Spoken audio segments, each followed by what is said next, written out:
all of you for joining today's hearing. The committee will now come to order. After brief opening remarks, members will receive testimony from our witnesses today, and then the hearing will be open to questions.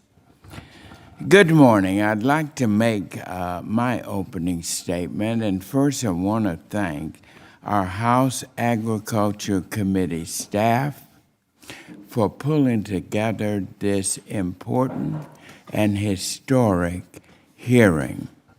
And I want to thank each of my committee members and, of course, our witnesses for appearing today before the committee. Now we are holding this very critical hearing to discuss cattle markets, concentration in the meat packing industry, and may I also remind everyone to mute yourself and so that we don't have noise interference.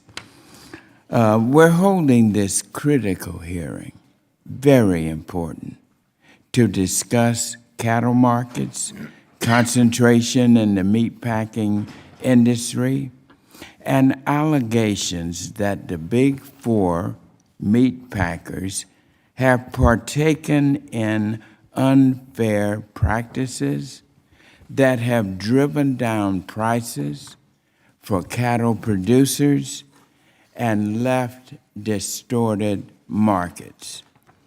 Now, the one point I want to make up front is that I, as chairman, am coming into this hearing with an open mind, and I hope and I'm sure that my colleagues on the committee are too, because hearings provide us with opportunities to facilitate open discourse and get public answers to some very difficult questions. And I do not have any foregone conclusions on the subject of today's hearing, but I am alarmed at the serious allegations that are out there and concerning stories about what has been happening in our packing industry. So my goal for this hearing is to get answers to those questions and have the packers speak about these allegations. Since the 1980s, we have seen a steady increase in the concentration in the packing industry. And this consolidation has coincided with a steady decrease in the number of cattle ranchers over that same period. In one analysis that I read, the authors noted that over 500,000 ranchers have gone out of business since the 80s. This threatens the food security of our great nation. The average is out to about 17,000 cattle operations a year.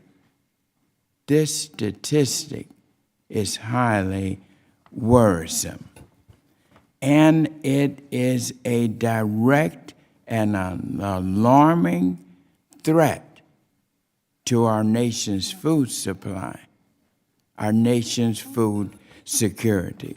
And the family cattle farmer is an essential part of our country and its food system. And this hearing was inspired by what has been happening to those family cattle farms. And the purpose of this hearing is so that we can hear what our cattle farmers have to say.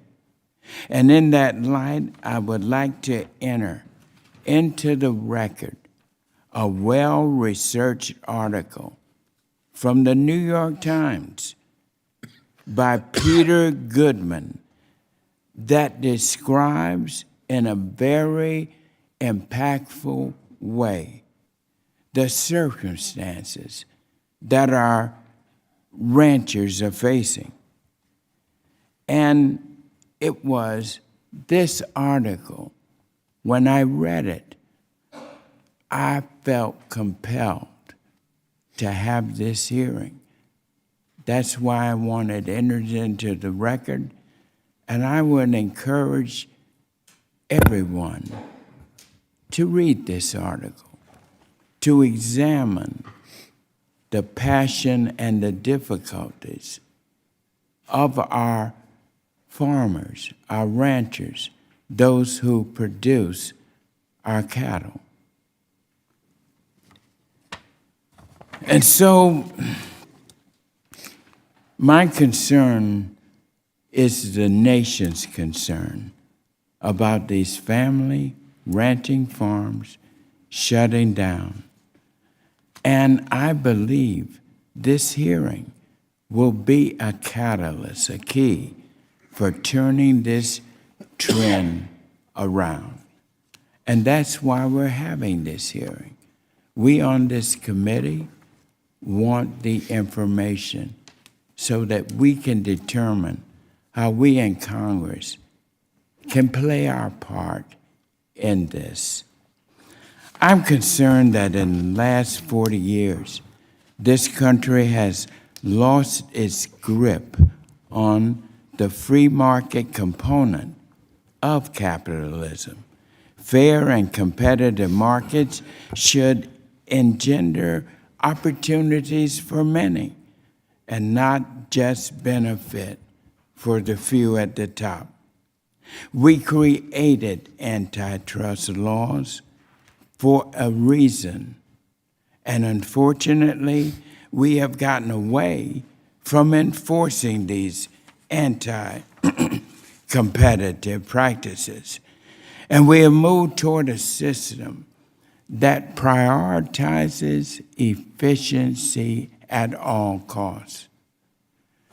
I was very glad to see President Biden's administration reprioritize enforcement of competition laws through their executive order on promoting competition in our American economy. And I hope that this is a sign of more action to come. As we move through this hearing and examine this issue, I think we should keep in mind the idea of how competition in markets increase equity and fairness. Another issue with consolidated industry is that it can create less resiliency on our supply chains. We saw this directly during the Holcomb fire in 2019, and then the COVID-19 pandemic, when a small number of companies control an entire link in the supply chain. It makes it more susceptible to shocks and less resilient when black swan events occur. And in that vein, consolidation doesn't just hurt our ranchers, it also hurts our consumers who face supply bottlenecks, higher prices, and limited choices. Today's witnesses bring together many years of experience in the cattle industry and also different perspectives. And I thank all of our witnesses for being here. Unfortunately, we were supposed to have a fourth witness, a rancher, on our panel, but due to intimidation and threats to this person's livelihood, to this person's reputation, they chose not to participate out of fear. Witness intimidation is unacceptable. And it is not conduct befitting this treasured institution, the Congress of the United States. And I never want to hear about a witness choosing not to come before our committee because of fear again. We're looking into this. Fear cannot run our Congress. Fairness runs our Congress. Openness runs our Congress. And so I'm saddened and disappointed that we reached that point. And of course, we will be following up with the incident. We have folks looking at it. I expect today that there will be differences of opinion, even disagreements. We're looking forward to it. That's why we're having this hearing. But I also expect civil discourse for our discussions from everyone. And I look forward to hearing our witnesses' testimony and leveraging the insights and solutions they offer to work towards a better future for our industry that we all care about. Thank you again for coming. We're in for a very, very important and significant moment in the history of agriculture in the United States. And with that, I now recognize my good friend, the gentleman from Pennsylvania, and our ranking member, Mr. Thompson. Chairman, thank you so much. I would like to say I'm pleased that we are having this hearing today. Bringing a little disappointed in the way it's coming together.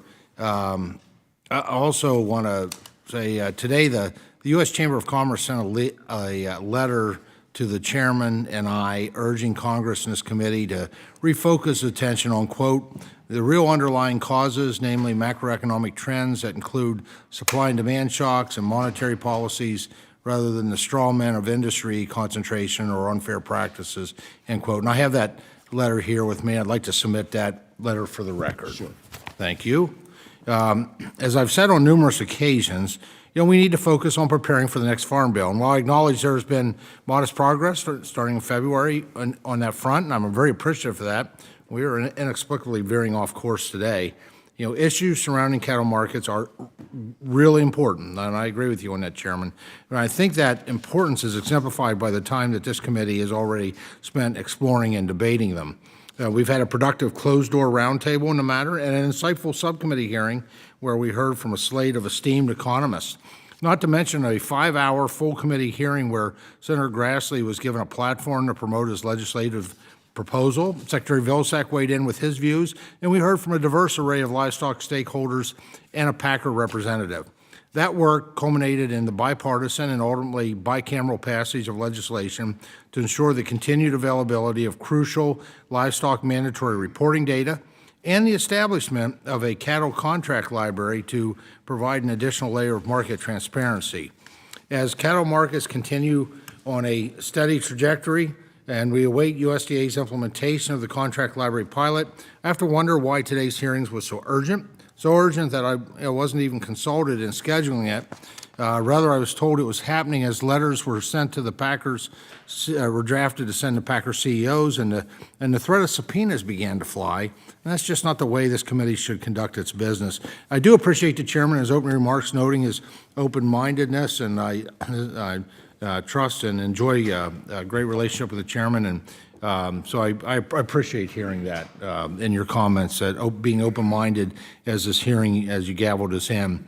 Now, I've said it before, and I think it bears repeating.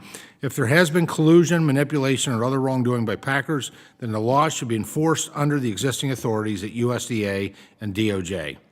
Absent such findings, it's time to stop demonizing the packing industry out of political convenience. And like the rest of us, the Packers are dealing with not causing the record levels of inflation that are plaguing our economy with skyrocketing input costs across the board, not to mention severe labor shortages and continued transportation and supply chain challenges. Despite these enormous obstacles, the Packers continue to provide an invaluable service and do so with incredible efficiency. We know we need greater competition. We know that, and I think we're committed to doing the right things to help small processors become medium, medium become large, and have greater competition. Yet at every turn, this administration has obsessively pointed the finger at the packing industry, blaming them almost single-handedly for rising food costs. They've done so via blog posts, contrived public events, and press briefings, all without any acknowledgement of the culpability of their own reckless spending and heavy-handed regulatory agenda. Now, I fear that today's hearing is nothing more than perpetuating the Biden administration's attempt to continue that desperate, baseless narrative. Now, if we're genuinely trying to better understand beef pricing dynamics, you'd think we might benefit from having the heads of packing companies' beef units testify today. I know several of the companies suggested that alternative, and their suggestions were repeatedly denied. Perhaps a trusted economist or a seasoned market analyst would be the key to that conversation. But despite a bipartisan request from several of our members, I understand that idea was rejected. Mr. Chairman, I'm hoping I'm wrong, but this hearing reeks of kind of political point scoring on behalf of the administration in an effort to justify drastic, unvetted, or controversial legislative action. The hearing title alone suggests the decks were stacked long ago in favor of a predetermined outcome.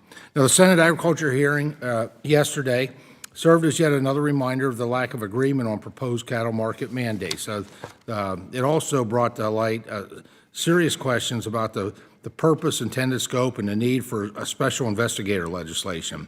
So despite my concerns with today's hearing, I really want to extend my sincerest thanks to our witnesses who come here at great distance and expense, and both producers and packing industry leaders alike, and for taking the time to be with us and sharing your perspectives. Looking forward to that insight, and I intend to make the best of the situation. I look forward to what in the end, I'm hoping for will be a productive and insightful discussion. With that, Mr. Chairman, I yield back. The chair would request that other members submit their opening statements for the record so witnesses may be able to begin their testimony and to ensure that there is ample time for questions.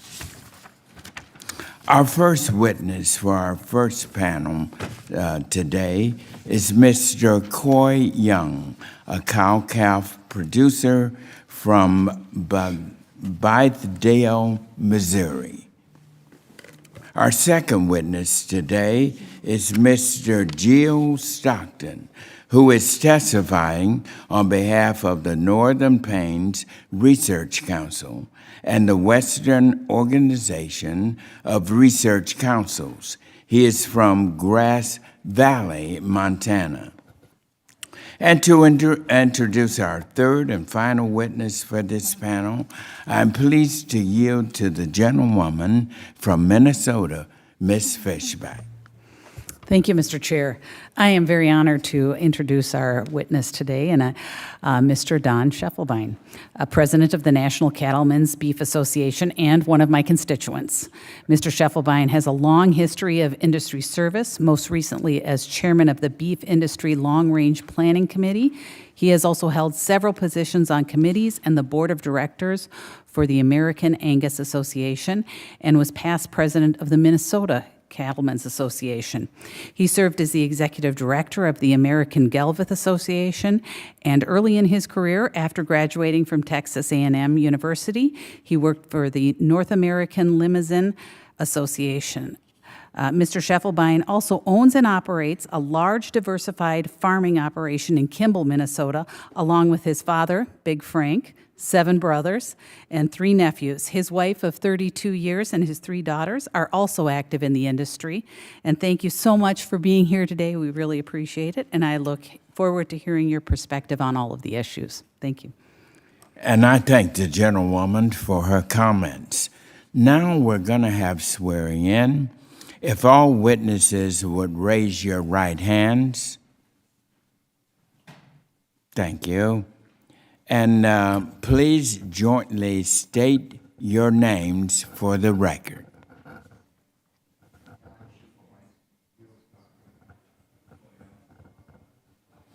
Now, do you solemnly swear that this testimony you are about to give today before this committee in the matters under consideration is the truth, the whole truth, and nothing but the truth. Thank you. Mr. Young, thank you for coming. And now I would like for you to be our first witness.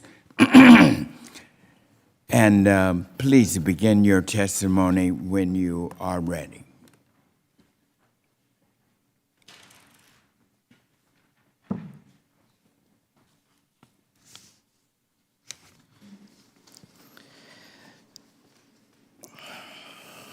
Mr. Chairman and members of the committee, I really appreciate you selecting me to be here today. My name is Coy Young. I'm a fourth-generation cattle farmer from the rolling hills of northern Missouri. I come here before you today and try to save what is left of rural America, because rural America is under attack by the greed and corruption of the big four that are in question here today. For years, the packing industry has been concentrating more and more with fewer, larger mega plants to process our proteins.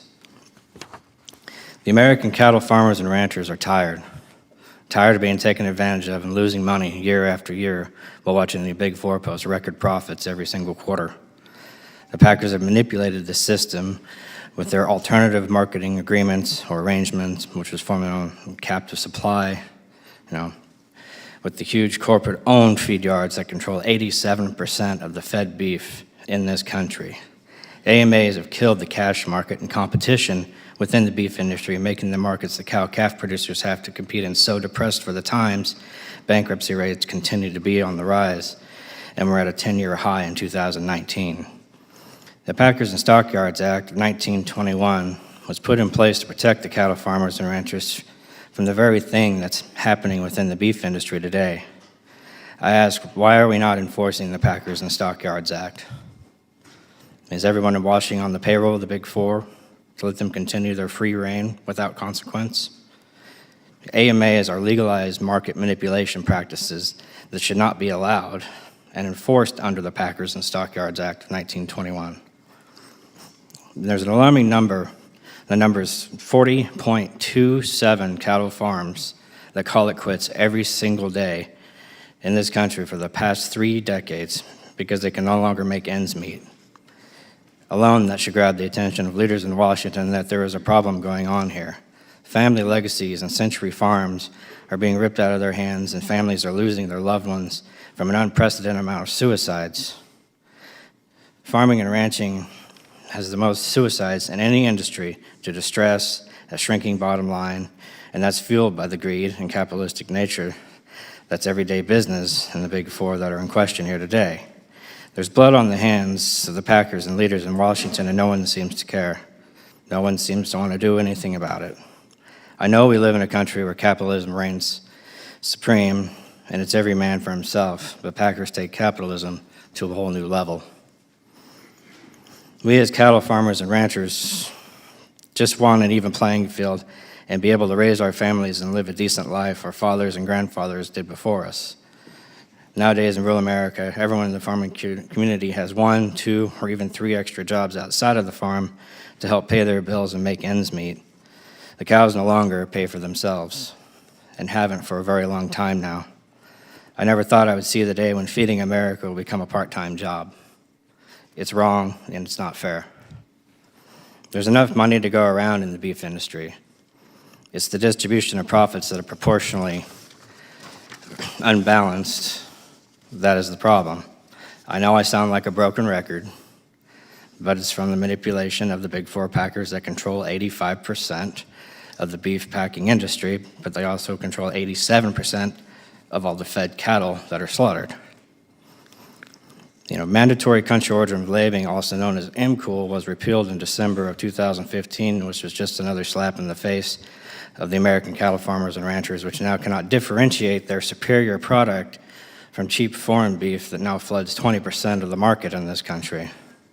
The public and consumers no longer have the option to choose between our superior American-raised beef or foreign beef. Restoring MCOOL would help restore some competition to the marketplace so the consumer would be able to choose their product every time they go to the grocery store, and the consumer would drive the demand for American-raised beef. Now imagine waking up every single day and knowing that the cattle that you've birthed, fed, and raised are not going to make you any money because there isn't enough room in the rig system for the small cattle farmer to make a buck. The share of the retail dollar, the complete disconnect from the farmer to the grocer, is what's bankrupting the farmers and ranchers. With only receiving 37% of the retail dollar as the farmer compared to 60% 30 years ago. Now paying 200% increases in equipment costs and overall inputs, it's a complete recipe for disaster and a losing proposition to raise cattle in this country anymore. You know, my dad always said you could sell your calves in 1975 and go to the Chevy dealership and buy a new pickup. That still holds true today. You can go sell your calves, and you can still go buy a 1975 Chevy pickup. The market share that was once the cattle farmers has since been redistributed to the middlemen, the packers, and the grocers. Make all the money, and we pay all the inputs and go broke raising the very product they profit so handsomely from. I mean, what's America going to do when there aren't any American family farms left to produce the most flavorful, juicy steak in the world?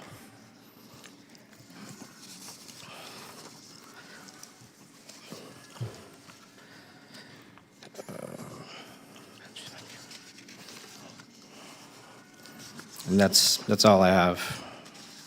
Thank you, Thank you. Mr. Young.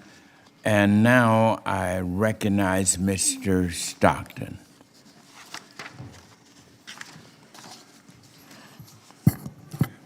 There, I hope my voice is coming through. Mr. Chairman, members of the committee, thank you for the opportunity to address you today. My name is Gilles Stockton. I raise sheep and cattle near Grass Range, Montana. And today I'm representing the Northern Plains Resource Council, the Western Organizations of Resource Councils, and the Montana Cattlemen's Association, for which I am president. These organizations' mission is to preserve family agriculture and the rural communities upon which we depend. I took over the family ranch in 1975, the same year that I graduated from Montana State University with a master's degree in animal science. My wife and I started ranching with nothing except our degrees, the generosity of my parents, and a loan from the FHA. But if I had to start from scratch today, it would be impossible.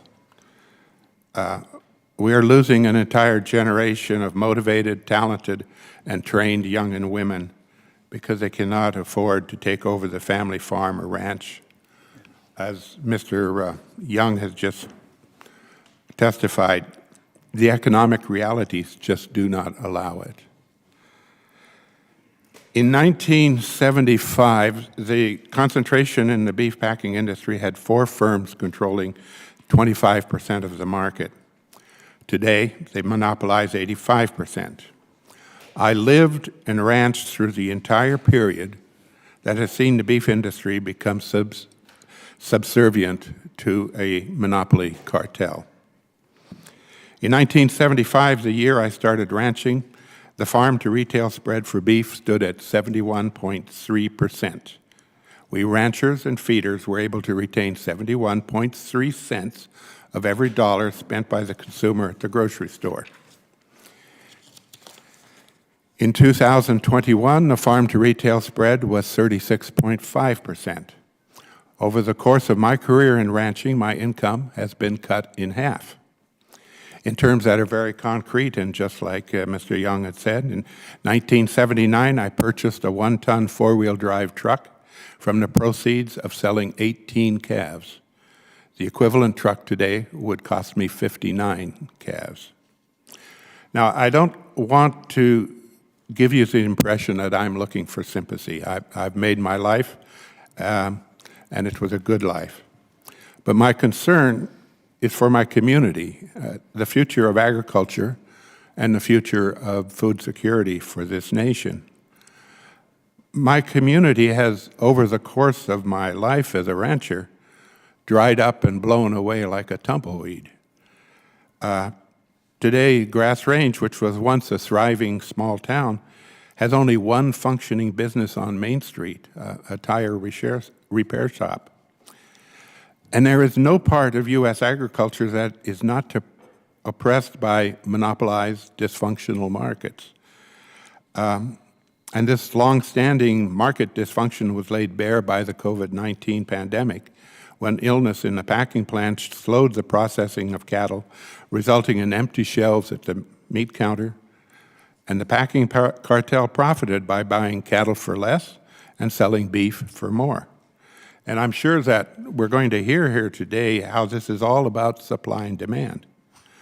But it is also about having an entire meat production system funneled through a very narrow bottleneck, where packers can exploit both producers and consumers.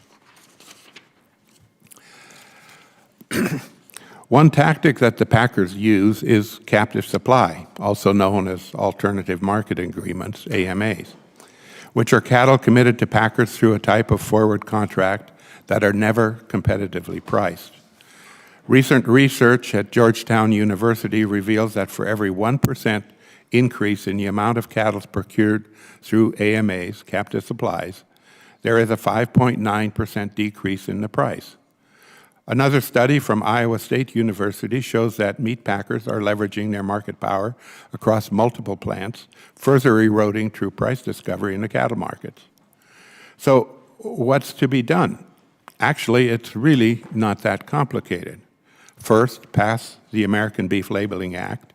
It is absurd that beef and pork are the only food or manufacture items that do not carry a country of origin labeling.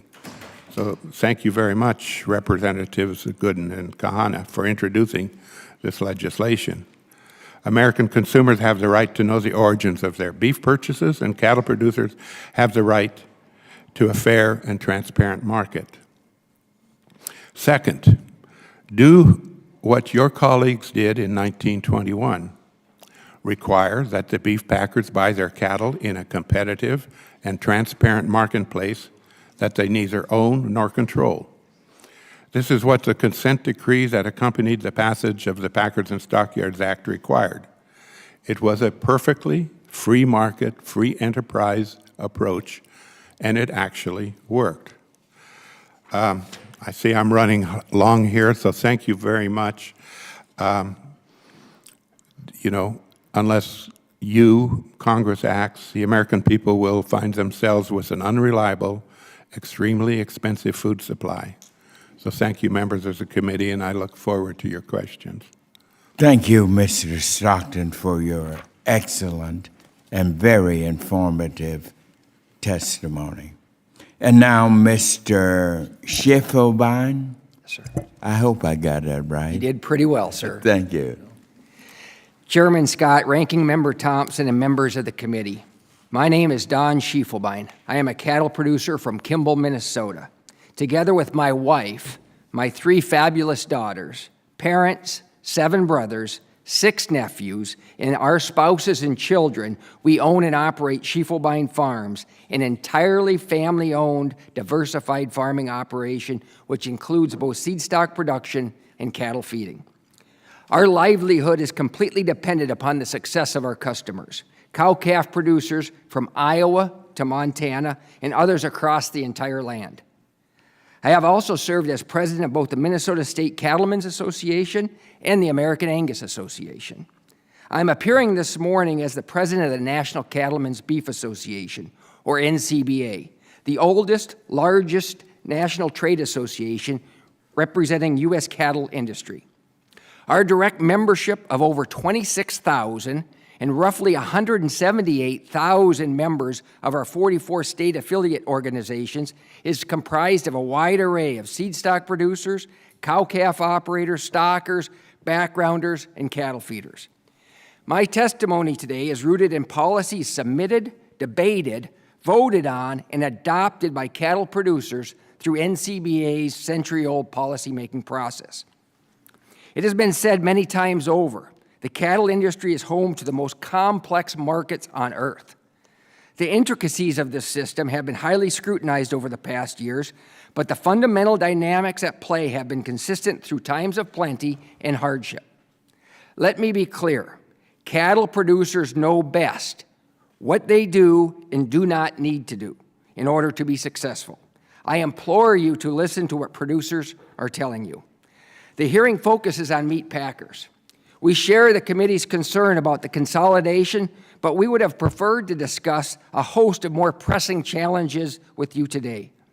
Make no mistake, curbing rampant inflation and skyrocketing input costs, addressing urgent labor shortages, and increasing market transparencies are the true immediate needs of producers. I urge you, do not let today's proceedings disguise that fact. Producer leverage with packers has been a hot topic over a century. However, of greatest concern to NCBA is the current shortage of adequate beef packing capacity, not seen in several decades. NCBA has supported measures both in Congress and with the Biden administration to increase packer capacity. Most importantly, we have continued to advocate for those new facilities to be small, regionally focused small businesses. Following both the Holcomb fire and COVID-19, packer capacity losses resulted in the highest recorded spreads between boxed beef and live cattle, $67.17 per hundredweight and $279 per hundredweight respectively. This behavior is rooted in basic laws of supply and demand, but given the magnitude of these price disparities, it would have been imprudent not to further scrutinize the packers. That is precisely why NCBA called upon the Department of Justice to investigate the 4 major packers. The results of this investigation have yet to be released, but I urge Congress to proceed carefully as we await the findings. I ask that you continue to engage with the Attorney General as he continues this investigation and hold off on crafting new legislation until a determination has been made. NCBA strongly supports robust enforcement of the Packers and Stockyards Act and believes the Department of Agriculture has adequate legal authority to enforce it properly. We support the Biden administration's effort to streamline collaboration between the Packers and Stockyards Division and the Justice Department. But we do not believe creating a new office with the USDA is the proper way to enhance enforcement. Briefly, I would like to address the Cattle Price Discovery and Transparency Act, Senate Bill 4030, and its House companion, H.R. 5992. NCPA opposes this legislation. Freedom to market matters. It has allowed cattle producers like myself to respond directly to consumer needs. If the government were to erode this freedom or completely take it away, everyone suffers. I will elaborate further on these high complex issues in my written testimony. In closing, Mr. Chairman, I ask you in this committee to listen to cattle producers and address the real threats to our industry. For too long, Congress has been gridlocked by a handful of controversial policies while a host of widely supported measures await enactment. It is time to move on and focus on areas where agreement can be met. Thank you for your time to testify. I look forward to your questions. Thank you, all 3 of you. And your testimonies reflect why we're here and the urgency and the critical challenges that the meat industry is facing right now. And so with that, I just want to say thank you. We're going to move now to questions. And at this time, members will be recognized for questions in order of seniority, alternating between majority and minority members. Everyone will be recognized for 5 minutes each in order to allow us to get in as many questions. And again, please keep your microphones muted while you are, until you are recognized in order to minimize the noise. And now I want to start by recognizing myself for a few minutes here. As I said before, this issue is urgent, and each of your testimonies express the urgency of it. Our food industry is without question our single most important industry. We can all do without a lot of things, but the one thing we cannot do without is food. And so this is why we are here. And you all have expressed the problems and the challenges, and we're here to help solve the problem, not to spread blame. But you mentioned the point about legislative action. And as I said to my friend Senator Grassley, who came over and asked to speak with me, and we met, and we expressed our concerns. There are legislative pieces moving, but I said, let us hear from the people who have to solve the problem, so we will know what we need to legislate on. And that's why I believe we're doing it the correct way. And this committee is going to take your testimonies here and the testimony of the meat packers. We're going to put this together and be able to show and point a direction for solving the problem that is multi-dimensional. And so I wanted to get that our way. Let me start with you, Mr. Young. As I said, the New York Times article hit me right in my heart. And when I read about your story, all I can say is, I thank God for your wife returning. And I want to hit on this, Mr. Young, because you said not only were you contemplating the suicide, but you said that there are others. How serious is this? Please express this to our committee.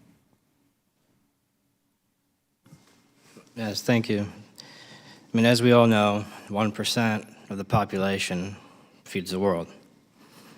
And, you know, farmer suicides are 2.5% of that 1%. And that's an alarming rate. You know, there's roughly only, you know, the last time they checked in 2017, 720,000, you know, cattle farmers left.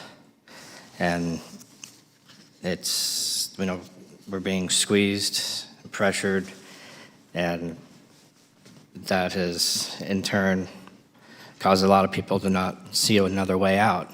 They're so far in debt that it would take them years to get out of debt, and like I say, it's 2.5% of the 1%.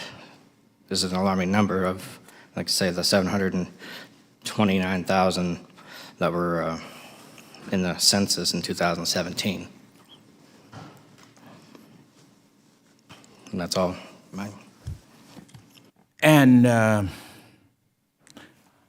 I just want to say, and I think your wife has joined you here as well, and that is a very dramatic story, and it shows us the seriousness of this issue.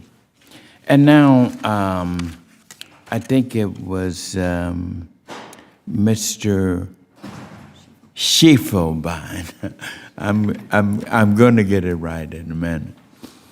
You mentioned some things that you would like to see as far as a legislative movement in this. Would you share with us what you feel we should do as we're moving with additional legislation to address this problem? Yes, thank you very much.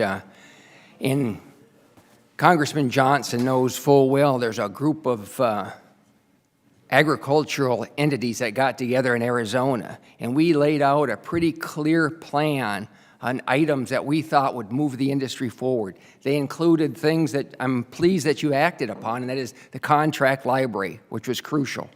The other thing we agreed on is the fundamental support we need is more packing capacity. And I know the butcher block bill is going through Congress, but those are very, very important to the well-being of our industry. The other item that we discussed, I think it's very important given the concentration that's been discussed, and that is that we have proper and effective oversight of the packers. Those are the three big areas I think that we agreed on, and to me, fundamentally, that is the role of government in solving those three issues. Thank you. I appreciate that. And now I recognize the ranking member, the gentleman from Pennsylvania. You're recognized for your 5 minutes. Thank you, Chairman Schiefelbein. Thank you so much. My first question here is for you. We're talking about what government can do, but also it's important within the industry we look at innovation, right? I mean, there's the solutions come from many different places. I'm very proud in Pennsylvania. We've got an initiative. There's a grocery store. It's a moderate-sized grocery store chain. It's not huge, actually, but they've been working with ranchers, beef farmers, and they've actually put together a Carnes beef program. 15 farms. It's not huge compared to some of the places where you all are from. 40 to about 170 head, but they're working together with this grocery store chain to be able to provide a great steak experience, right? These grocery stores, that's what they sell, and so they've been working together and collectively, and it's kind of a unique model. It's just one of probably many innovations that we need to see out there.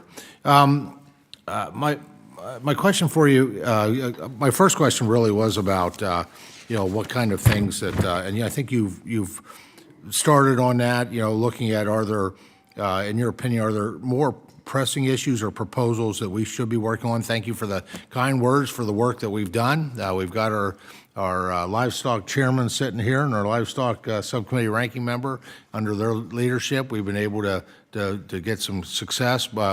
And you've named a few things. Or anything additional that we should be focused on and spending our time on exploring?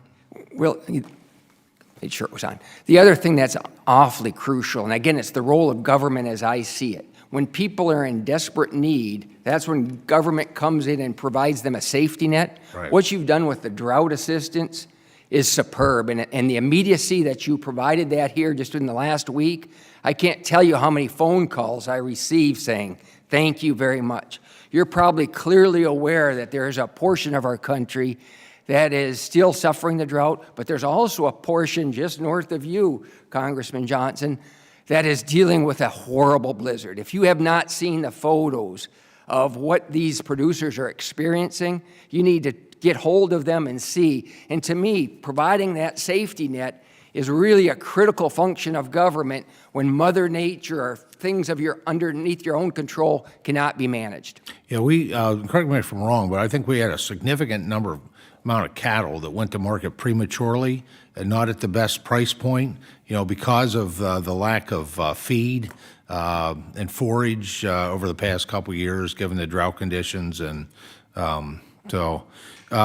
from your perspective, what are the benefits of alternative marketing arrangements to cattle feeders, and do these benefits trickle down to their cow-calf suppliers?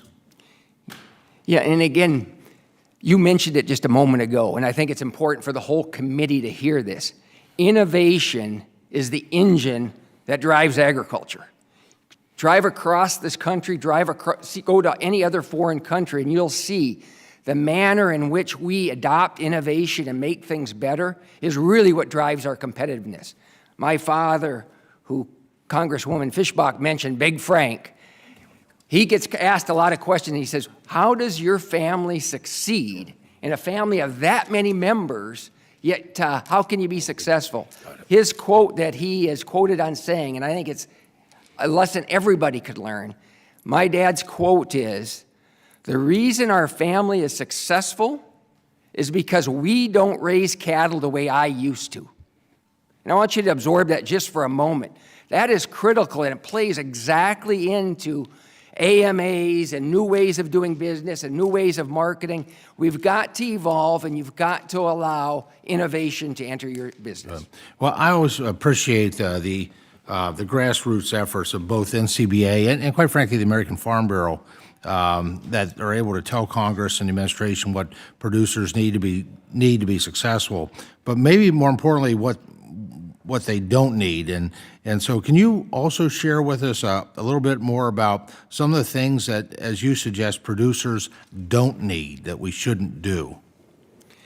Yeah, and again, I listed where government should be involved. I am a strong believer, government, please stay out of our markets. We mentioned earlier that the marketplace is an incredibly complex situation in agriculture. I don't know how many of you recall the 1986 dairy buyout when the government decided to put its finger into the marketing place. I was a victim of that. That was the most awful disruption of beef cattle prices in the history of the beef cattle industry. And again, it's those points when you say, I know the marketplace needs some adjustment to get back into play, but the last thing we want to do is inject the government into the marketplace in a manner where we can't get it back out. Thank you, sir. Thank you, Chairman. Thank you. And now the gentlewoman from Connecticut, Ms. Hayes, who is also the chair of the Subcommittee on Nutrition Oversight and Department Operations, is recognized for 5 minutes. Thank you so much, Mr. Chairman. Thank you for hosting this hearing today, and thank you to all our panelists for being here. My first question is for Mr. Young. I first would like to thank you for your very moving testimony and for all of the very important information that you've added to this hearing today. Alternative marketing arrangements for AMAs arose in the 1970s and are increasingly used in cattle market transactions. The meat packaging industry has consistently championed AMAs, claiming that they allow farmers to secure better prices with less risk.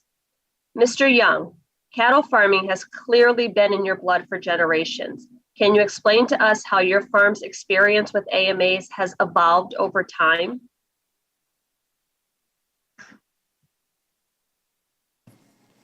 Yes, I mean, I don't deal directly with AMAs because I'm not a feed yard. I raise the calves from birth, sell them at market, and the feed yards are the ones that set up the AMAs and, the arrangements with the packers.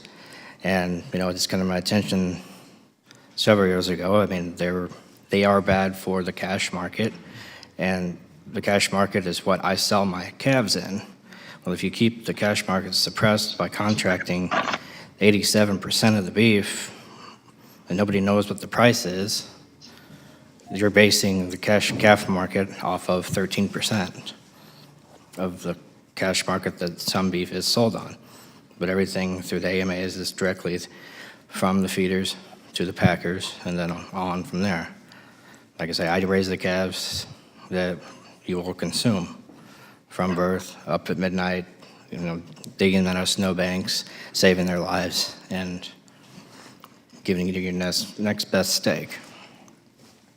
Thank you. I think that's very important because as we've been talking a lot about inflation and food prices, and I think as a committee, we have to look at the entire continuum.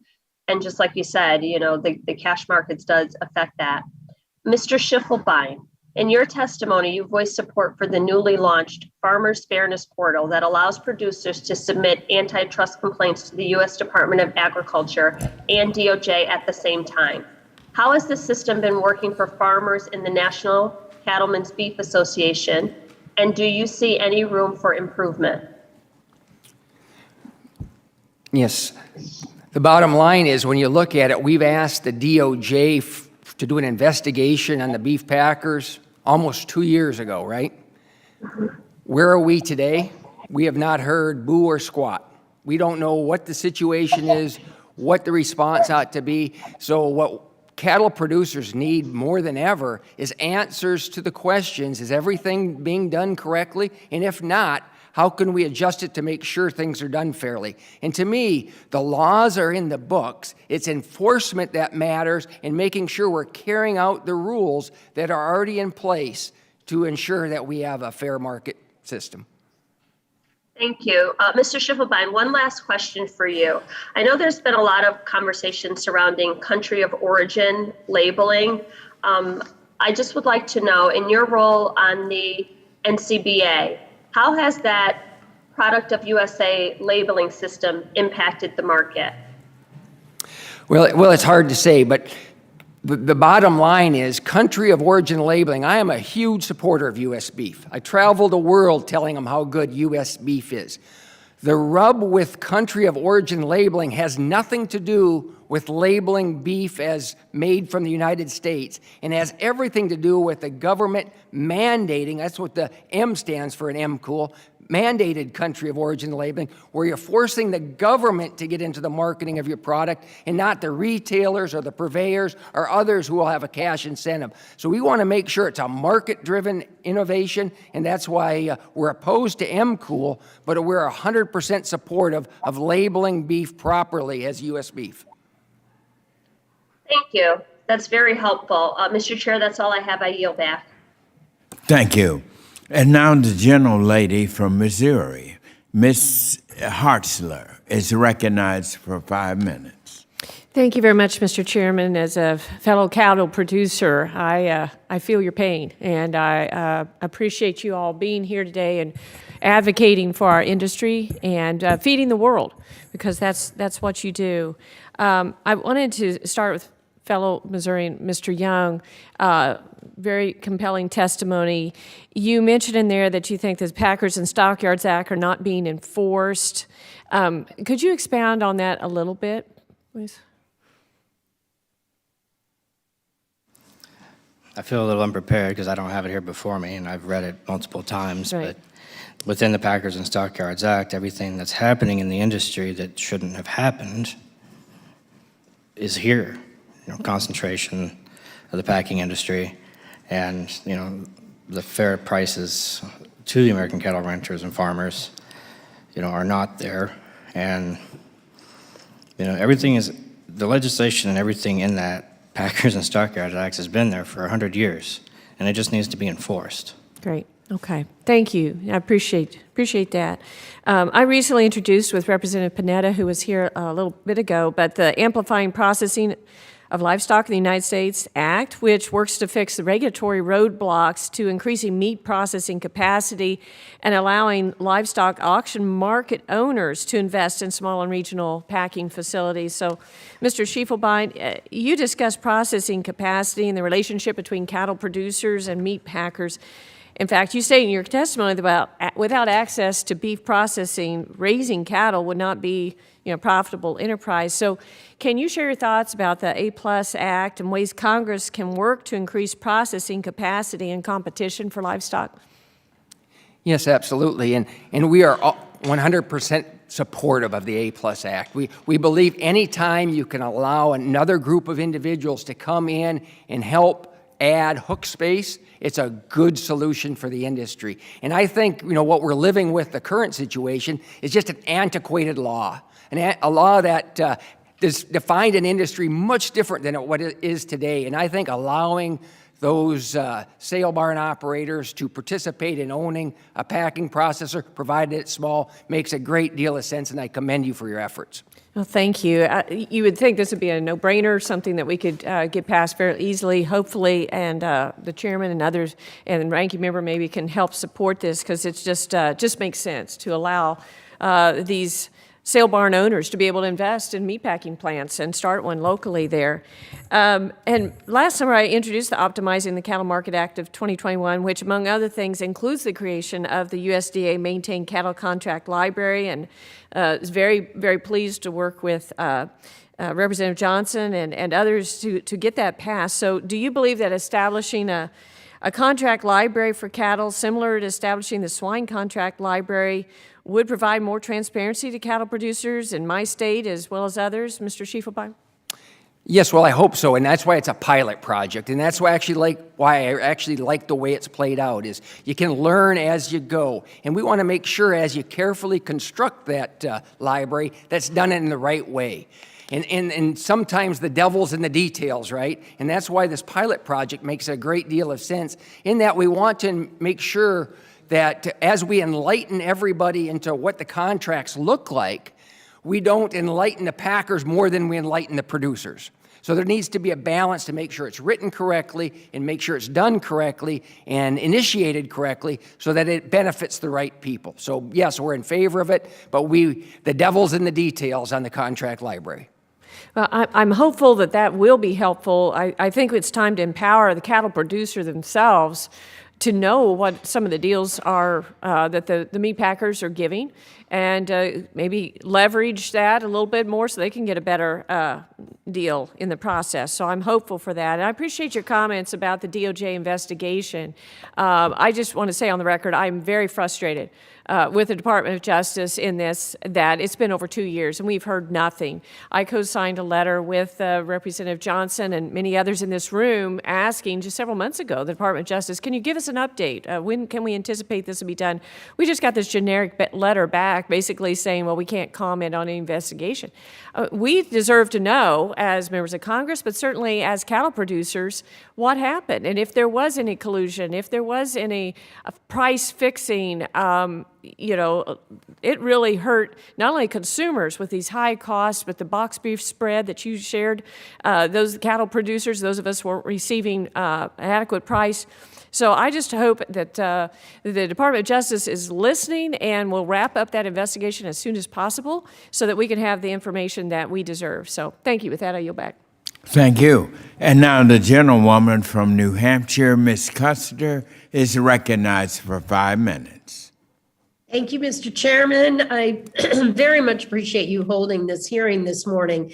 It's a timely discussion to have as costs of food are rising, while many Granite State families are still working to financially recover from the COVID-19 pandemic. The price of beef has climbed 16% just in the last year, and the price of bacon has risen over 18%. There are many reasons for this. And of course, many existing challenges facing food and agriculture sector were further aggravated by the pandemic. But it's incumbent upon Congress to ensure that our markets are fair and competitive. I believe everyone along the supply chain can be fairly compensated while still producing food that consumers can afford. And for me, a critical piece of the solution here is strengthening local food networks wherever possible. When consumers have access to locally produced and grown food, we foster a healthy climate for small and mid-sized farms and businesses, and we reduce the pollution from the trucking of getting our food across the country, and we help to save our planet. It also helps to shrink our strained supply chains and offers greater certainty for those on both ends of the chain. In New Hampshire, we're fortunate to have numerous farmers markets and agricultural businesses that market directly to consumers. I was gratified to hear from producers in my state about how they're able to remain connected to their local consumers despite the logistical hurdles that the pandemic presented.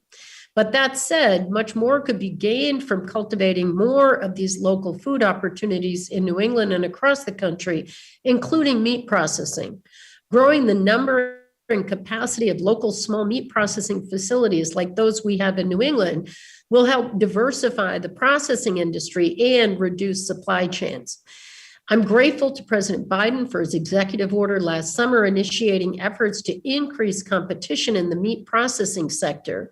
The USDA's new meat and poultry processing expansion program builds perfectly upon the president's goals by teeing up loans and grants to meat processors for startup and expansion operations.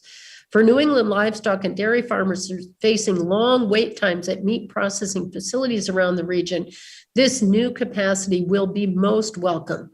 To that end, I'm also proud to be an original co-sponsor of Representative Pingree's Strengthening Local Processing Act, which would support meat processing training and incentivize state inspection programs.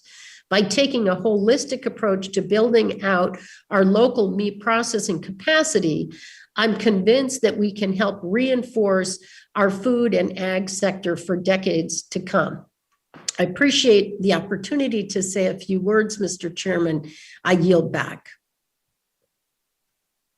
And now the gentleman from California, Mr. LaMalfa, is recognized for 5 minutes. Thank you, Mr. Chairman. I appreciate being able to have this hearing today and to hear from our cattle growers who face so much turbulence these days here. And my understanding is they were asked or were told to swear in before this committee today, the cattle growers here, Mr. Chairman? Yes.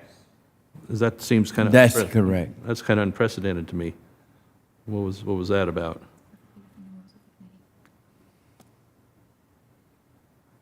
It's very important that we do that Yeah. for this critical hearing. All right. Well, And we will be doing it for the second panel as well. okay, I understand. I just I know many of these folks in my home district, and they don't need to be sworn in. I trust them, and I know they're going to give good testimony, and in the case, very heartfelt testimony. And we talk about their struggles and even suicide rates is what Mr. Young had mentioned there. So I hear you loud and clear, Mr. Young, and like 75 Chevys were available back in 45 years ago, and you still have to buy them now. I'm fixing up an old 74 F-250 just to make things a little better around my place. And looking at my 77 model 8630, I need a 619 engine for it because $600,000 combines and $350,000 tractors doesn't really pencil great these days. But that all said, in California and the West, we're facing drought levels, partly because of nature and partly because of mankind's poorly managed water resources. So much of it is being flushed out to the Delta in Northern California to save a fish that doesn't exist anymore. Mr. Schuffelbein, would you talk about cattle operations that are downsizing, having to cut down the size of their herd, selling off their herds, and what's the longer-term effect to be on rebuilding that herd? What are they going to be looking at 2 or 3 years if they're selling the herd early and they're not able to replace? Talk about that a little bit for me, please. Yeah, and as you know, the cattle is a cyclical business, and so this goes through ups and downs. And right now, we are going through a liquidation phase, and it's driven exactly based on the economics that say, I can't afford to raise them, so it weans off some of the cattle, and then as the markets get higher, because there's fewer head involved, the markets respond and get higher, expansion reoccurs, and you go through this expansion reduction cycle every 10 years, and it's almost 10 years on the year that cycle exists. So that's a lot of mayhem in your ability to plan or not take a bath if you're overstocked, or maybe have to pay premiums in order to build your herd back up. Is that pretty fair? Yes, sir. And again, the other important issue is there's also this big variable called weather that comes into it, right? And weather can disrupt all the plannings in the world. So you can have the best business plan for beef cattle and have a weather function hit you and just destroy that plan entirely. Understood. I mean, I feel like whether we can roll with the punches to some level, it's rolling with government punches of, whether it's taking water like they are in California, or taking your vehicles away, or trying to turn them into electric tractors and combines and stuff they're talking about. I mean, I don't know how much more people can put up with, but we also understand there's a concerted effort. I was just looking at a grazing permit. One of the entities has decided, well, we don't think we can do that grazing permit here in a portion of California because it might be an environmental problem. Yet we burned the forest down, we burned half the landscape down, where grazing would be a very helpful asset towards making things a little more fire safe. Not to mention, Forest Service has been busy hiring helicopters with snipers in them to shoot wild cattle down in New Mexico. Mr. Chairman, I think we need to have a hearing about that one day on Forest Service practices instead of fixing the problem of burning down 1 million acres like happened in my district last year. We're chasing a few cattle down there because an environmental organization is offended they might be getting in the river, like elk and deer and other stuff do. So the priorities around here are really messed up, and our food source is in great peril. Prices are up And it's not the grower seeing the high prices. It's somewhere in the middle of all that. And when we're seeing freezer shelves in the store empty, the United States of America, this isn't Russia. Why are we moving towards Russia in what we're doing? It's crazy. And so you guys, God bless you and hang in there, because some of us understand the value provided in our communities, even though I think part of the effort around here is to have you be pushed out because everybody wants to become a vegan now or something. So we appreciate you, and we want you to continue. And I just appreciate you readdressing food security, because it is paramount to the success of the United States of America. Absolutely. We're in a perilous world, and we're cutting our own throat with this. So thank you. Hang in there. The gentlewoman from Washington, Ms. Schreier, is now recognized for 5 minutes. Thank you, Mr. Chairman, and welcome to our witnesses. Not for the first time on this committee, I want to discuss access to slaughter and processing for small and medium-sized producers, which is a top concern for ranchers in my district. Most small producers in Washington state are served by slaughter and processor services operating under custom exempt licenses granted by the state. Yet Washington has a shortage of inspected processing plants, and many producers are not able to pay the costs of those processors or to upgrade their own businesses to meet inspection requirements. As a result, many producers that want access to retail markets are currently unable to do so. To address the market access issues for local producers in Washington, better access to slaughter and processing would make the biggest difference, in addition to a pipeline of workers in that field. And let's be clear, a concentration of power and ownership for slaughter creates challenges for small farmers who are unable to access these facilities. And we need to have more USDA processing available to producers outside of just the big guys. If we want to better improve our food supply chains and create local food systems that better serve both producers and consumers, it's essential to increase our processing capacity and access to that. So I want to ask you, Mr. Stockton, what is your experiencing with slaughter and processing like? Thank you, ma'am. I have a number of friends in Montana who are doing direct to consumer marketing of their cattle, but it's a very, very tough business to get into. It's very hard to develop a client base and get in front of the consumers with your product. It's an expensive way to do so because of the lack of marketing infrastructure at that level. One of the concerns that I have about the movement here to produce more, have more small packing plants is just exactly that. How do you get your product in front of the consumer when the meat case that's in Albertsons and Walmart and stuff is already committed to JBS or Tyson or Cargill? I mean, this is part of the dysfunction that we have in the cattle industry. So it's all very nice to say we want to produce more food local, but you can't, those people also can't be competitive because the overall market is not competitive. I mean, you need to look at these issues holistically, and until you start addressing really the competitiveness of the cattle market, these direct-to-consumer things will be a struggle for people.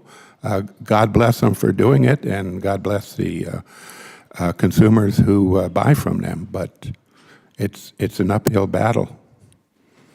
I'm hearing very similar things from farmers in my district, where even inspected and even looking for places outside of the big supermarkets, to a small neighborhood supermarket or even a farmer's market or online sales, it is very hard to find those consumers. And there's a lot of education that has to happen with what it means to be a small local rancher.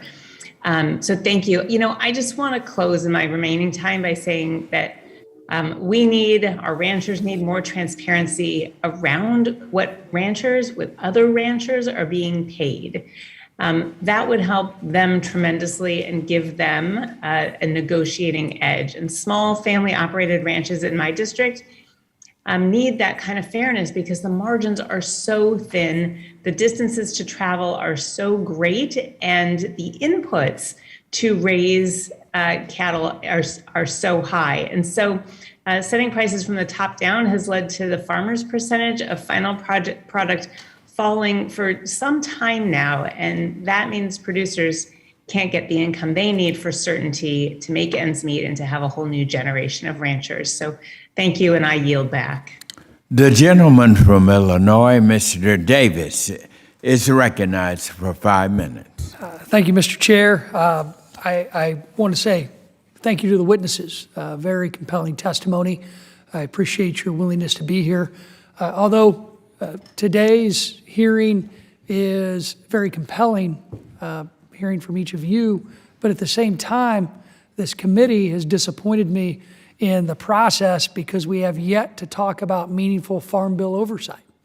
And more importantly, I don't think our discussion today actually gets to the root cause of the issues that most Americans are facing.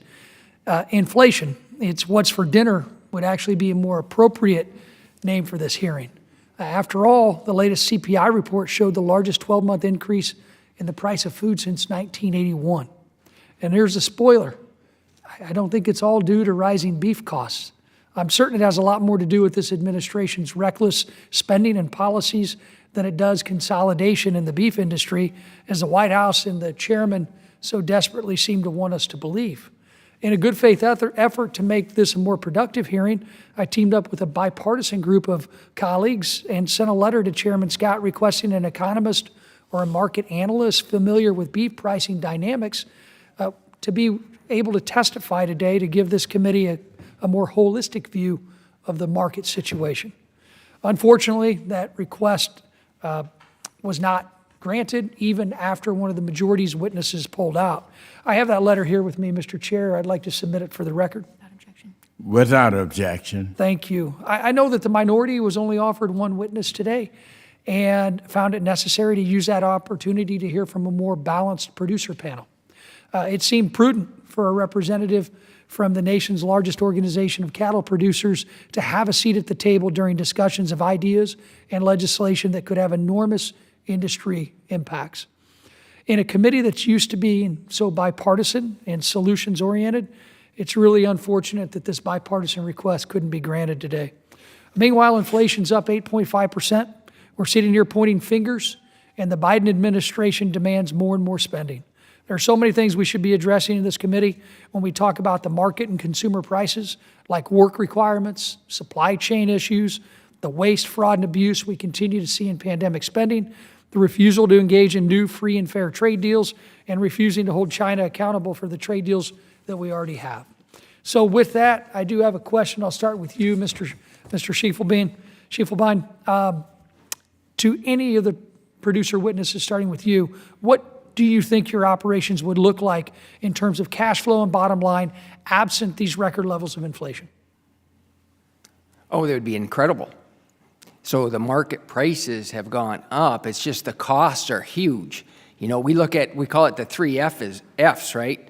It's feed, it's fuel, and it's fertilizer.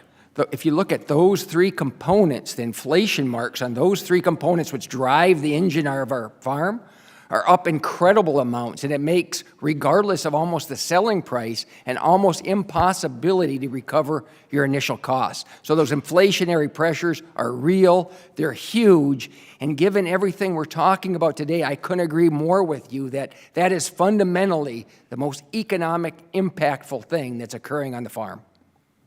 Well, I've missed some of my colleagues' questions. I wonder if climate change came up, carbon issues, or have they?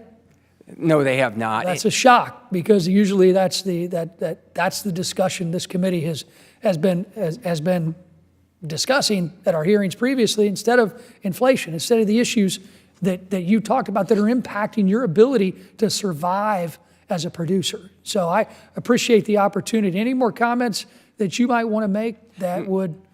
I just want to reiterate, you're right on track, Congressman. Refocus on the issues that are impacting us daily and are huge. I always focus on the big things. My dad always says, successful people get the big things right.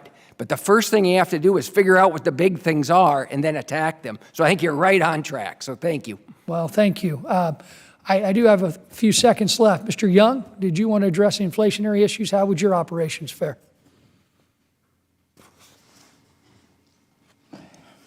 I mean, they're not, just from a year ago when I sold my calves to this year, there's only an 18% increase in calf prices that have remained stagnant for years. I mean, this is the first time it went up forever, I mean, as long as I can remember. And Is it covering your other costs related to raising those calves? well, yeah, and the cost to raise those calves has went up exponentially, especially, you said, the 3 F's of farming. They are your biggest expenses. I mean, they literally account for, 35 to 40% of your overall expense, feed, fuel, and fertilizer. And, right now with the feed markets and everything going astronomically high, $10 corn, to raise a $1.45 feeder calf, it doesn't pencil out very well. Well, I yield back. I'm out of time. Thank you. Okay. The gentleman from California, Mr. Costa, who is also the chair of the Subcommittee on Livestock and Foreign Agriculture, is recognized for 5 minutes. Thank you very much, Mr. Chairman, for holding this hearing today. I think the examination of price discrepancies, transparency, and alleged unfair practices in cattle markets is something that clearly is on the minds of many. I appreciate our testimony by the witnesses on this first panel and look forward to the second panel. I think we all agree on this committee that food is a national security issue. I'm one of the, handful of members of Congress that actually derives my primary income from farming, 3 generations. And we like to say that farmers and ranchers, dairymen and women, and the cattle producers are price takers, not price makers. I'm wondering, based upon the testimony that you've made here, on terms of the factors that we are trying to deal with today, how much that goes into account. I mean, there's a lot of factors that have increased prices. And, I think the incredible ingenuity of American agriculture has been the fact that change is constant and agriculture understands that, and that innovation toward change. I don't farm the way my father farmed, and he didn't farm the way my grandfather did. It's a different operation. We had over 20,000 dairies in California 40 years ago. Today we have a little over 1,200 dairies. We were milking less than 200 cows per dairy over 40 years ago. Today the average size is almost 2,000 cows per dairy. That's just one of many examples. Let me get to some of the questions here. Mr. Dalbonic, you indicated that the impacts of in your testimony that AMAs are often credited with incentivizing improved quality. Where do you think that really takes place? I know the genetics are much different today than they were in my father's generation. Sir, were you addressing me? Yes. Okay, I didn't catch the name. My apologies. I'm sorry. Yeah, AMAs basically allows the transmission of what consumers want to producers. So it is basically a roadmap that says if I want a certain product, let's say non-hormone treated beef, it sends the signal backwards, and all of a sudden an AMA is written that says, you know what, I got some of my customers, some of my Schiefelbein Farms customers who have cattle that fit that need for those consumers. I am able then to procure those cattle, feed them in such a way with the understanding and realization that I will get paid to do the practices that are necessary to meet those consumer needs. So it's basically that transmission of what is necessary to be done, and then because some of these things are so costly up front, not having an agreement before you put them into production is very detrimental because you're giving away so much cost. Yeah, well, I've got family in the cattle business, cow-calf operation, and family in the dairy business, although I'm not directly involved in that anymore. But I thank you, Mr. Schelfenbein, for your comments. Mr. Gill, as you talked about the difficulty of putting, trying to get on the market shelf, and I think you spoke very well of that difficulty, having had some experience with that. How do you propose, or how do you think the proposal to mandate regional cash minimums in cattle transactions would impact the cattle market? Could you rephrase that? I didn't hear you completely, sir. The mandate for regional cash minimums that has been discussed in cattle transactions, how do you think that would impact cattle markets? Well, you know, that proposal was put forward because kind of an emergency proposal in order to get better price discovery, more confidence in the price that the spot markets were giving to what Mr. Schuffelbinder here says is so important, the AMAs, the captive supply cattle. Well, and price finding is all part of the challenge. Excuse me? I says trying to determine the prices in these markets is part of the challenge, right? Right. Yeah. The confidence that you have that it's actually the price.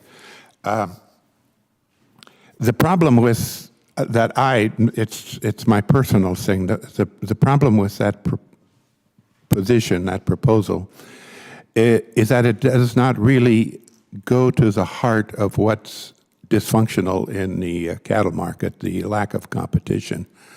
And until that's being addressed directly, everything else is kind of just kicking the can down the road, I'm sorry to say. Thank you, Mr. Chairman. My time's expired.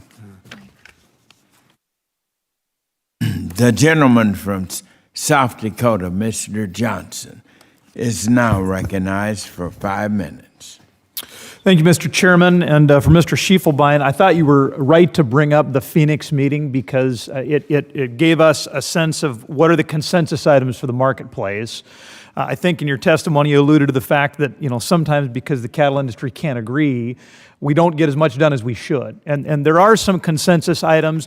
The Phoenix meeting had three areas of agreement. Number one, the importance of transparency. We've made progress on that with the Cattle Contract Library. Also about adding capacity. The Butcher Block Act has made progress. But then three, critically important, oversight, which you mentioned. And I don't know that we've made progress on that front. You mentioned that enforcement is important. Of course, I agree with you. So a little thought exercise for you, sir. Let's say the president calls you, says that you're going to be the next head of packers and stockyards. I mean, give us a sense of what is your vision for the agency. How do we do it better? And what is your advice to Congress about what tools we can give you as the head of the agency to do a better job?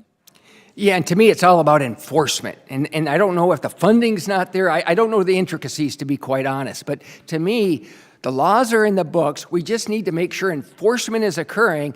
And knowledge is also power. If we knew what was occurring and why it occurred, if it occurred, it would be so helpful to my membership, right? They're demanding answers. They're saying, our lives are on the line here, okay? Our lives depend on fair markets.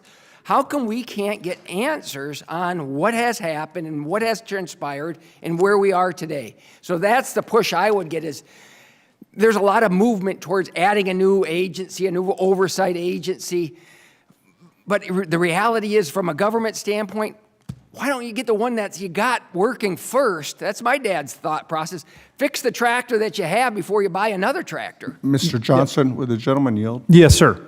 I think this is a very good question. And with your experience over the years, how would you say enforcement has changed one way or the other over the last 3 decades? You go back to your father and your grandfather. Has it gotten more enforcement, less enforcement? Have you noticed? And again, I look older than I am, so I'm actually not that big of a span of ages. But the reality, I believe, is that it just seems like the wheels of the Department of Justice have gotten slower and slower and slower. Now, maybe that is just my perspective, but it seems, I understand justice takes time, but the progress is so slow that you cannot have a system in place to protect people if the timing on the process can put them out of business. And that's what I'm getting at. And reclaiming my time, I think that's exactly right. And for me, we talk about transparency and transparency in the marketplace. I think it would be helpful to have some transparency within the government as well. I think we all understand the rationale of why they don't release a report if they haven't found any wrongdoing. But that silence is not good for the producer. It's not good for the consumer. I would submit it's not good for the packer. It makes everybody think something's going on behind the veil. So when we talk about, you mentioned earlier that we haven't heard boo or squat, which is exactly the right phrase, sir. Sorry. About the investigations in the wake of the Holcomb fire and COVID. I mean, let's set this information free. It seems to me that that is one key thing we could do to bring a higher level of understanding to what's going on from an enforcement perspective and tell those of us in this room maybe what we could be helping the DOJ do better with regard to enforcement. I'll give you an opportunity to react. Yeah, and again, it goes back to a pretty simple principle you learn raising kids, right? The boogeyman disappears when you turn the light on, right? And there's a boogeyman out there. We don't know if it's real or not real because the light's off. We need the light flipped back on to know whether or not the boogeyman exists.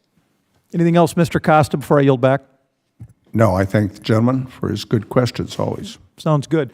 Well, thank you. I think you're exactly right. Let's turn the light on. That's something I think we could find robust bipartisan agreement on. With that, Mr. Chairman, I would yield back. The gentlewoman from Iowa, Ms. Axney, is recognized for 5 minutes. Thank you, Chairman Scott. Thank you so much for holding this hearing on such an important issue. I'd first like to request unanimous consent to submit to the record a letter and a statement from Bob Noble, President of Iowa Cattlemen's Association. Without objection. Thank you. In the letter, ICA President Noble expresses the need for price discovery and transparency to make sure that we can combat the meatpacking industry consolidation, its captive supply, and price manipulation issues. And I appreciate his call to support my bipartisan legislation, the Cattle Price Discovery and Transparency Act, and share his urgency that it's now time for Congress to act on this on behalf of our nation's cattle producers. And after listening to some of the testimony this morning, I'm sure many of my colleagues would agree that something has to be done.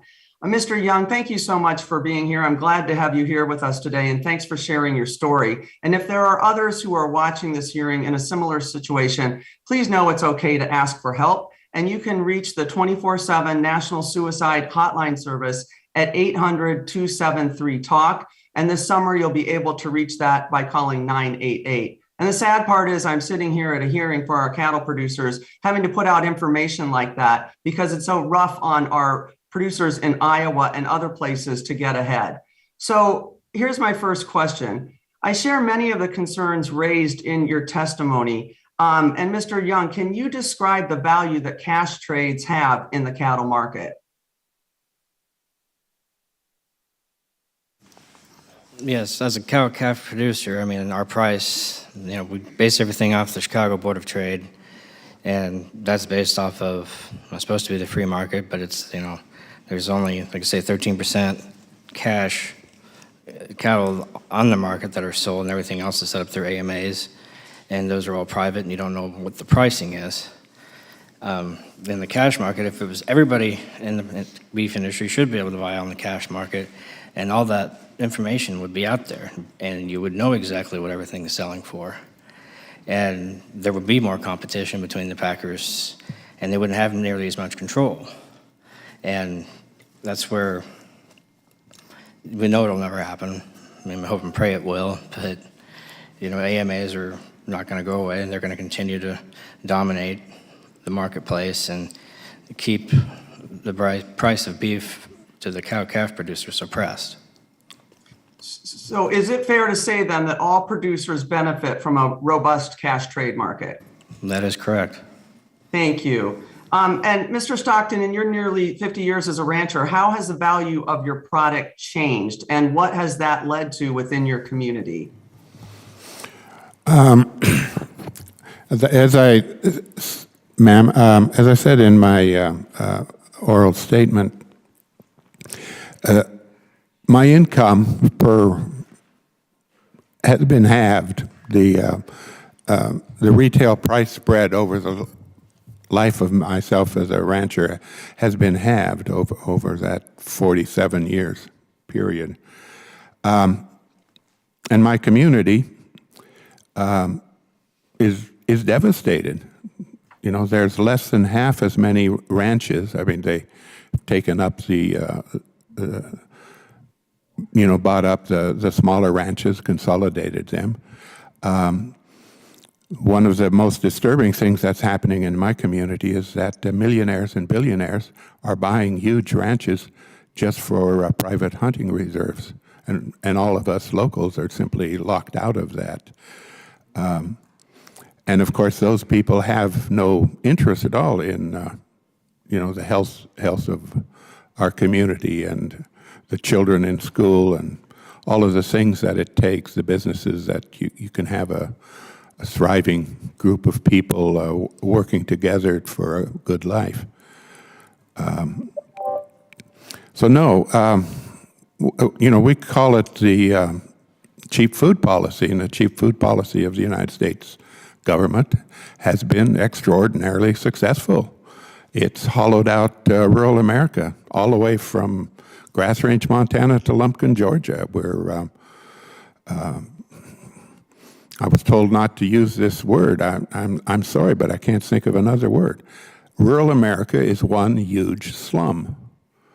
And this is a result of the lack of antitrust enforcement and the ways that we've elected to conduct rural and agricultural policy through the farm bills. Thank you. And if we do nothing, what do you think the future looks like? If we don't act on this in Congress now, what do you think the future looks like? I think the food security of your children and your grandchildren is in jeopardy. That's right.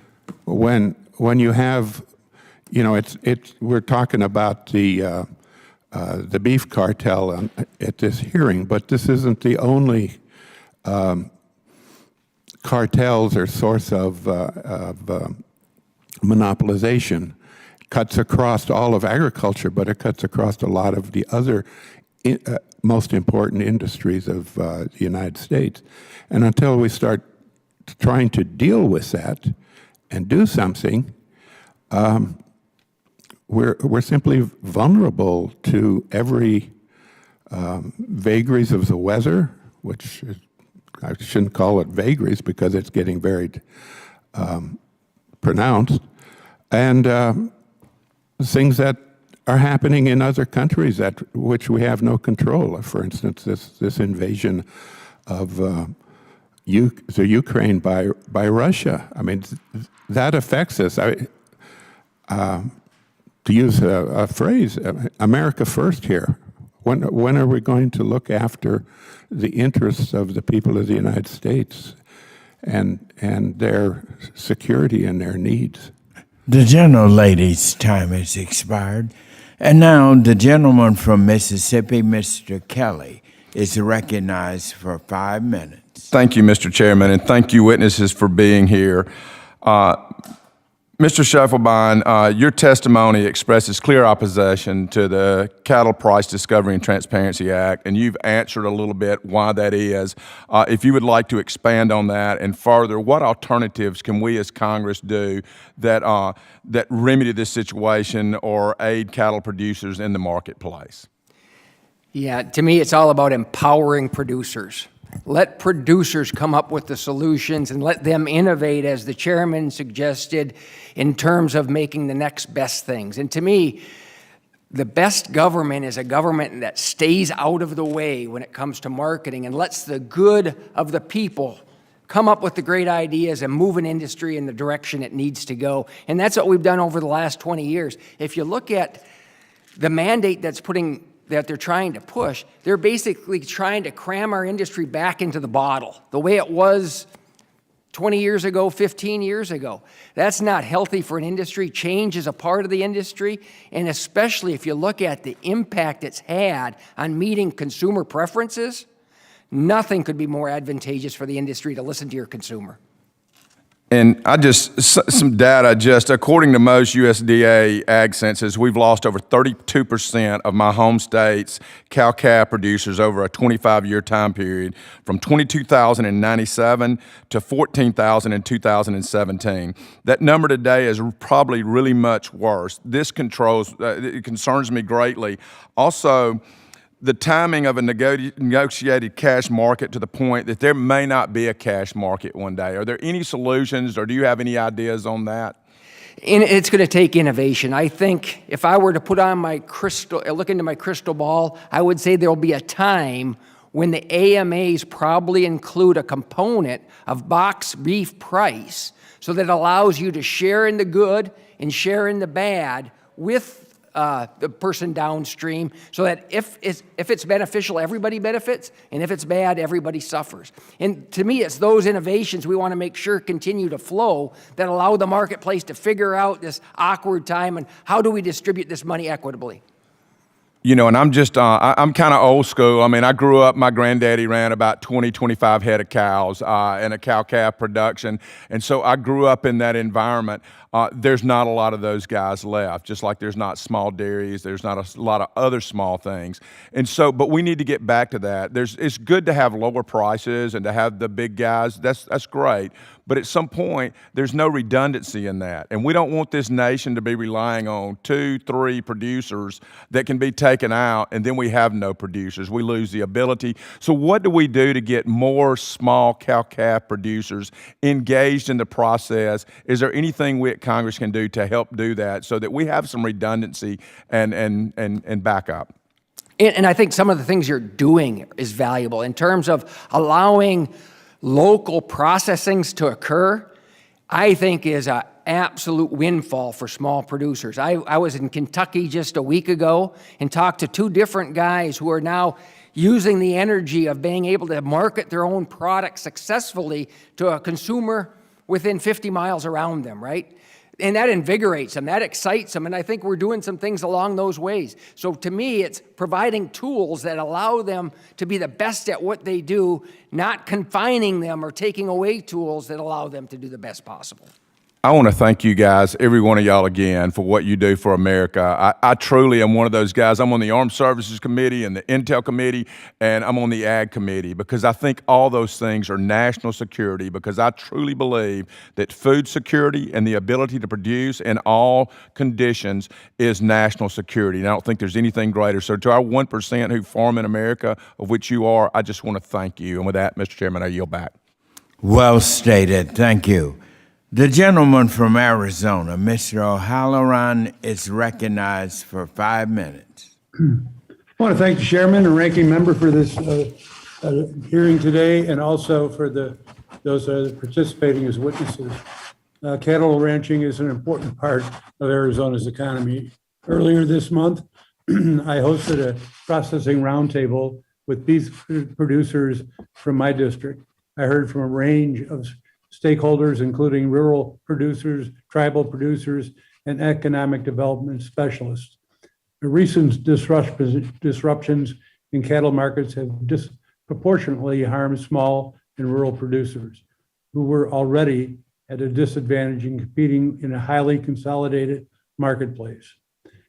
Because of an increase in the food cost of fuel, feed, maintenance, land, and water, producers are dealing with a 75 to 80% increase in operating costs, making it nearly impossible for small family-run farms to compete. And this hearing today hasn't brought out anything to make my optimism grow. I think that the other concerns that we heard from are where are our young producers coming from? What about the families that have historically been there? The beef packing capacity, and I'll talk about co-ops in a little bit. The real problem, I come from both a family in our family's history of dairy farming, and also have spent time, I heard of the Board of Trade mentioned a little while ago, and I was a trader on the Board of Trade and came up with those and worked in that environment where we knew what transparency was about. And I'm sorry to see that it's gone down this road. It's impossible to be able to meet the challenges without transparency in the process. It came to my mind during the course of this that the word monopoly came to my mind, the word cartel came to my mind. And when I looked up the definition, it's the excessive possession or control of supply of trade. Excuse me for one moment, Mr. Alleman. There may be someone that's not muted. We're having difficulty hearing the congressman. Everyone except the congressman. Let's get muted. You may continue, Mr. Allen. Thank you, Mr. Chairman. I'll just continue on with the definition of a trade or a commodity or service. What we didn't talk about is the other powers, the economic powers, not only the devastating economic powers to the producers, the smaller producers, but those powers that they are allowed to have economically to be able to overcome the type of costs that we've seen on the smaller market producers. And that's feed, fuel, and fertilizer. Also market control and many other aspects. And I do hope that the Attorney General's office will go down a path of fairly identifying and working on these issues. I would like to ask a question of Mr. Young. Have you considered this in the past, the process of the idea of establishing co-op processing facilities to increase processing capacity, which is scarce in rural areas, especially my area also? And if so, what were the hurdles you faced, and can the USDA be helpful in this process?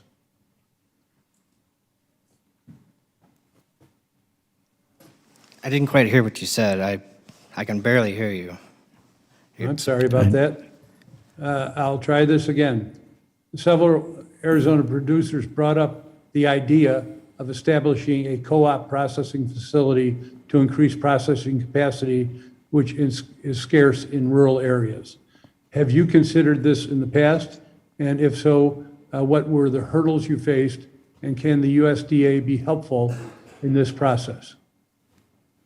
I mean, yeah, that idea has been out there for a long time. I've actually been talking about it recently. You know, there was a lot of small processors that popped up during the pandemic. You know, they saw the store shelves were empty, so they took the opportunity to open their own small locker.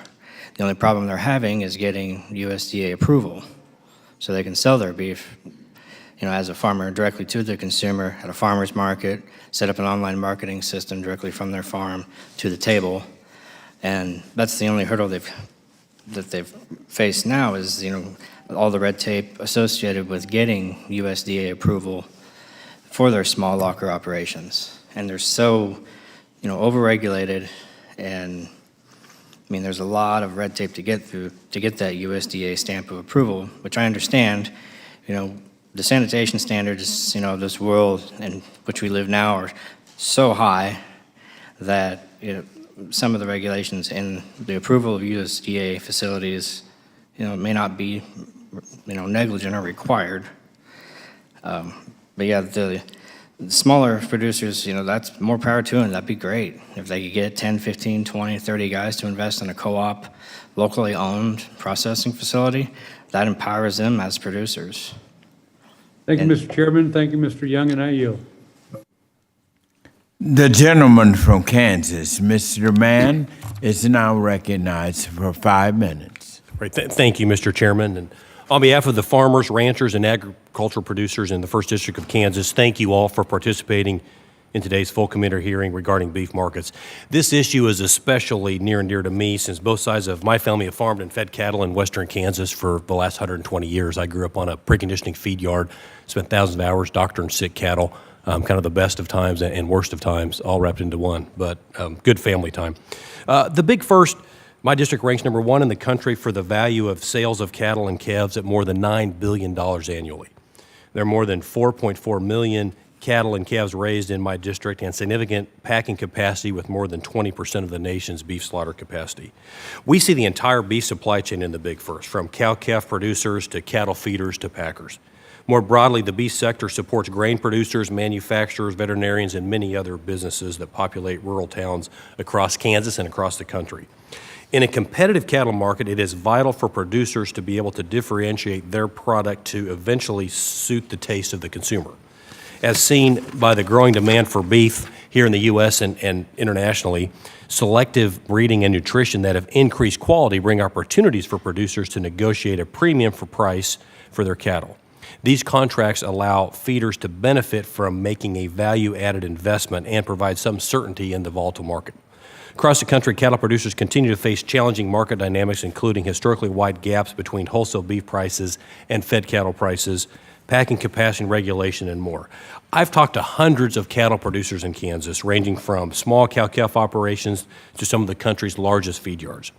Overwhelmingly, I've heard that we need to increase price discovery in the cash market, make sure that producers benefit when they provide a superior product, refuse to let the government interfere in the free market, and acknowledge regional differences. There's currently discussion, here in Washington around the federal government mandating a certain percentage of cash or spot transactions between the feeder and the packer, limiting the number of allowable alternative market agreements. AMAs are popular across the Big First and used by many because they cut cost, increase efficiencies, and reward producers for a higher quality product. So a few questions. First question for you, Mr. Schiffelbein, and thank you for being here. Do you feel that the legislation proposed to limit the use of AMAs would negatively affect the beef market, and how do you think it'll impact beef quality? As I've mentioned before, that AMAs and that transparency is basically the signals from the consumer to producers on what to do. So from that standpoint, I know with certainty it's going to have an important negative impact, okay? Because we need those signals strong and transparent and flowing freely from consumer to producer. The whole idea of mandating the packers, to me, is a misnomer, because when you mandate one half of a deal maker, you're also mandating producers, and that's where we get the rub. When you're mandating producers on how they ought to manage their cattle and market their cattle, I think bad things will occur, and actually to the detriment of the people promoting it. I think the largest concern occurs into small and mid-sized producers like myself, because when you're limited to a certain number, all of a sudden now you have a packer picking winners and losers. And it doesn't allow me to exert my thing that says, because I have a superior product, choose me, choose me. Instead, you're deferring to a packer. So I think it goes down a very dangerous road, especially for mid and small-sized feeders. Okay. Thank you. Another question for you, sir. Do you believe that the establishment of the cattle contract library, that was done by this Congress earlier this year, similar to what exists in the swine contract library, do you think that's going to provide more transparency to the market, and how do you think it's going to impact producers in Kansas and around the country? Well, the intent certainly is there. And again, I mentioned before, and I testified previously, the devil's in the details. And that's what raises some concern for our producers, is the way it's put together may actually tell you whether it's favorable, or it actually could be neutral to unfavorable, depending on if the packers have more utility with the contract than the producers. So to me, I really like their approach of the pilot project, but I think constructing it in a manner that is of benefit to producers is of utmost importance. Okay, great. I see my time's expiring. Thank you for being here, and with that, I yield back. Thank you. The gentleman from Georgia, Congressman Austin Scott, is now recognized for 5 minutes. Thank you, Mr. Chairman, and I want to apologize to the the panel for being late. I was in the Armed Services Committee with the Secretary of the Air Force and a couple of generals going over their budgets. Mr. Stockton, I believe it was you that brought up the Antitrust and the Federal Trade Commission. Is that correct? And the monopolization, if you will, of what is happening in processing? Could you restate that for me, please? I have a little. I think I heard a statement from you that I very much agree with. The Federal Trade Commission has not been active enough in this, and it's led to a significant amount of monopolization in the processing. Yes, federal, but also particularly lack of enforcement of the Packers and Stockyards Act. You know, when the Packers and Stockyards Act was first initiated in 1921, and there was a consent decree that required that the Packers, the cartel of that time, had to purchase all of their cattle in a marketplace that they did not own or control.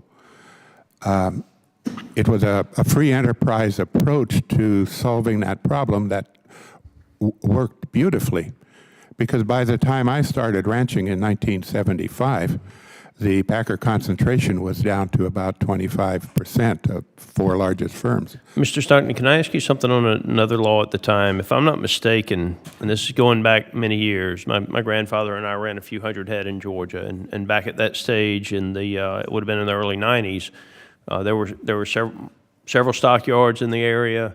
There were multiple places where you could take a calf to get it processed. Most of those don't exist anymore, which exactly been brought yes. up as one of the problems. So there's not a whole lot of options for the farmers to sell their product. But there was a time when the packers were not allowed to actually own the animal up to and until maybe 2 or 3 days before the animal was processed, if I'm not mistaken. Yes. Am I correct in that? And those laws have all gone away. Most of them were at the state level, if I'm not mistaken, not necessarily a federal law. But do you think that that is an issue that if it were revisited? Well, yes. The Packers and Stockyards Act is very clear that a packer should not give an advantage or a disadvantage to any buyer or seller. And if they're owning cattle, well, they're obviously giving an advantage to themselves.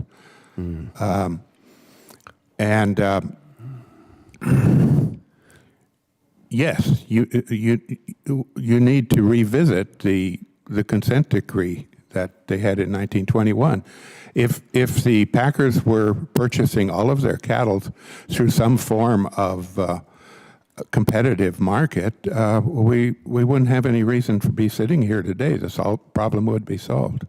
I do know that the Georgia cattlemen, and I'm not saying all of them are in favor of this, but I do know there has been discussion with the Georgia cattlemen about them putting together some type of a co-op and the ability to slaughter and process. And slaughter's a word nobody likes to use, right? But the bottom line is, our hamburgers come from an animal that's been slaughtered and processed.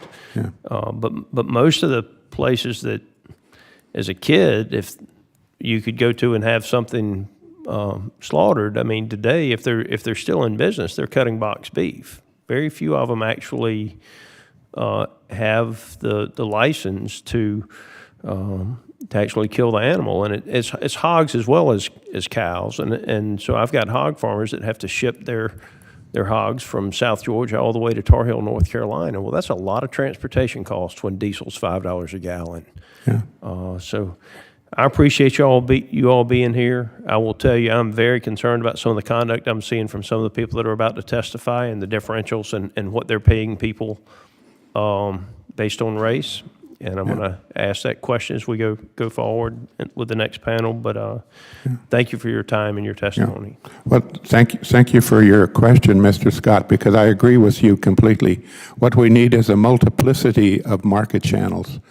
And now that we've concentrated it through this one funnel, until we solve that problem. The retailers are not innocent in this. And the retailers are not innocent in this. I yield. The gentleman from Georgia, Mr. Allen, is recognized for 5 minutes. Thank you, Mr. Chairman. And of course, I presume the purpose of this hearing today is to deal with the cost of what we're paying for meat and how, who's responsible. Obviously, we are faced, I think it was a record 8.5% inflation in this last year. Obviously, one of the drivers of inflation is not only what the feds are pumping into the economy to cover government spending, but it's government spending, it is policy, and it's energy policy, it's driving the cost of everything beyond anything we've seen probably in our lifetime, maybe even since the Carter presidency. So, that's the issue. That's why we're here. And of course, what we've got is apparently some allegations that, we need to get to the bottom of as far as our industry is concerned.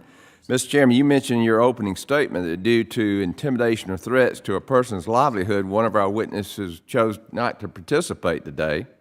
You also mentioned that you will be following up on the situation, and I hope you will. These are very serious criminal allegations. I know many of our members are curious to know additional details of this situation, if true.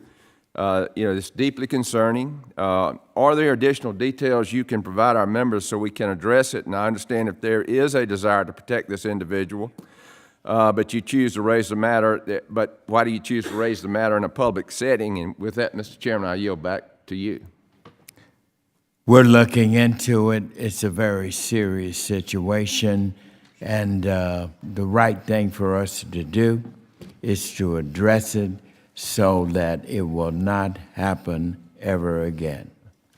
Then, so you're not prepared here to disclose any Not details? until we get all the facts. It would be improper for me to discuss any details on it when I don't have the full facts. Okay, all right. Well, with that, I'll yield back. Thank you. And now the gentlelady from Minnesota, Ms. Fishbach, is recognized for 5 minutes. Well, thank you very much, Mr. Chair, and thank you all for being here today. Mr. Scheffelbein, just wanted to ask you, the issues of price discovery, concentration, and market manipulation are serious issues, but I firmly believe that government mandates or strong-arming the private sector when politically expedient is the wrong approach. The best solution in my mind is more transparency and more competition, and you mentioned some of that earlier in some other answers. Discussing these issues with you earlier, you clearly feel the same way. But we also discussed the grassroots effort that your organization took to get to this point.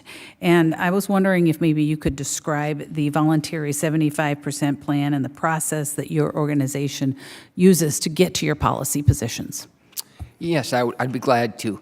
And basically, we know negotiated trade is important. We know it's important. We know it's important to our members. So the question then became within our membership is, we have the control because a buyer and a seller must agree on a way to sell an animal for it to go forward. So how do we push more negotiated trade into the system? So what we did is we put together a voluntary approach that said, producers, we know negotiated trade is important. How can we elevate this, and especially in key regions? And we set targets. So we put robust marketing targets at each region to say if we meet this goal, the likelihood of successful price discovery is high. And we implemented that, and the remarkable results were we doubled in the state of Texas the percent of negotiated trade and met that threshold 75% or more of the time all the way through. So it was an incredibly good experience. Thank you. And just, as I mentioned earlier, you're a constituent of mine. I've been out to the farm. But I did want you to visit with your family. But just wanted you to, maybe take a moment to briefly talk about the family and the farm, and so that we understand a little bit better about your organization, the company. And one thing maybe that this group could take to heart is we're a family affair, a large family affair.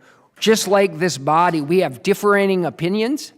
And when you have differing opinions, respect each other, but you have to go forward with something. And what we found out is when a body disagrees on an item, we don't keep pushing that item and pushing that item and pushing that item. And I think that plays well into the mandate question.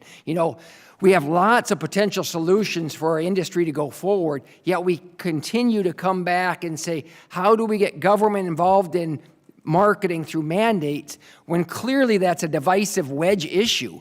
Why can't we move on to some outcomes that are positive, just like in the family, that say, let's do this item that makes sense that we all can agree on? And I would share that's probably the most fundamentally thing similar to our farm that would show value in the Congress. Thank you very much, and I appreciate that, and I yield back, Mr. Chair.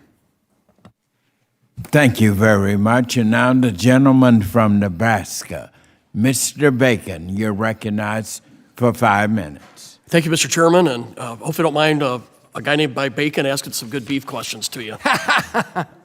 So in our district, we have a lot of feeder lots. We also have a lot of meat processing plants. So I think it's really important that we get this right for all involved and so, with a balanced policy.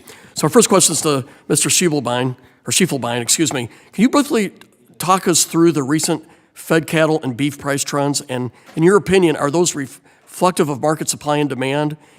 And how do these prices compare to pre-pandemic? So yeah, and that's the perspective. That's a fantastic question. From a perspective standpoint, everybody has to understand it's so hard to realize what you just lived through. But if you look at what occurred with a pandemic to the beef industry, there has never been anything like it before. When you talk about 40% of your market share disappearing overnight, I mean, the effect to the economy, to the beef industry is huge. And then you have to study on why it occurred the way it did, and that's where I think the question is really good. From a simplicity standpoint, when you have cattle numbers like this, and you have to push them through a processing pipeline this size, somebody has to decide which of these cattle make it through the pipeline. In America, capitalism does that through describing prices.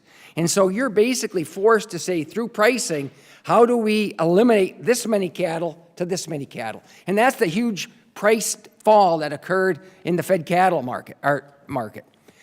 Then I just want to say, on the flip side, people wonder why the beef price went so high. The beef price, on the other hand, went from that small funnel to all these producers who want good American beef, right? So that's why the discrepancy occurred. There was a funnel in the middle that had to ration on the left side, and they had to ration on the right side, and that's where the price discrepancy comes. Sounds to me the answer is more capacity. And and it takes a lot of capital investment to do that. What's the role from Congress in trying to facilitate more capacity? And it's going to go contrary to a lot of what Congress likes to do, and that is, as you put on more regulations, red tape, and oversight, okay, as you put on all three of those, it actually hinders the ability of mid to small packers to compete with large packers who can put an enormous amount of their top line, if you will, into that. So you have to be able to, how do we streamline getting these into process with the least amount of red tape and allow them to function efficiently? A follow-up question with you there, sir. You mentioned the importance of knowing the results of the DOJ investigation before we go forward and attempting to fix some of these alleged problems. Do you worry that Congress or the administration are rushing ahead to attempt to fix problems that don't exist, or that we simply don't know enough about it at this point? What's your thoughts? I don't know. I wished I knew, and that's where, again, that shining the light on would be better. I'm hopeful. I'm an optimistic person at heart, so I'm hopeful that the answer is they just haven't come around to it yet, and they're not trying to withhold information from us. So that's my optimistic nature. It's always better to ready, aim, fire versus fire, ready, aim. So it's Yes, better sir. to have the facts sir. first. To all the panelists, I'm curious, are any of you or your businesses directly involved in the trade of fed cattle with at least one meat packer? If so, how often can you describe what your typical interactions might be with that packer? Just what do you deal with one or more packers, and what's been your relationship? No, I said earlier, I don't deal directly with the packers. I'm a cow-calf guy. I breed them, raise them, then sell them off the cow at 7 to 10 months of age to either a feeder or whomever purchases them, and they feed them out and have to, sell their cattle through a packer, so the consumer can purchase their product.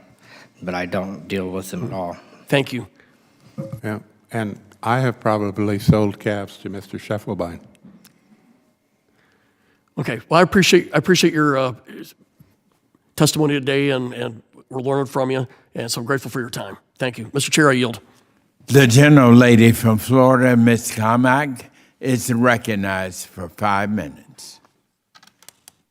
Well, thank you, Mr. Chairman, Ranking Member Thompson. I'm very excited about this particular hearing as I come from a small cow-calf operation myself. I grew up on a small ranch in Colorado, so I appreciate and sympathize with a lot of our witnesses here today. Livestock is one of the most important agricultural commodities in my district and certainly in our state. And what I hear on the ground from our producers in Florida is a far more nuanced and complex picture of the current challenges facing the livestock industry than this administration and the majority are willing to admit. The Florida cattlemen are ardently opposed to a cattle market mandate. And when I hear from folks back home, they typically express their concerns about government intervention and overreach that jeopardizes their own futures.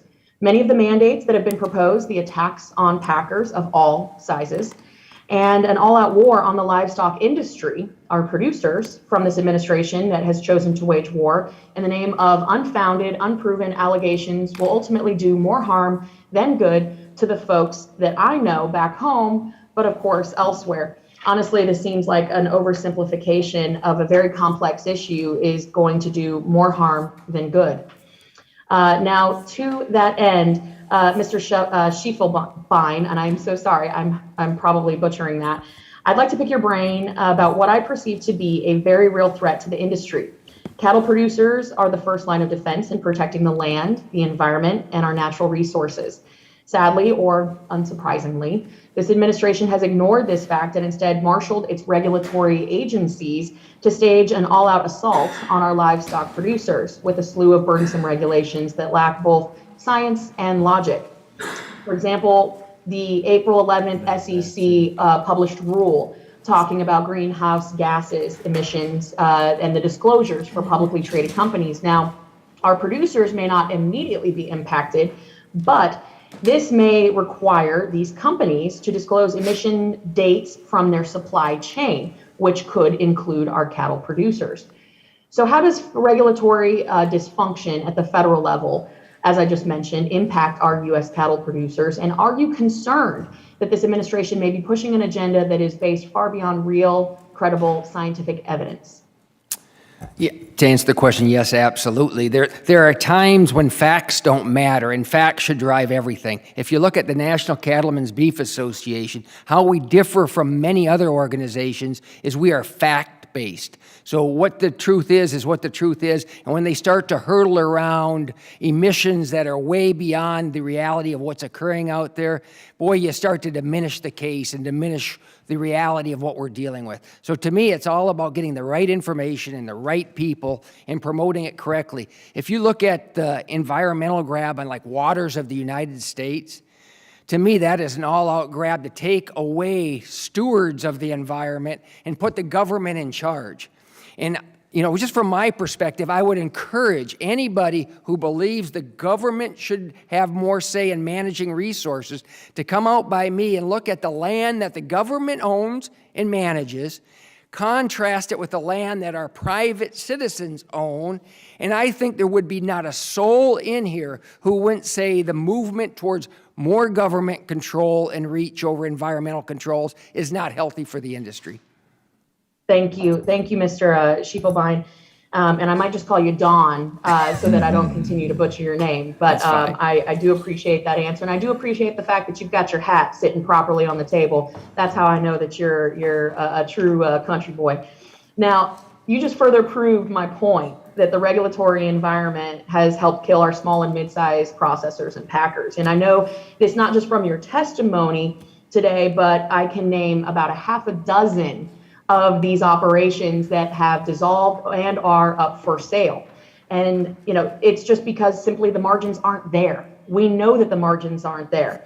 And I can tell you from experience that we don't always know what our inputs are. And I would challenge our producers to check on what our inputs are. Now, this is an ever-evolving situation, and we know that, and in large part because of the government overreach that we're experiencing. When you've got operations that are processing up to 2,500 cattle a week, and they still can't make the numbers work, and you would need at least 2,500 a week to make a regional dent in the marketplace. This isn't a mismanagement issue. This is a fact that this government and this administration are doing more to harm our producers and by extension the industry and the very vertically integrated system that we have. And we cannot sustain the regulatory environment to make these operations work. So it's just not tenable. And I thank you all for being here today. I know that this is something that is a very complex and nuanced issue, but to our witnesses for appearing before the committee, thank you for your testimony. And thank you to the chairman and the ranking member for hosting this very, very important topic. And with that, I yield back. The gentleman from Iowa, Mr. Fenstra, is now recognized for 5 minutes. Thank you, Chairman Scott, Ranking Member Thompson. I thank you for the witnesses concerning this very tough topic. During my time today, I'd like to ensure that Iowa producers have a seat at the table by discussing Iowa issues concerning market reform. I have 3 out of 4 packers in my district. I've traveled all 39 counties in my district at least twice a year, and I hear the critical concerns of my producers about the industry. My district ranks number 1 in pork, number 3 in poultry, number 6 in cattle and calves, and out of 431 congressional districts that sell agricultural products, my district ranks 2nd. With all this information, one can conclude that agriculture is truly the economic engine in my district. According to the report from the University of Nebraska, the USDA cattle region with the highest cattle grading is the Iowa-Minnesota region. In fact, over 94% of the cattle in my region grade over 80% choice. This compares to less than 13% from Texas, Oklahoma, and the New Mexico region. Midwest cattle producers are hurting. They see everyone in the supply chain making large profits while they're losing from anywhere from $100 to $150 a head. Fairness and transparency creates sustainable agriculture supply chain, which is critical to our producers. The processing of cattle is mostly operated by 4 packers that control nearly 85% of the market. This market share lets them control the price through contracts, manage the amount of animals being slaughtered through line speeds, and the control of supply livestock to their satisfaction. The system is set up where the packers will never see a loss, creating massive guaranteed profits while rural farmers lose their livelihoods.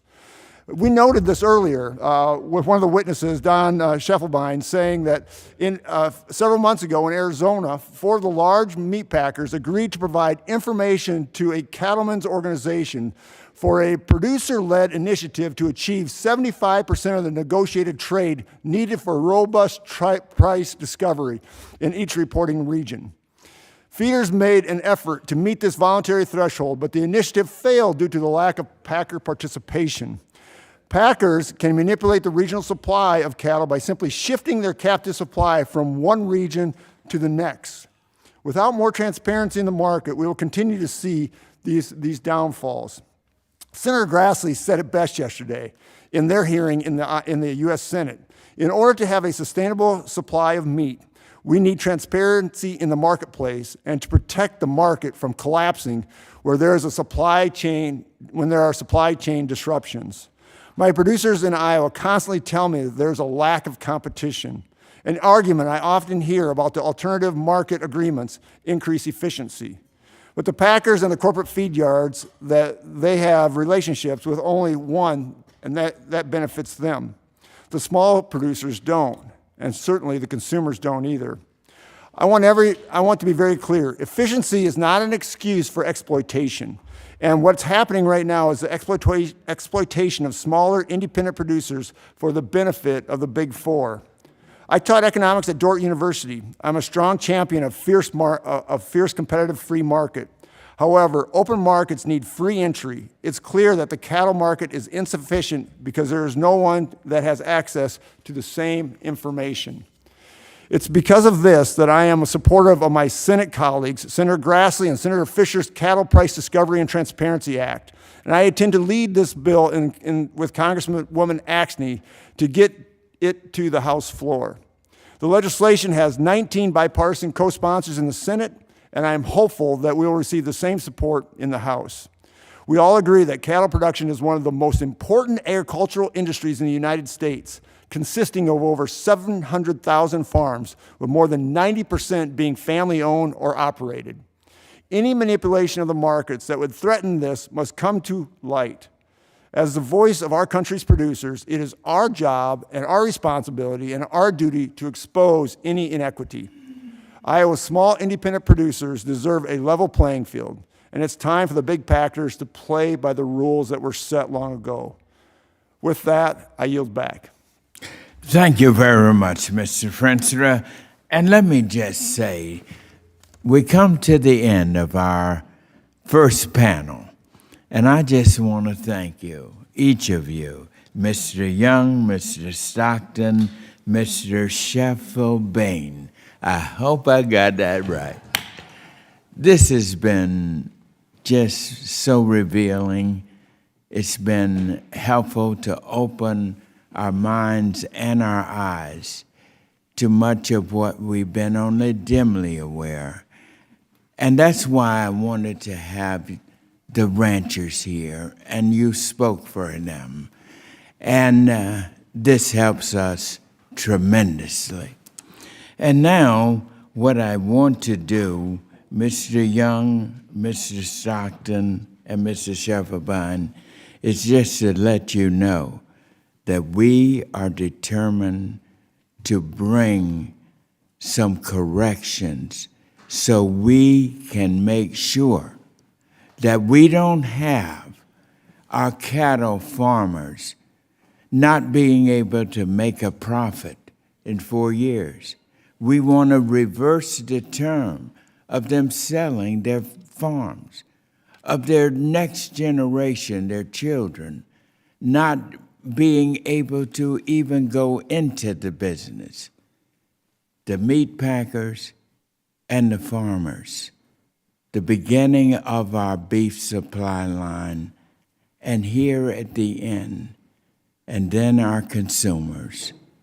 These are the main features that this committee is vitally concerned about.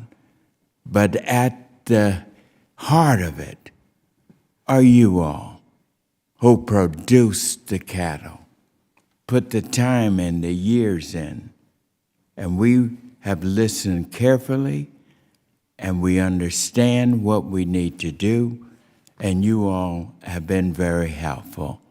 God bless you, and you have inspired this committee to respond and join with our next panel, because we can't come to this solution without the meat packers.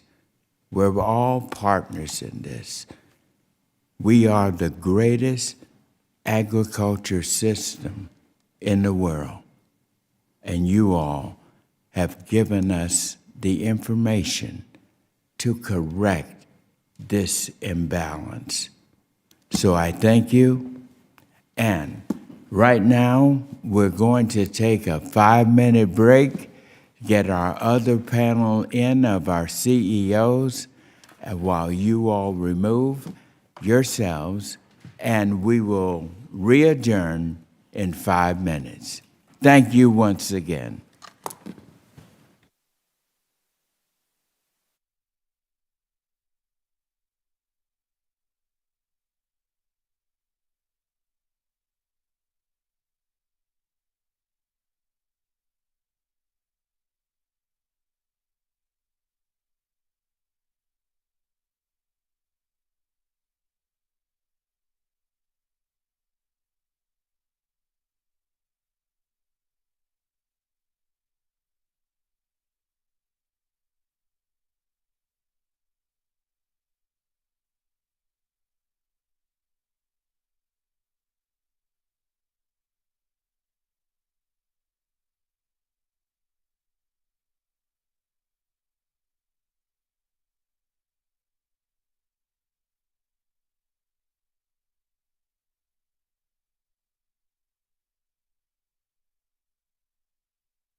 Our meeting will now come to order. Thank you all. We now are going to start our second panel with the chief executive officers of the Ford meat packing companies. And I certainly want to, I see my good friend, Senator Chuck Grassley has joined us in the back. Welcome, my friend. As I mentioned a little earlier ago, a senator called me a while back, came over and met with me in my office, shared the bill. So I think it's very important because we're moving both in the Senate and in the House to try to make sure that we bring together an effective piece of legislation to address this issue, to make sure that our ranchers are getting equity, to make sure that the next generation of farmers who are family members remain in the business. So we're going to address that. Right now, thank you, nice having you, Senator Grassley. And right now, we're going to introduce our panelists, and our first witness for our second panel today is Mr. David McClendon, who is the Chief Executive Officer of Cargill, Incorporated.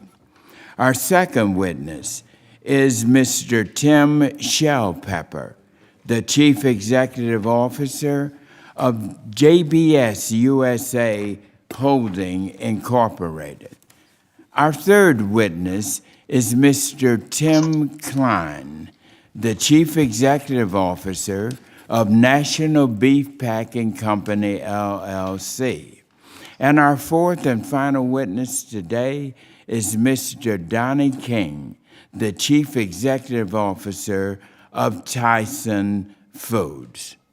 And first, what I want to do is to ask our witnesses to please raise your right hand and please jointly state your name for the record. David McClennan.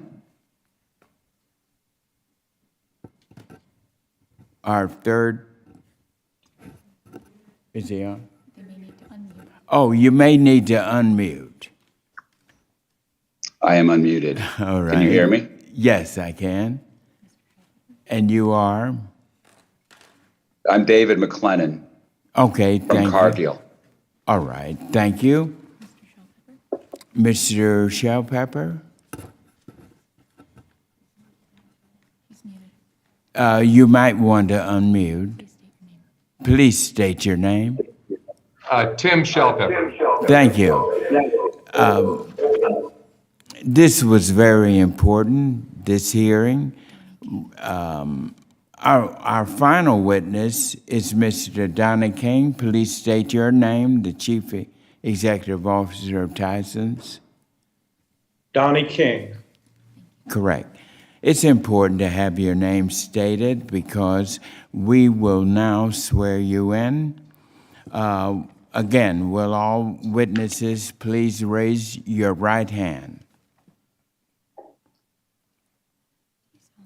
Do you solemnly swear that the testimony you are about to give today before the committee in matters under consideration is the truth, the whole truth, and nothing but the truth? I do. I do. I do. Thank you very much.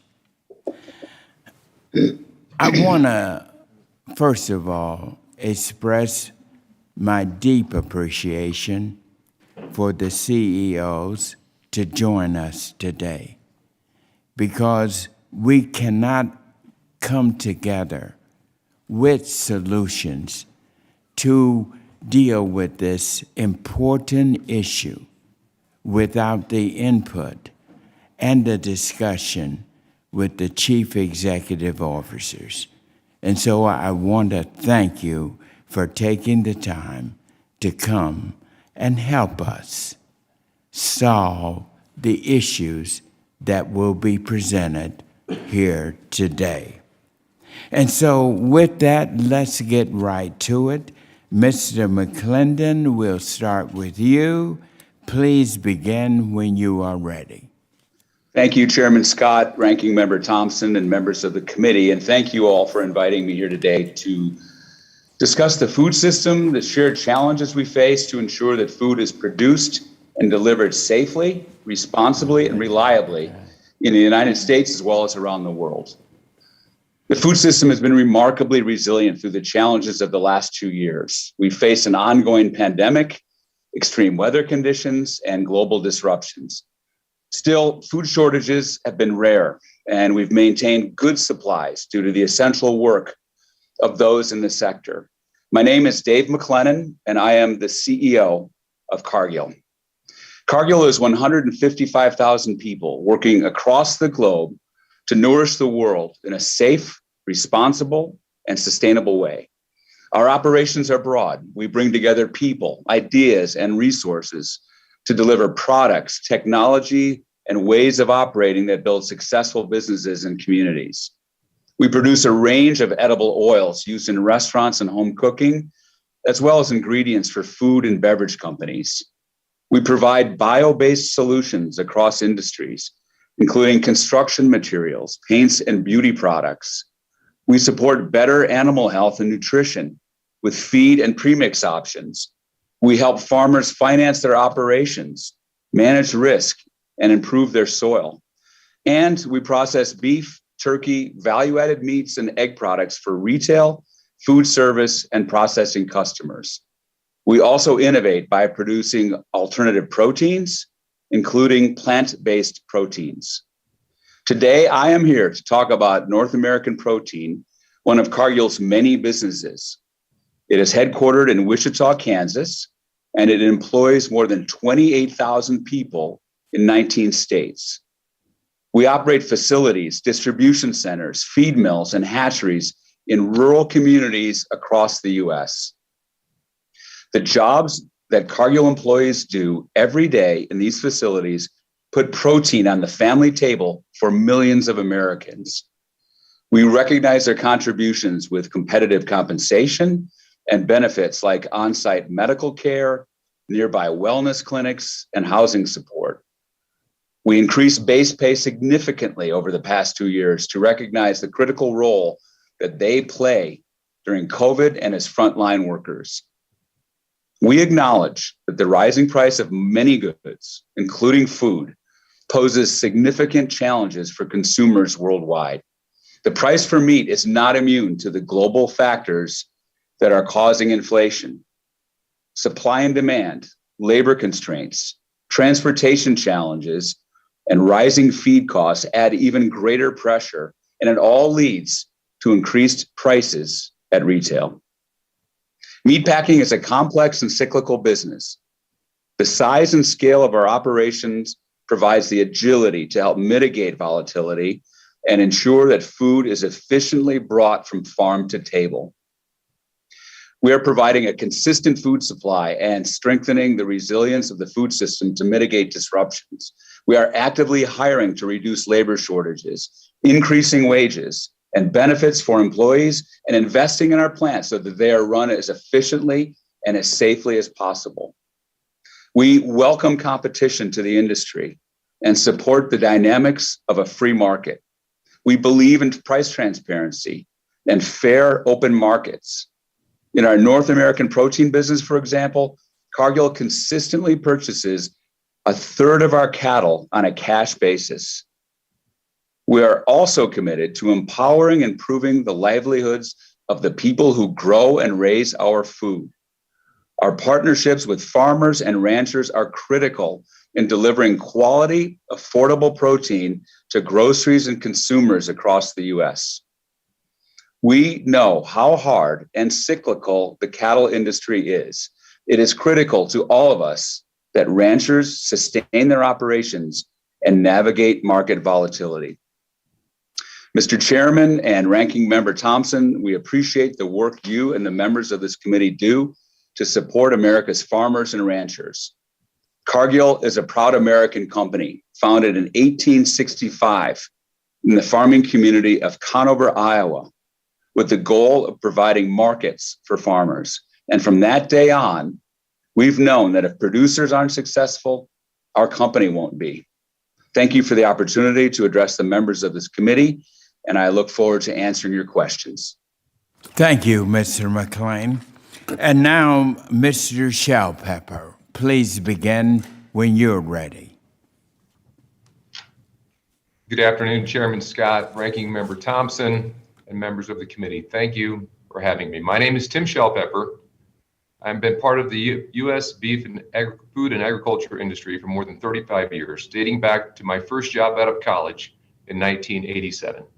I joined JBS in 2017, and I became CEO of JBS USA this past January. I'm also a proud fourth-generation farmer. My wife of 31 years and I operate the farm that I grew up on, which my great-grandfather originally settled in Nebraska in 1887. Our land sits in the heart of cattle country, surrounded by farms and feedlots, many of which supply cattle to JBS. I am both a friend and a customer to many of my neighbors.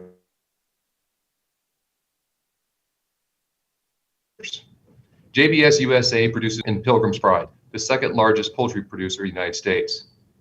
We employ 67,000 team members, mostly unionized across the country, and we contribute millions of dollars each day to local economies through purchases of livestock, poultry, and plant supplies. At JBS, we strive to create a better future. Our success has allowed us to strengthen many small towns and give back to our rural communities.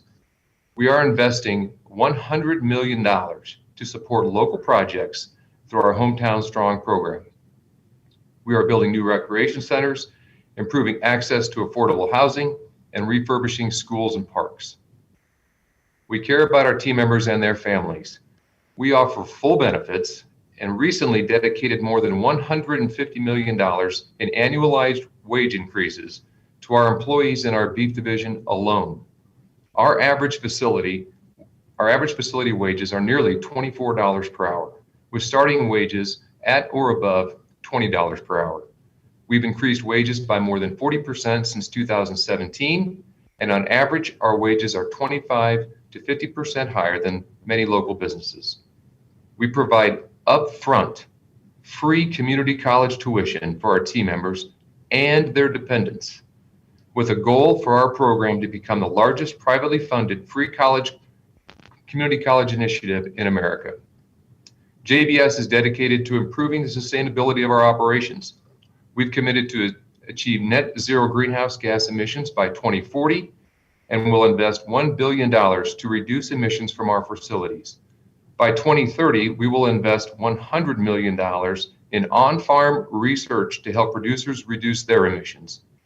In recent months, we've contributed $1.3 million in climate change research projects in partnerships with NGOs and universities, including a $700,000 contribution to the University of Nebraska-Lincoln to help build a new feedlot innovation center.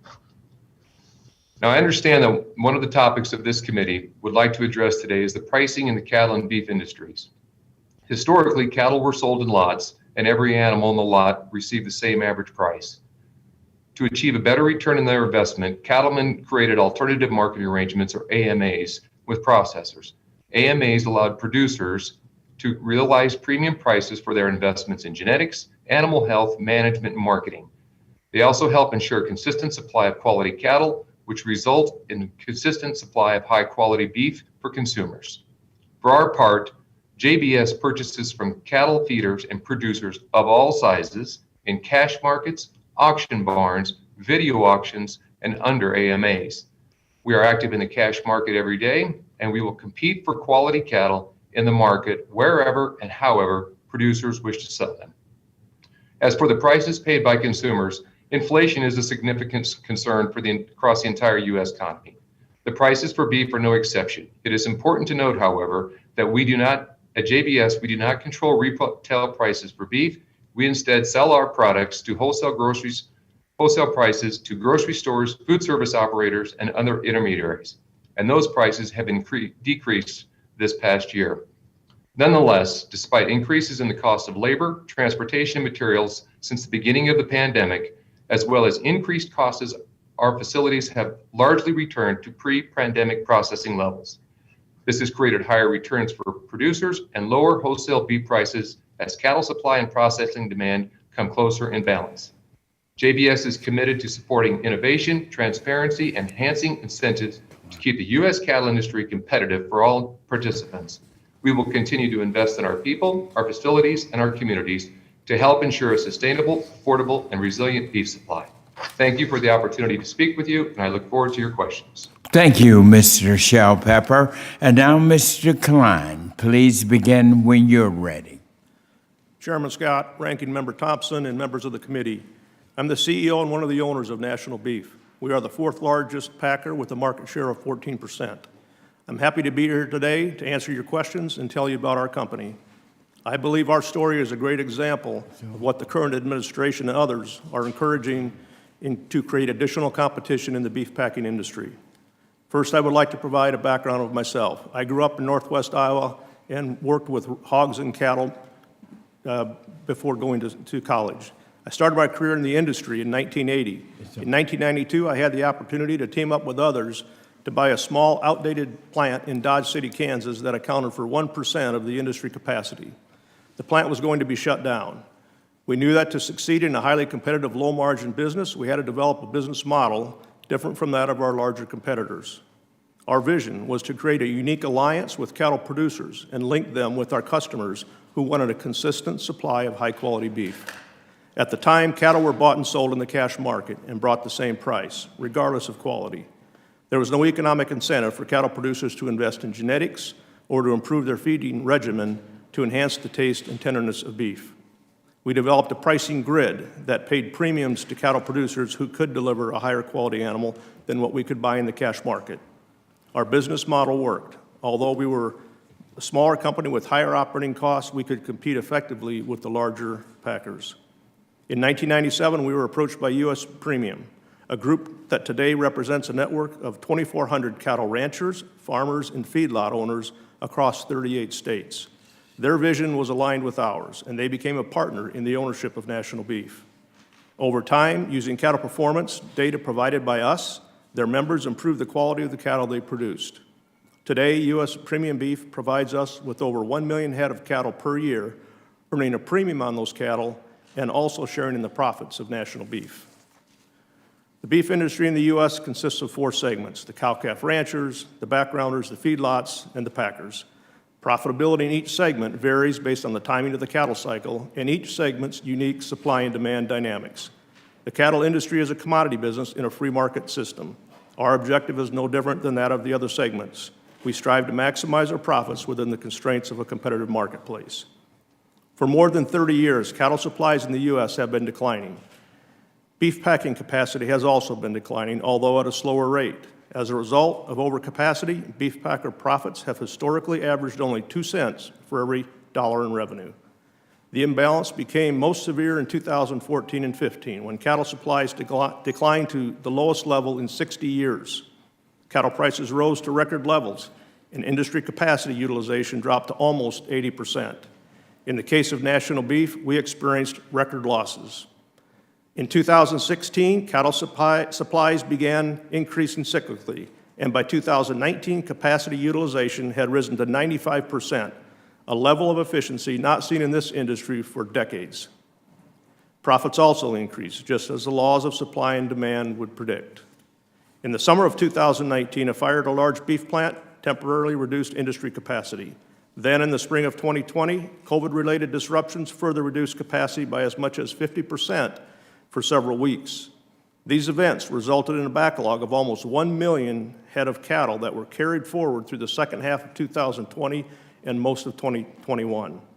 The excess supply has allowed National Beef to operate at 100% of capacity for the last 2 years. On the demand side, COVID caused a change in consumer dining habits. Consumers made a choice of what protein they buy and what they're willing to pay for it. As they transitioned to eating more at home, their desire for beef increased and prices increased.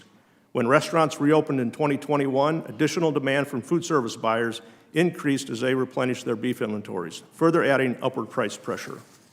The combination of excess cattle supplies and unprecedented demand for beef resulted in record profits in 2020 and 21. Those dynamics are now changing, just as they have in previous cattle cycles. USDA data indicates that fed cattle supplies are peaking and will continue to decline over the next several years. There have also been indications of additional capacity being built, including our announcement of a new beef plant in Iowa. History teaches us that as cattle supplies decline cyclically and new capacity comes online, there will be a shift in profits to the cattle production segments of the industry. Today, U.S. beef enjoys a reputation as the highest quality beef in the world. Demand continues to grow both in the U.S. and globally. The opportunity for profit across all segments has never been better. Thank you for inviting me today, and I look forward to your questions. Thank you, Mr. Klein. And now, Mr. King, please begin when you're ready.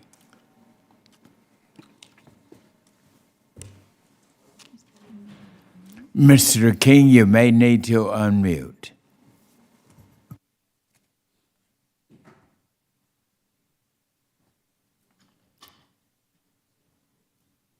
Mr. King? Can you hear me, Chairman Scott? Yes, we can hear you now, loud and clear. Welcome. My apologies, Chairman Scott, and to the committee. No Chairman problem. Scott, Ranking Member Thompson, members of the House Agriculture Committee, I do appreciate this opportunity to discuss the economics of our business. My name is Donnie King, and I've been a Tyson team member for almost 40 years.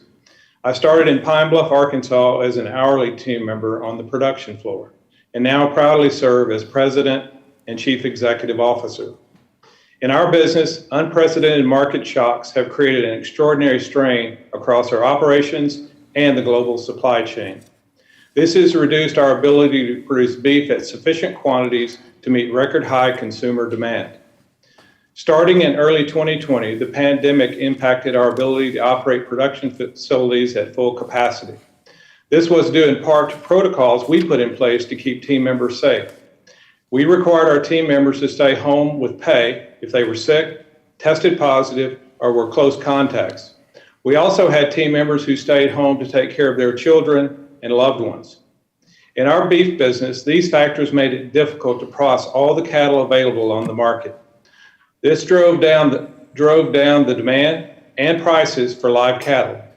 At the same time, demand for beef skyrocketed as restaurants closed and Americans started cooking more meals at home. Simply put, production could not meet the consistently strong demand. Economists have agreed with this assessment, which underscores that the market, not Tyson, sets the price for cattle and beef. When a product is in oversupply, in this case, live cattle, the law of supply and demand drives down the prices for that product. And when a product is in strong demand, in this case beef, the same law of supply and demand drives up prices for that product. Today, the situation is deepened by geopolitical issues which are creating shortages of essential inputs such as grain. This results in higher costs, which is reflected in the prices American families pay at the grocery store.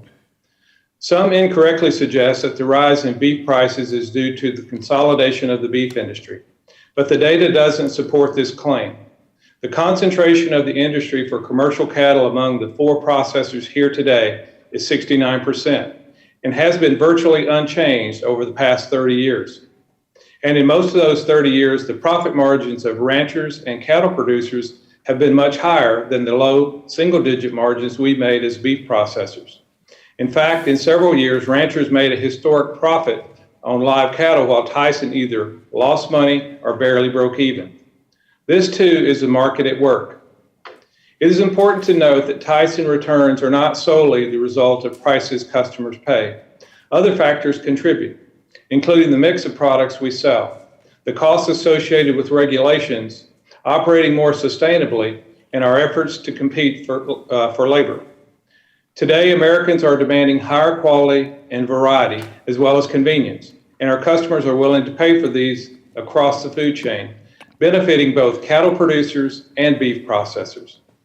We're also working hard to become a more efficient business by investing in automation and innovation.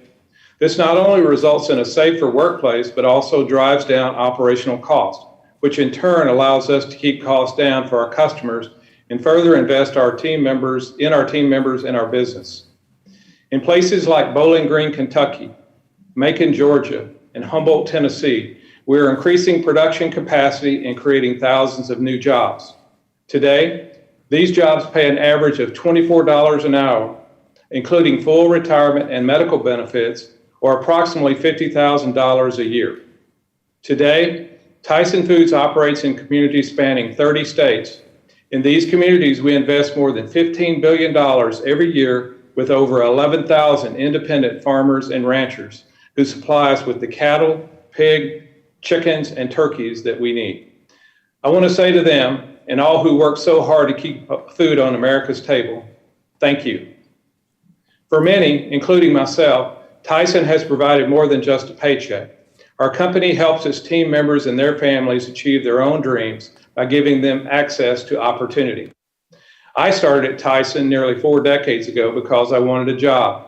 I stayed because of the company we are, the values we hold, and the important work we are privileged to do. Again, I appreciate this opportunity and I welcome your questions. Thank you very much, Mr. King, and thank all 4 of you for your excellent testimonies. And now, at this time, we'll go right into our questions.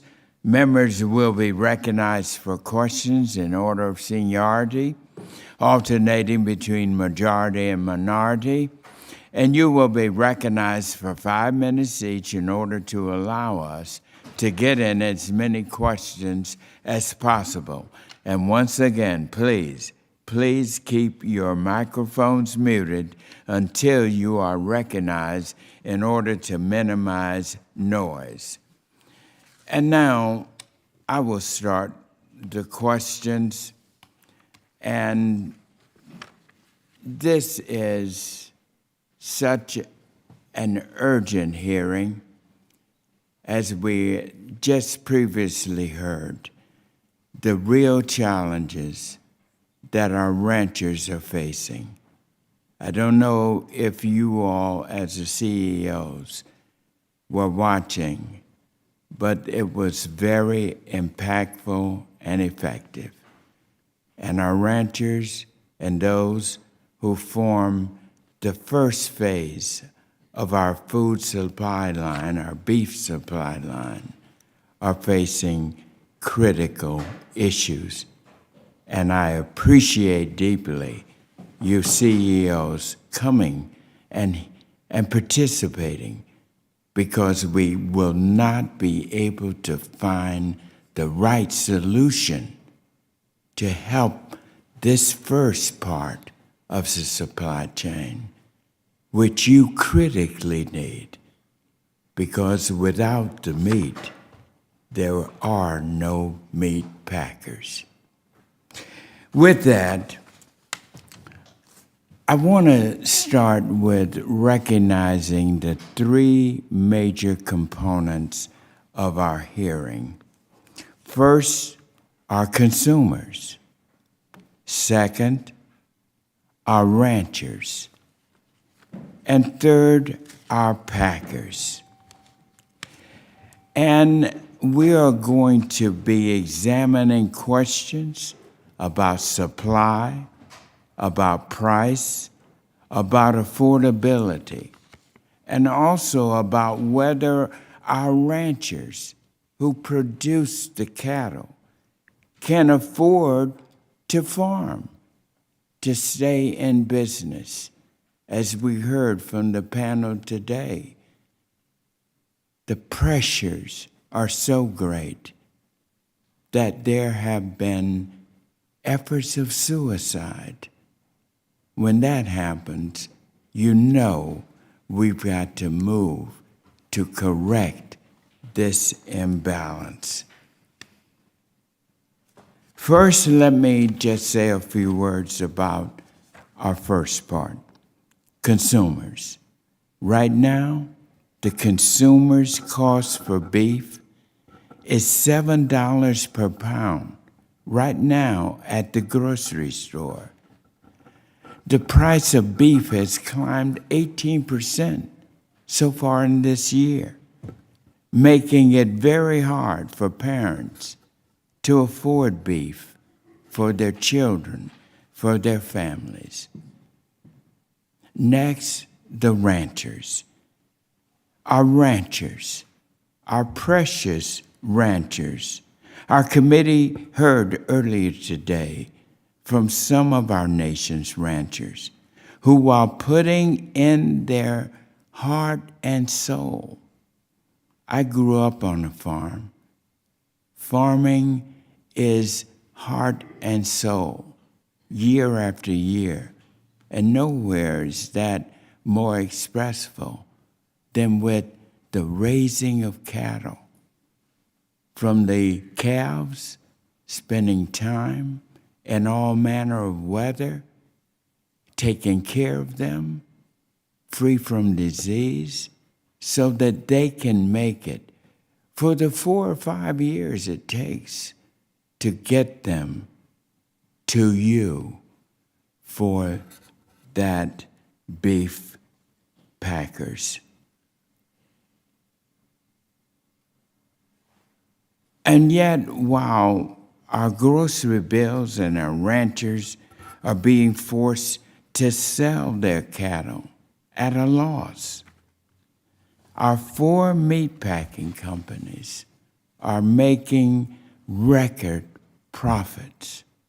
In fact, your companies reported over $15 billion in profits in this last year alone. And I don't argue with the ability to earn profits.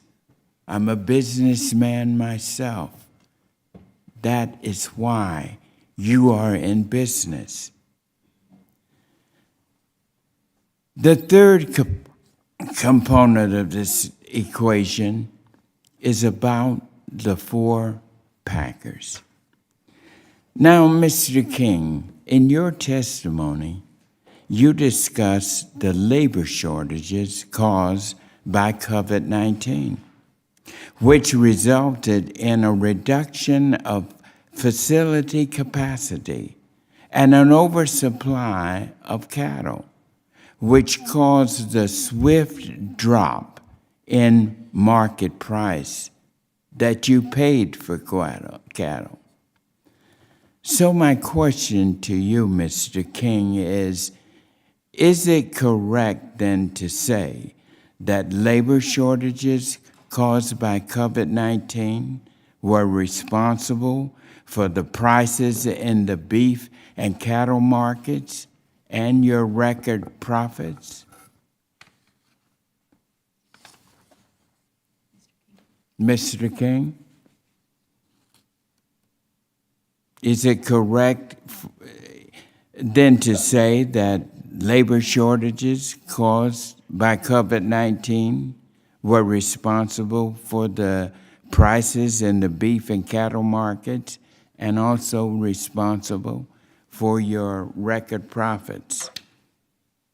Chairman Scott, I hope you can hear me at this point. Yes, I can. Thank you for that question, and I'm sorry for the technical difficulties that we continue to have. But what I testified in my opening statements, I stand by. The unforeseen shocks of the pandemic that we saw was a significant issue for us. It was, and for all industry, many businesses closed or idled or reduced capacity, and many sheltered in place, stayed home. As was testified by one of my competitors earlier, we were also at the top of the cattle cycle. And my memory is that we had about 6 million head more cattle at the top of the cycle when the pandemic hit. Mr. King, I want to get to the crux of the matter here. But these factors that you have given, they really don't tell the full truth here. Because from my own research, your profits are largely determined by what is called the meat margin.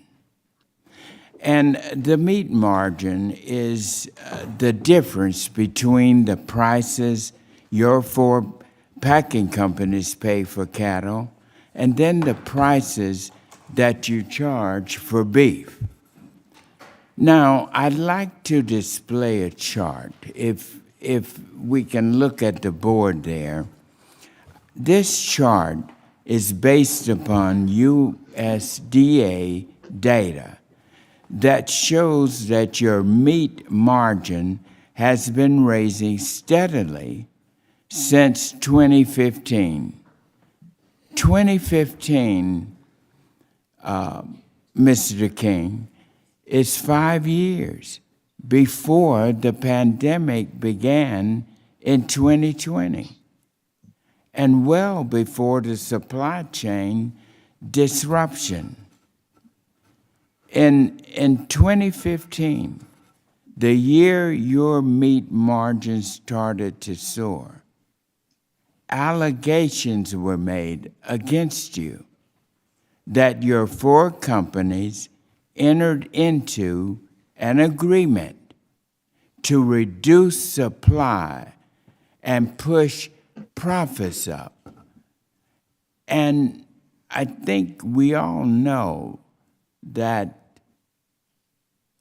he who controls supply controls the price. So let me ask you to respond to that. Chairman Scott, thank you for the question. There are a number of things that if I could unpack that for you. From 2015 until the pandemic hit, in 2015, we were coming off the trough of the most recent bottom of the cycle, where herd liquidation and drought in 13 created that situation. So the supply of cattle were very tight. So you're starting to see herd rebuild and you're starting to see capacity utilization go up in plants. And at the same time, the quality of beef expected by consumers continue to change as well. So that, allow me, because I wanted to get to the point, my time is sort of running down, and I wanted to ask before my time gets down, I want to ask each of you so we can get a 100% clear on this issue. This is a primary issue here that we need to clear up, and that is this. Is there or was there ever an agreement between your four companies to cooperate together on issues impacting supply or pricing? And I need a yes or no. And also, let me remind you that you're testifying under oath.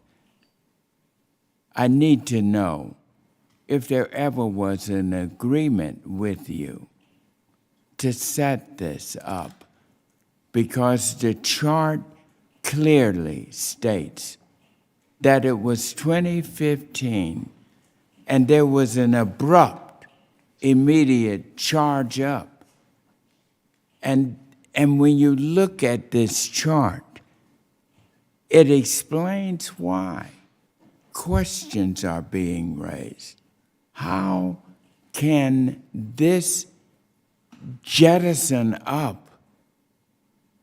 And it started well before the COVID-19, of which you say caused the problem or caused the record amount of profit. So I want to get the yes or no and whether or not you all had agreement on pricing. No. No. Not that I am aware of. All right. Each of you have said that no. And you all deny that you acted improperly or illegally. But none of you has been able to explain this meat margin chart and why your shares kept rising since 2015. Now, it is very important that we get a correct and honest answer here, because this is the crust of the issue. Let me tell you, this can't possibly happen in a competitive market. I've studied antitrust behavior at the Wharton School of Finance at the University of Pennsylvania, so I can tell you that this is exactly the type of activity that has caused many others on both sides of the aisle to raise these questions. And so I wanted to get that out of the way and make sure that you've answered it under oath to answer those allegations. So with that, I will now yield to the ranking member for questions, or the gentleman from Arkansas. Thank you, Mr. Crawford. Thank you, Mr. You're Chairman. now Will I be allotted 10 minutes for my questioning? Just curious. Yes, you may. 10 minutes? Yes. 10. All right, thank you. I'll start with Mr. King. Concentration in the meat industry has stayed relatively constant for more than 25 years, and over that period, meat prices have moved up and they've moved down. Despite that fact, the Biden administration has been falsely blaming packers for recent skyrocketing inflation. Even Larry Summers, the Secretary of the Treasury for President Clinton and the Director of the National Economic Council for President Obama, recently tweeted, "Rising demand with capacity and labor constraints are fully sufficient to account for what we observe in meat packing, administration claims notwithstanding," end quote. Mr. King, your thoughts on that statement? Thank you, Congressman. A great question. Very simply, experts, policymakers, government regulators agree. The combination of supply, consumer demand, pandemic disruptions, and geopolitical unrest is reason enough for the inflation. And you referenced Larry Summers, former Treasury Secretary, but we also have the testimony of U.S. Chamber of Commerce. We have David Anderson, livestock economist at Texas A&M University. They all agree that what we're seeing from the sudden shocks to the economy is expected. Thank you, Mr. King. I appreciate your insights there. I want to switch gears just a little bit, direct this question to Mr. David McClennan, Cargill CEO. You believe it's okay to discriminate against an individual based on their race, color, creed, or national origin? No. You don't? I have in my possession some communication from Cargill that indicates otherwise. It says, working together with Target, Cargill has developed a supply chain to better connect black cotton producers with key markets and suppliers. This initiative was born out of comments we gathered in listening sessions with black producers and supports ongoing work around black farmer equity. Through this program, we're able to pay participating farmers a premium with no additional discounts for quality. We move cotton from the farm to our customers who are key suppliers for Target. It's been a successful program, but we continue to scale. Now, how do you square that with your position that you don't discriminate based on an individual's race, color, creed, national origin? Congressman, you're referring to our Black Farmer Equity Initiative, something that Cargill is very proud of. As you likely know, roughly 0.5% of farmers in this country are black. And so as part of our diversity, equity, inclusion efforts, we're supporters of our Black Farmer Equity Are you Initiative. including Hispanic farmers? Are you including Asian American farmers, or just targeting black farmers in this case? Are you including other commodities? You had a laundry list of commodities that you produce or that you process that you mentioned in your testimony. Are all of those going to be paid premiums as well? And are all minority farmers going to be included, or just black farmers? Are we also including women farmers? Well, it depends on the country. If you're talking about in the United States, we certainly will consider other focuses like the Black Farmer Equity Initiative. Again, something we're proud of. And I would add that it is something that our customer Target has asked for and that their consumers are asking for in terms of more diversity in their supply chains. And with such an underrepresented minority, such as Black Americans being involved in farming, we feel this is the right thing to do. What about underrepresented minorities, for example, Hispanic farmers or women farmers? Has there been any desire from, say, companies like Target to improve outcomes for other minority farmers? Over half of the world's farmers are women. So if you're referring to the United States, we certainly will consider. What does this policy extend to? Is this African American farmers? Is this Black American farmers that you're extending this policy to? So in that case, what's the ratio of women to men farmers? What's the ratio of Hispanic to non-Hispanic farmers? What's the ratio of Asian American farmers to non-Asian American farmers? Are we really going after diversity and equity? Are we going after one specific demographic, or does this include everybody? At this point, it's one specific demographic. It's less than 1 year old, and it is part of our DEI focus. So to expand it to other ethnic or gender-based groups, certainly that's something that we'll consider. I don't have the statistics. Well, I have another concern in this statement that says that you're not making any discounts for quality. So that's almost an incentive to produce lower quality. And then you further on, you say we continue. You plan to scale that program. Can you elaborate on that, how you're going to not pay a discount or deduct a discount for lower quality? You're paying a premium to the market, and then you plan to scale this. Do you not think that's going to have some impact on the market? I think the integrity of the farmers that we deal with will show that they'll not only produce equal or better quality from what they have or what the market is producing. So I have confidence in the farmers that we're dealing with that the quality will not suffer. Thank you, Mr. Chairman. My time has expired. I've used my 5 minutes. The gentlewoman from North Carolina, Ms. Adams, who is also the vice chair of the Committee on Agriculture, is recognized for 5 minutes. Thank you, Chairman Scott and Ranking Member Thompson. Thank you as well. And to the witnesses, thank you for being here. I do want to ask the witnesses about your workforce, the people who work in your plants to provide food for America and the world. I understand that there are worker shortages that are exacerbating production, and it's one part of the puzzle that needs to be addressed. As you may know, I am chair of the House Education and Labor Workforce Protection Subcommittee. And so as we continue to navigate this pandemic, I want to know what specifically each of you are doing to protect the workers who work on your assembly lines. So can you tell the committee again, and if you can be specific, I'd appreciate that, what benefits are available to these workers?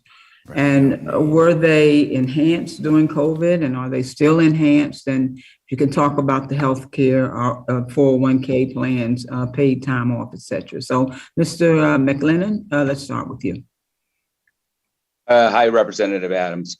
As I mentioned in my opening statement, we have significantly expanded the benefits that we've paid to our line workers. The food supply of this country would not have survived if it weren't for the workers in our plants throughout the country.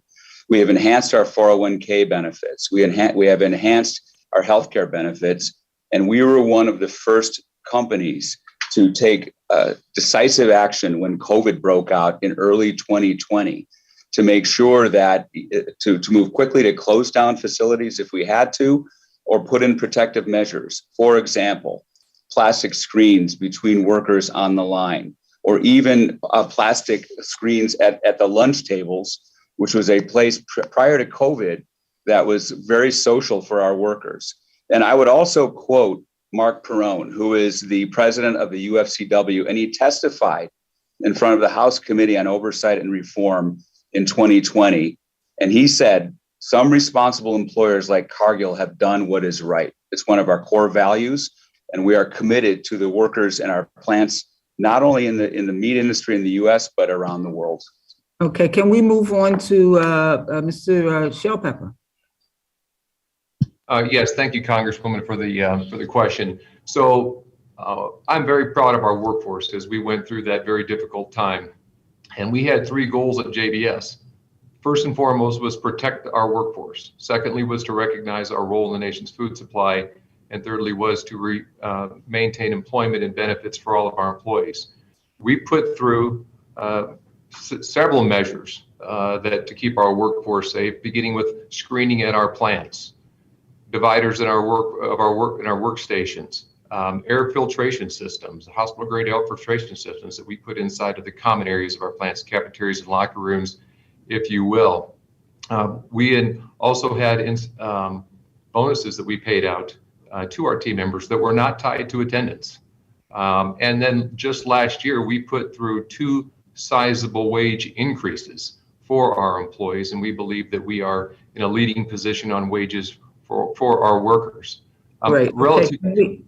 Yeah, I've got, I'd like to ask Mr. Klein and Ms. King as well. I want my time to run out. So if we can move on, I'd appreciate that, and I apologize. So, Mr. Klein, what about you? Yes, we instituted several measures, the same as others have done. We put workplace partitions in our production floor and in our break rooms. We instituted screening for employees coming into the plant. We also provided testing facilities at all our locations so that employees could be tested. The results of that were the positive rate among our employees 18 and over was almost half of what it was in the communities where our plants are. So we feel like we've done very effective procedures. Thank you, Mr. King. Can you tell me a little bit about what you've been doing? Congresswoman, in terms of our team members, their safety, their health, and their families is our highest priority, has always been highest priority. We have 140,000 of them across Tyson. My colleagues here have talked a lot about all the things and measures and protocols. In fact, my testimony earlier talked about the fact that capacity utilization was negatively impacted because of the protocols we put in place: barriers, social distancing, temperature checking, testing, and then most recently the vaccine mandate that we put in place. But in addition to that, we realized that team members can work wherever they want to work, and we have to give them a reason to work for Tyson. And over the last year, we've been working to that end. We've done pay increases as well. We're $24 an hour, which is about $50,000 a year, which is very similar to that of a college graduate of $55,000 a year. We think we provide good jobs, and we've recently announced some of the things we're doing around immigration and paying for legal fees and trying to help those get legal status and try to help with life skills for team members, things like English and math and how to do a family budget. High school. Mr. Klein, the general lady's time has expired. We want to get as many members in as possible. So now I recognize the gentleman from Tennessee, Mr. J. Jarley, for 5 minutes. Thank you, Chairman Scott, and thank you to our witnesses for appearing today. Cow-calf producers in my district are frustrated from astronomically rising input costs to labor shortage to supply chain constraints and an administration that seems more focused on climate change and increasing overburdensome regulations. Our cattle ranchers and farmers are hurting. Family farmers are shuddering across the country as they face diminishing margins and already difficult economy. While cattle markets are increasingly complex and incredibly complex, I don't need to tell you all that any disruptions at the packing sector impact cattle prices. We've seen price disparities between boxed beef and live cattle facing several black swan events, and while I believe there are many factors at play here, including record levels of inflation that this administration is doing nothing about, I do want to discuss cattle markets.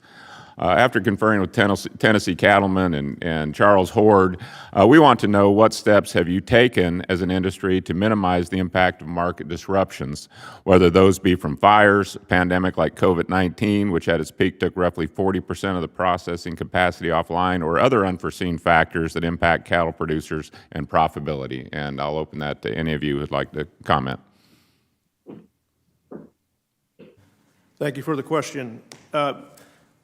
In terms of the steps that we've taken, first of all, the fire in the Holcomb plant.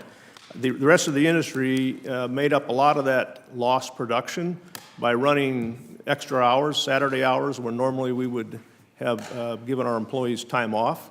That was a big factor.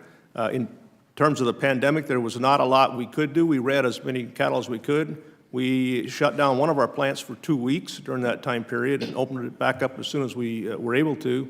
But our other plants in Kansas, we had weeks where we were running 50% of capacity and contemplated shutting down one shift. So when we have these events, there's not the ability to completely mitigate it. And it happened across the whole industry.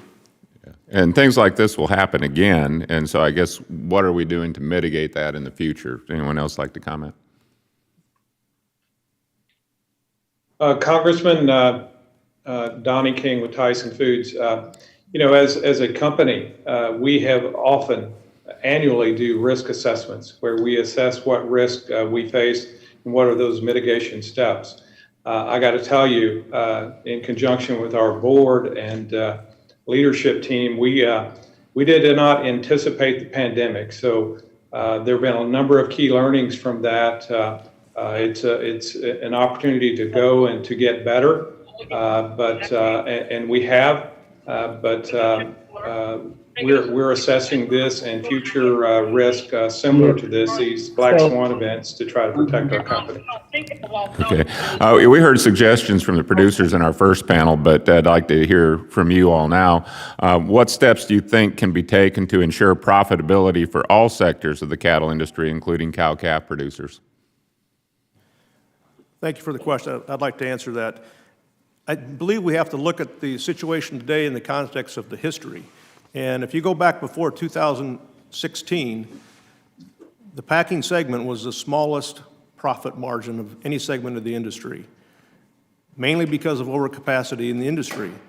In 2016 forward, capacity had already been taken out. We saw a dramatic increase in the supply of cattle. As a result of that, margin structure shifted to our segment. But historically, it was resided, the cow-calf producers had the biggest share of the profit pie, so to speak, prior to 2016. Okay, because I've just got 50 seconds, Mr. Klein, I wanted to ask you one more question. Some of the folks continually are pushing for increase in diversified slaughter capacity across the country. They're also pushing for government-mandated levels of cash trades by packers. Your testimony mentions the importance of alternative marketing agreements in allowing your company to grow and compete with the largest packers. Do you think AMAs will be vital to new slaughter facilities coming online across the country?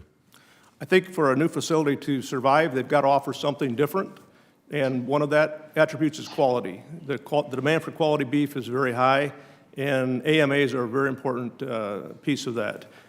In terms of the cash market question, more cash trade today will not help the producer. Today, many of the cattle that are brought in on AMAs or other agreements are because the producer wants a guaranteed home for their cattle. Okay, my time has expired. I yield back, Mr. Chairman.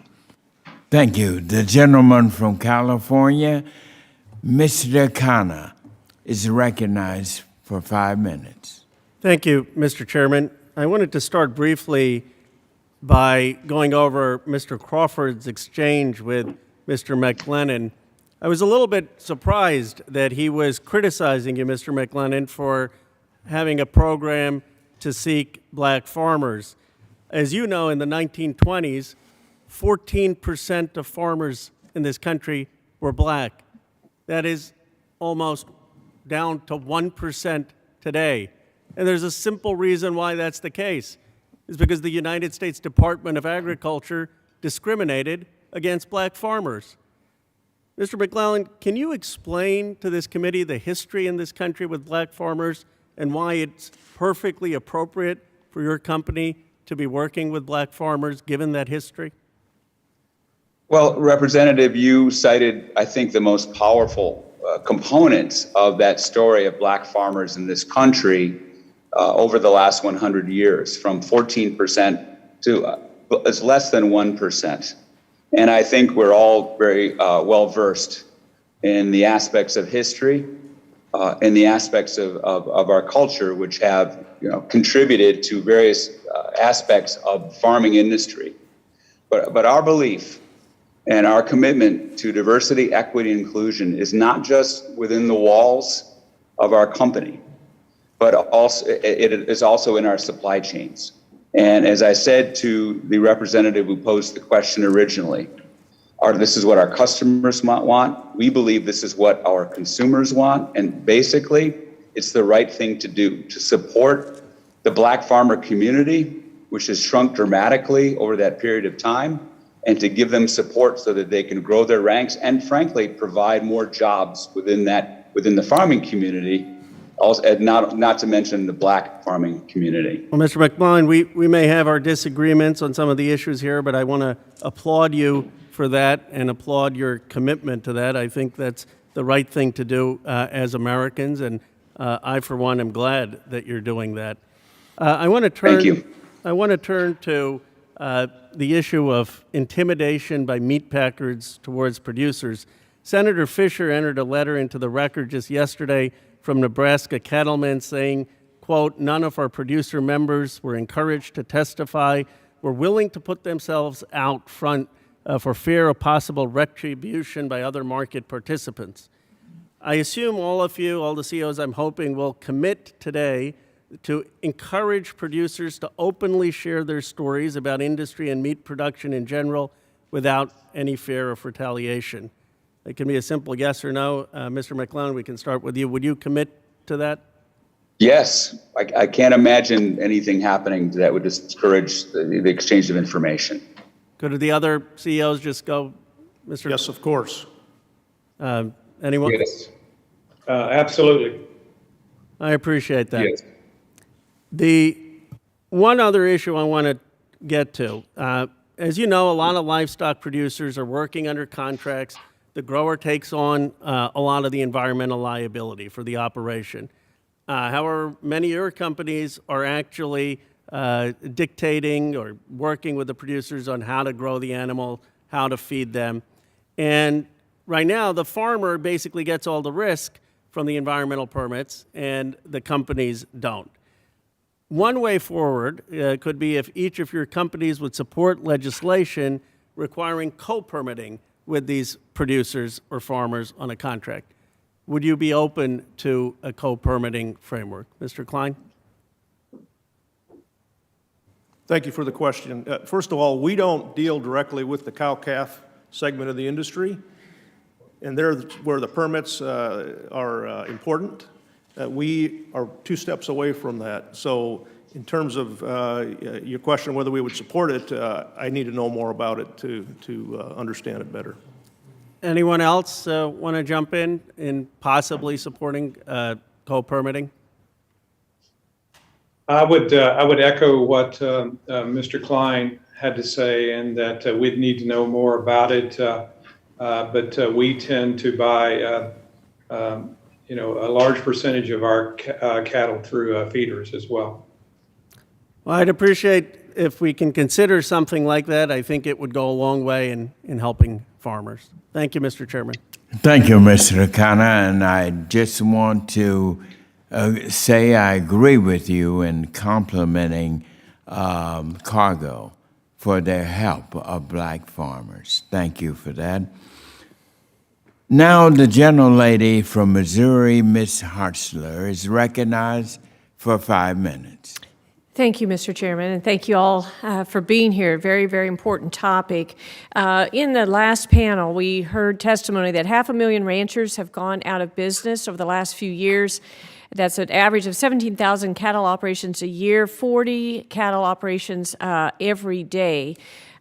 So I would like to hear your thoughts really on what is your vision for the cattle industry in the years to come. Many of the other segments for the agriculture, have gone to vertical integration, with poultry operations, pork operations, where some of you, own the whole thing. You own the animals from the beginning till slaughter. Is that what you envision eventually going to happen to the cattle market, or what would you like to see as far as the cattle industry looking like 10, 15 years from now? So since Mr. Klein's the only one here in person, maybe you could start with you. Thank you for the question. I believe that the future of the beef industry it's very important that all segments work together. The cattle numbers, ranches have dropped, cow numbers have dropped since 1980. But it was really as a result of reduction in demand for beef across the globe due to health issues at the time, and also ranchers' decisions to repurpose land. At the same time, we saw an improvement in the efficiency at the ranches, being able to put more pounds on cattle than ever before. So as I look forward, I believe that we're on the right track in terms of creating a quality product that is demanded across the globe. The profit opportunity today across all segments is greater than it's ever been. And that's because of the quality of beef we have in the system and the demand growth that we've seen, particularly in the last 2 years. So you believe the current model of cow-calf owned by individual family farmers will continue 10, 15 years from now, and that's what you'd like to see? Yeah, the average herd size today is 43 head, ranch size. So it's very small, and they're not going to make a living on just that. So they've got to do something else. But it's a very non-integrated industry, and I believe it's going to stay that way. I don't see packers owning ranches. So I think the model that's in place today is a good model. The profits will shift back and forth. 2014 and 15, all the profits went to the cow-calf segment, and we were losing money. So these are the cycles that we deal with every day. Mr. Shellpepper, what's your thoughts about the vision for the future?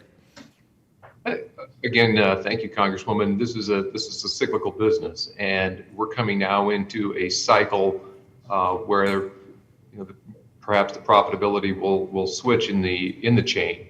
Our model at JBS is we buy not from the ranchers, but we buy from the cattle feeders, and we buy the cattle how they want to sell them, whether that's on a cash market, whether that's on an AMA, whatever that might look like. We will follow their lead in those discussions. Relative to JBS owning ranches, particularly to your question, no, I don't anticipate that happening in the future. I know I'd like to hear from the others, but I want to move my second part of my question. What can you do to help producers stay profitable? Or do you believe it's hands-off, the market will just work its way out, and you have no role in that? So I guess we'll go to Mr. McLennan. Yes, thanks, Congresswoman. We will continue to provide markets for the ranchers to sell their cattle. I do believe that the markets, as several witnesses from the last panel, as well as this panel, have testified, that the cyclicality of this industry is starting to turn. One of the witnesses from the prior panel talked about an 8 to 10 year cycle, and we are starting to see that the market, the supply and demand components and the prices in the cattle market are starting to change. We can't survive as an industry. This country can't feed itself without the small family ranchers and farms that we depend on. Cargill is a family-owned company founded in 1865. So we need family farmers and family ranchers in the industry, and we consider them our partners. Well, thank you very much. My time is out, but I appreciate what you do and hope that we'll be able to keep the cattlemen viable for years to come. Thank you. Yield back. Thank you. And now the gentleman from California, Mr. Panetta, is now recognized for 5 minutes. Great. Thank you, Mr. Chairman, and thanks to our witnesses for participating in this hearing today, and appreciate your testimony and the information that you are providing. I hail from the Central Coast of California. We don't have that many cattle. We don't have that much pork. We don't have that many chickens. But I can tell you, we got a lot of specialty crops. And I think you know as well as I do that our issues are still similar. And one of the most pressing issues that I think we have is the labor, or I should say the lack of labor. And so I'd like to kind of start off by focusing on that. And Mr. King, I'll go ahead and start with you. Obviously, we've heard a lot about labor availability problems in packing plants even before COVID hit. How did labor availability affect you during the last 2 years? And what is your labor situation today? And I think I have my recommendations as to what Congress can do or what this administration could do. What do you think we can do here in Washington, D.C. to alleviate packing plant labor shortages? Thank you, Congressman. And to be honest with you, there's not a lot more important than being able to attract and retain great talent. And so we talk about that so much here at Tyson. We realize today that those who choose to work for us have options. They can work just about anywhere they want to work today and make a life. And so what we have made a concerted effort to do is to give them a reason to work for us through pay and benefits. If they are, we got people from 160 different countries speaking 50 plus languages across our company. And so we do things like teach basic life skills. But we recently announced investing in education. From life skills all the way to upper level degrees in college where we would pay that. And we've also done that in conjunction with historically Black colleges and universities as well. So we're proud of that and investing in it. But very simply, what we have to do is to create a more attractive place to work. And we recently invested in and broke ground on our newest childcare facilities in Humboldt, Tennessee. I was there with the governor of Tennessee when we did that. And team members in some subsets are telling us that's critical to be able to get them back in the workplace. So we're investing in that. And it's a great, to your question, it is a great example of the private and public sector working together to solve a problem. And so we're piloting that. We're expecting really great things from that, but that's just one of the tools that we're using to try to create a better place to work. We're also doing things like creating flexible work schedules for team members so that we can find when they want to work, what works around their life, and everybody's in different stages of life. And so we try to accommodate those. To be real candid, we've had to become far more flexible than at any other time in my near 40 years in the business. And just the diversity of the workforce that we have. I mean, we're proud of that, and we're proud of what that brings to the whole Tyson team. And so a lot of good is coming out of the last couple of years. We're better. We're a better company as a result of that. It's been extremely challenging, but we will be better going forward from having gone through this and having to deal with these issues. Understandable. I want to hit one more area, and that's obviously supply chain issues, especially with your exports. And how have they been impacted due to the delays that I think all of our industries have experienced? And obviously, you're familiar with the Ocean Shipping Reform Act. That's something you support, I imagine. Congressman, yes, we do support that, and I would just thank those on this committee and members for supporting that. That was extremely helpful and timely. It was a large issue. But to your prior question around exports, in the Shanghai port today, we are seeing ships back up, and if I get into the details behind that from our team on the ground, it has less to do with the ability to unload a ship, but has more to do with the ability to get trucks that can move in country with those goods and services. And so how has it impacted us specifically? We've had to sell products into other markets for a period of time. So until that cleans up, until the lockdown is over, until those problems are solved. Great. I'm out of time. Thank you. Thanks to all of you. I yield back, Mr. Chairman. Thank you. Thank you. And now I recognize the gentleman from California, Mr. LaMalfa. Thank you, Mr. Chairman. I'm going to go with to Mr. McLennan. I was out of the committee for a while, so pardon me if this has been done, but emphasize ranchers and being able to continue to operate. I mean, that's just the plus or minus question from these days, is like, are they even going to be around much longer with costs of everything, costs of energy being up and down, the ability to deliver their stock to farther and farther distances with consolidation. So earlier we had producers speak that didn't seem to believe that that the business was going to work to help to sustain the growers much longer, withstand market volatility, et cetera. So you, Mr. McLennan, or others on the panel, I'd love to hear what your thoughts are on how do the growers actually going to be able to sustain. I don't want to hear just, oh, it's cyclical, because this is the worst cycle maybe ever right now with what they're facing. And all the things are lined up against them politically and costs. So how are you going to have any growers left after another couple of years? You know, we face drought in the West, feed prices, lack of feed, whatever, please. Yeah, I think Congressman LaMalfa, I mentioned perhaps you were out of the room, but this industry can't survive without the ranchers and farmers supporting it. And the American food supply system has proven to be incredibly resilient, as we saw in the last 2.5 years. But I think some of it is the cyclicality, which you alluded to, and one of the witnesses at this morning's panel alluded to the fact that the cycle is almost predictably 8 to 10 years, and that we are at almost exactly at 10 years. And we are seeing evidence that economics are starting to shift.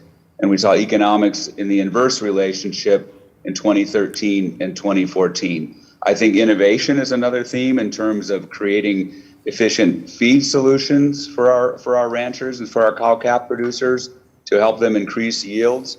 But we all have a vested interest in the beef supply chain to ensure. Sir, let me. I'm sorry, my time's limited. So let me cut in there. Is it? It's existential for them right now.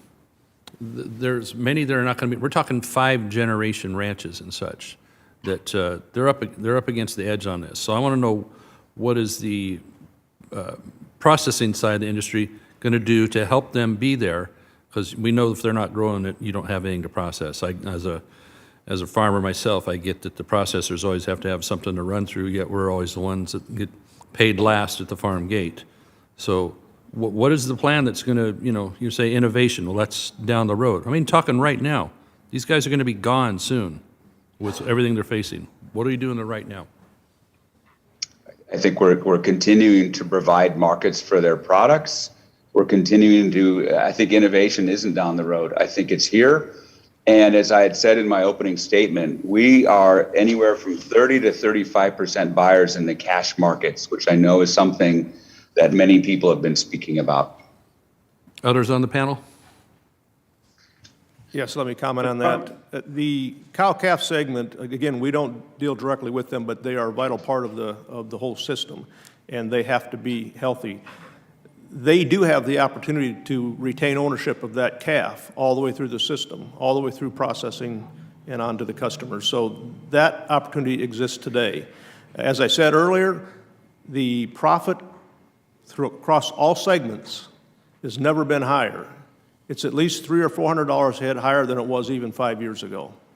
And as we go forward, as the profit shift back to the production segments, the cow-calf segment is going to benefit from that, certainly.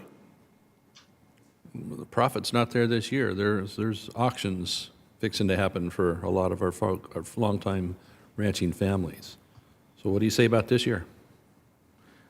2022, cattle prices are going up, which means calf prices will go up. So the cow-calf producer will get more for his product going forward than he has the last few years.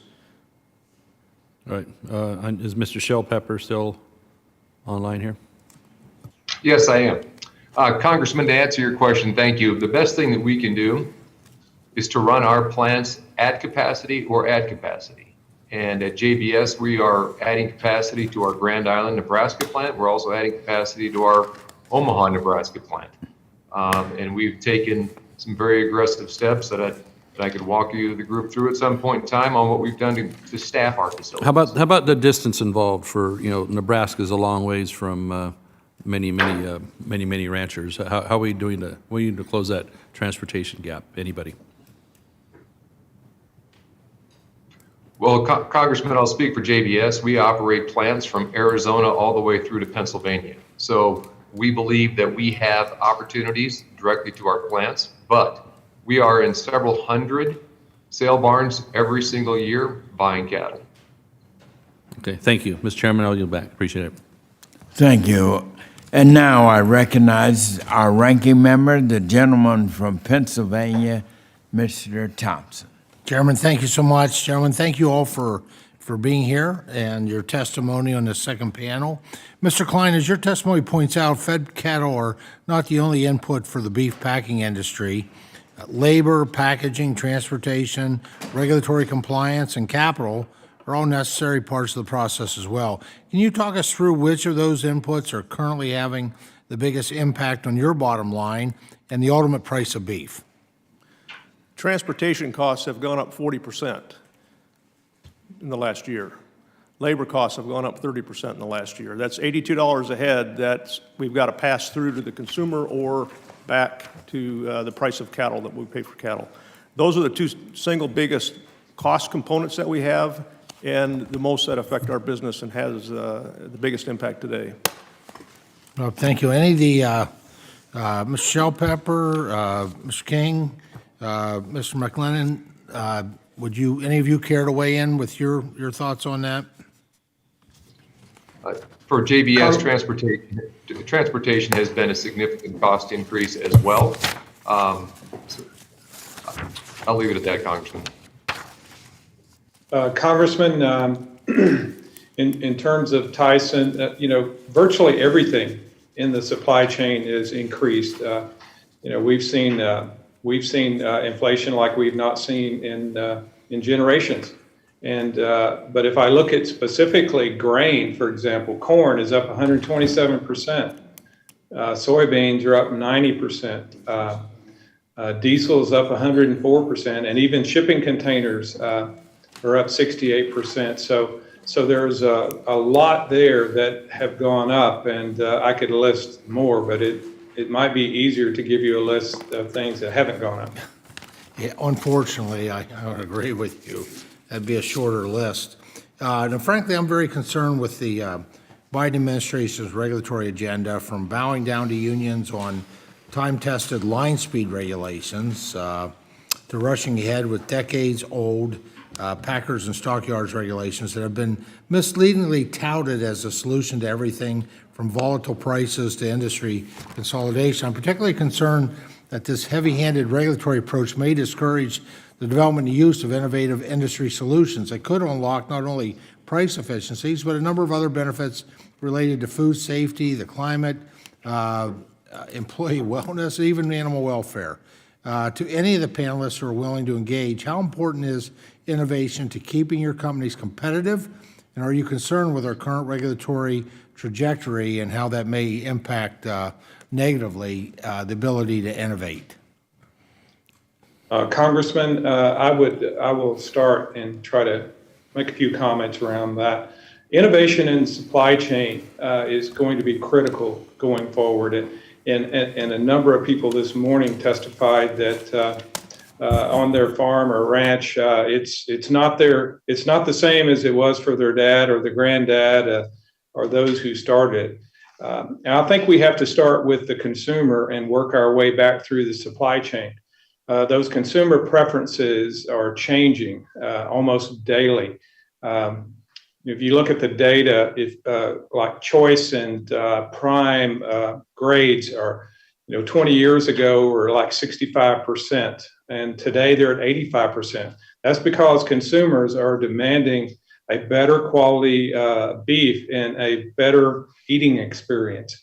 And you're going to see that with other attributes like natural and even sustainability. And as you well know, an area for innovation could be around greenhouse gas emissions, particularly as it relates to cattle. And having incentives there to have innovation and to do things differently and to make a difference, we as packers and ultimately for the consumer need to find ways to incent ranchers and producers to be able to do the things necessary to provide that end product as desired by the consumer. Anyone else in terms of your ability to innovate under the current regulatory trajectory? Let me make a comment on that. Regulation, if it's done right, is good. It's good for everybody. But there are some regulations that have unintended consequences, and those are the ones that I think we have to be careful of and understand. We spend about $20 million a year on regulatory issues. Not a big amount, but it's significant. We certainly don't want to see that get out of hand. Very good. Thank you, Mr. Chairman. And now I recognize the gentleman from California, Mr. DaCosta, who's also the chair of the Subcommittee on Livestock and Foreign Agriculture, is recognized for 5 minutes. Thank you very much again, Mr. Chairman, and I think today's hearing certainly has provided a lot of insight as to, as you noted, the potential legislation that we're looking at and concerns that people have about impacts of prices and the supply chain. You know, I think we all recognize that with this COVID, this horrific COVID, and the closure of schools and restaurants, we took a very complicated, complex food supply chain and we really turned it upside down, and in ways that we could not have anticipated 2.5 years ago. Mr. King, in your testimony, when COVID hit in March 2020, the industry was almost closed overnight. I learned in the pork industry that 70% of bacon and pork bellies are consumed in restaurants, and we had to do euthanasia in that part of the protein industry. I've heard that food service accounts for roughly 50% of the beef sales. How did the shift from food service to retail impact your business? Congressman, great question. One of the advantages to having scale is having the ability to move across all points of distribution or channels, and we were able to do that fairly quickly. For example, move from lay flat bacon that is often used by food service operators to more of a stack pack or an elboard or tux type product in bacon. So we were able to really quickly adjust our production capabilities to be able to address this, this sudden shift from in our markets, about 50% retail and food service to almost 100% retail almost overnight. So it took a great deal of effort by the team, but we were able to do that in fairly quick order. Yeah, I think for a number of the CEOs that have testified here, there's been a bit talked about the workers who are essential workers, as we know, and whether it's any strain of agriculture, farm workers, or workers in processing facilities, they are essential workers. With the impact of the vaccine, what attempt has been made to really try to protect their health and safety as it relates to, and of course, we're still trying to gear back up in terms of the employment issue. Mr. Klein, you care to comment? Yes, we continue to make every effort possible to keep our employees safe when they come into our facilities, starting with screening and testing when they come in. We've maintained the workplace partitions, both in our production floors and in the break rooms. So as we look at it today, our employees are safer than they've ever been inside of our facilities. Any of the other witnesses care to comment? On behalf of JBS, we had so many interventions in place in our plants back then, but really starting about a year ago, we really started to pivot towards vaccination. And we've made a lot of effort inside of all of our facilities, including closing down facilities for vaccination days. Well, at our and that's plants. very important to bring and make that available not only to the workers but to their families as well. We've had some instances. We have a cargo plant in Fresno, and of course we have other facilities in the area where they've made that available for their employees, and I think that's very important. Mr. Giles in the previous panel testified that he's not really seen real enforcement in the Stockyards and Packers Act since the 1980s.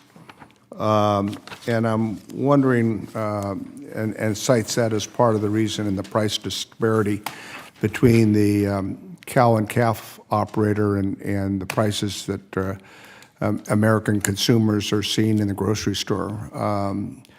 I know there are a lot of factors that impact the prices of protein when you go from the calf and cow operation or the dairy operation to the ultimate purchaser of that price that puts food on America's dinner table every night, and we know that that is a national security issue. I'm wondering if any of you would care to comment on those factors on the impacts of these cost increases.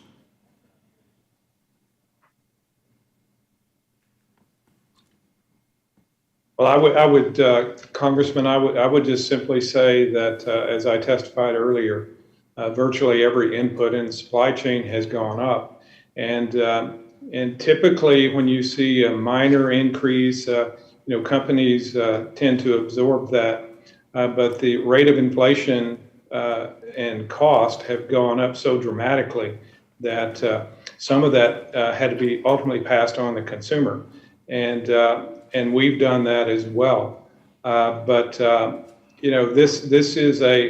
This beef business is a cyclical business, and while we've seen the trough, I think it was like June of 20 in terms of the price of fed cattle. If you look at it today, it's about $145, and based on futures, will continue to move up, as Mr. Klein commented earlier.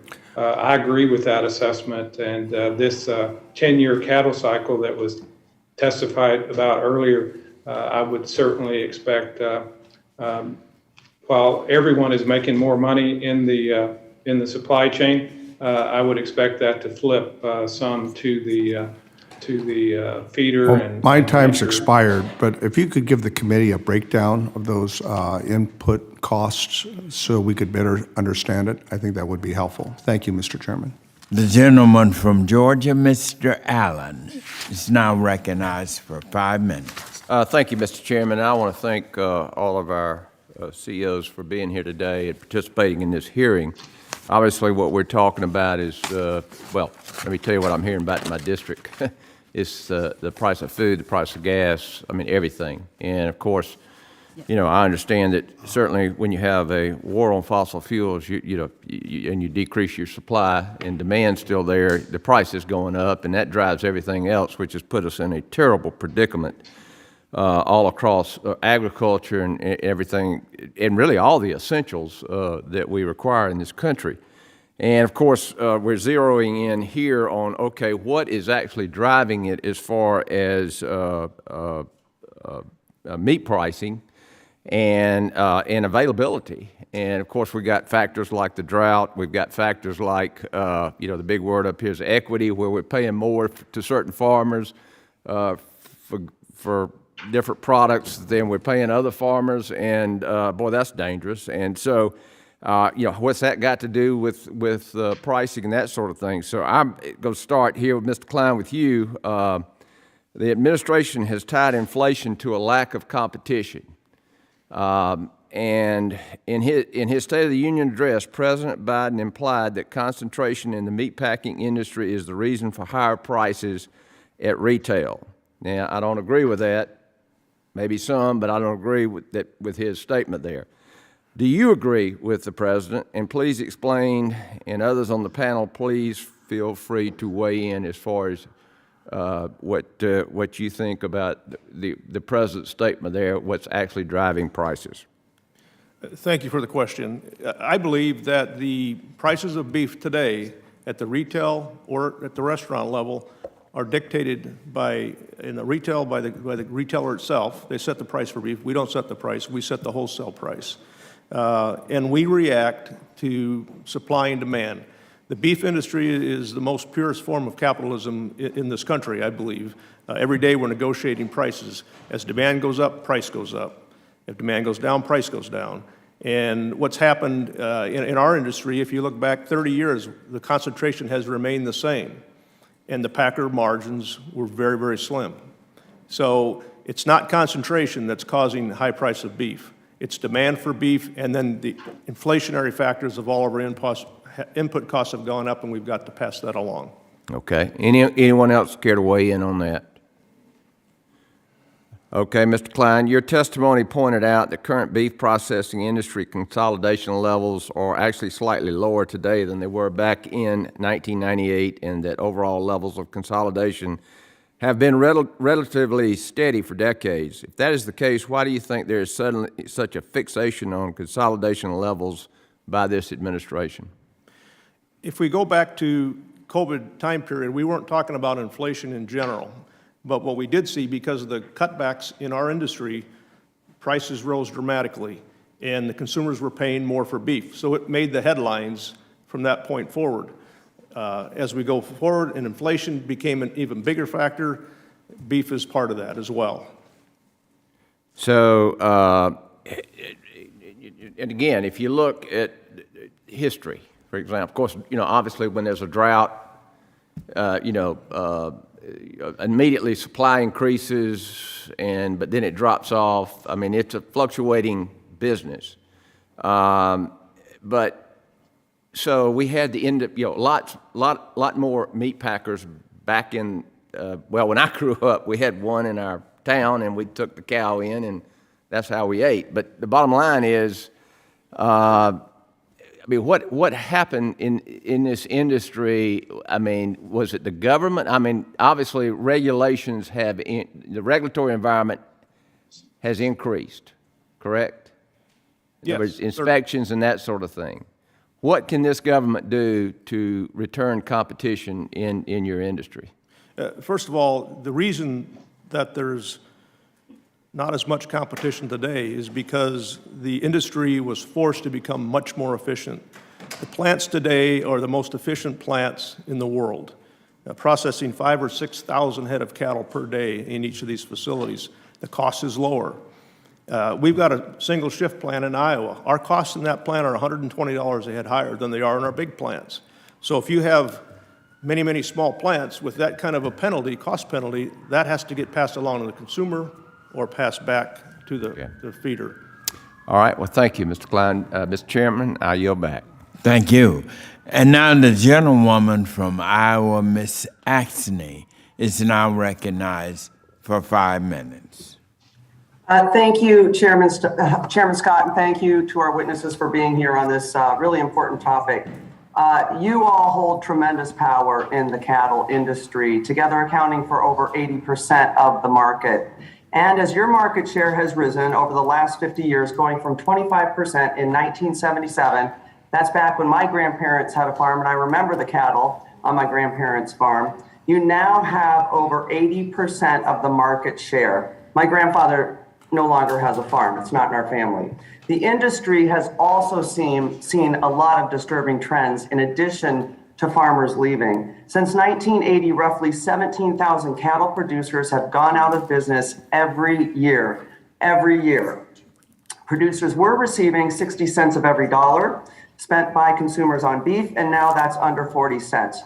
So now our producers are getting 30 some odd cents for every dollar spent for their beef. And over the last 20 years, cattle traded on the cash market has decreased from more than half to only 20% of the overall market. I'm not seeing any good numbers here. And this consolidation has led to many of the major packing facilities closing in rural communities, costing us jobs and economic opportunity, while exposing the entire industry to more risk caused by market disruption.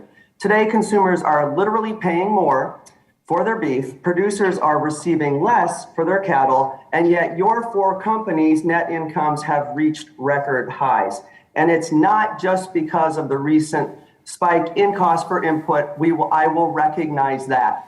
But let's go back decades of how we have seen our rural communities be impacted by this consolidation. So this is simply not sustainable for producers or consumers. And I've heard from far too many in Iowa who are worried about their ability just to stay in operation, to be able to pass it down to the next generation. These are the family farmers that I grew up with. And just like their parents did before them, I want to make sure that they've got that opportunity. So something has to change. And my first question, Mr. Shellpepper, can you respond to these trends? And are you worried about the fact that we're literally losing 17,000 cattle producers every single year? Well, thank you, Congresswoman. I believe that we operate in an extremely competitive environment, both on the buy side and then on the sell side, right?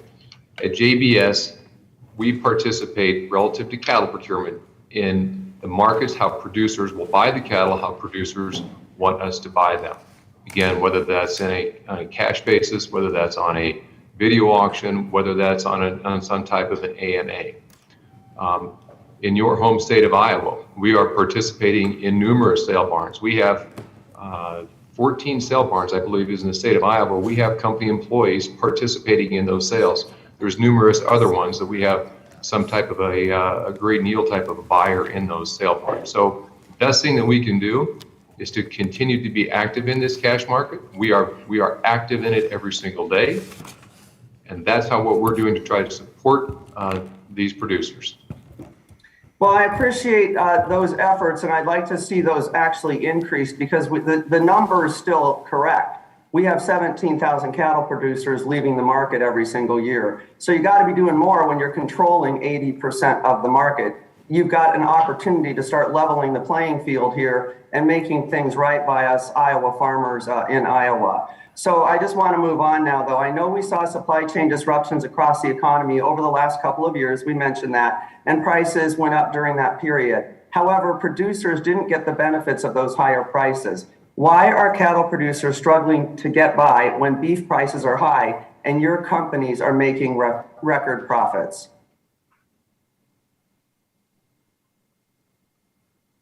Is that for me, Congresswoman? Yes. Okay. Excuse me. So again, we talked before about this being a cyclical business. And we are now at the point in time where cattle markets are starting to turn. In fact, if you look at USDA, what we call the 5-area cattle market, what it averaged for the first quarter of this year is actually the third highest quarterly average price that we've seen in the last 13 years, other than those 2 record years, I believe it was 14 and 15. So again, we've talked about cyclical business here. I believe we're on the back side of this cycle and things are starting to turn. Well, that's great. I guess let me just rephrase that. What can you do differently to help level the playing field so that all cattle producers can have an opportunity for more income? Not just the ones you're currently working with.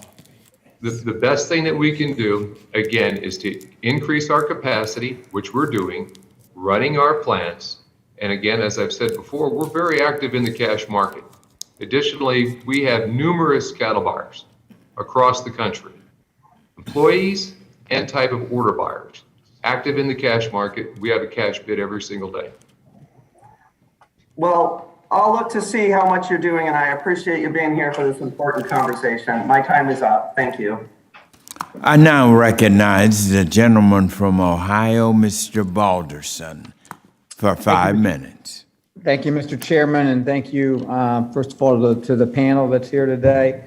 As you know, cattle markets are some of the most complex in the world, and there are a lot of factors that go into the price of beef, some of which you all mentioned in your testimonies. A major factor is the historic levels of inflation and rising costs that we've seen over the past year.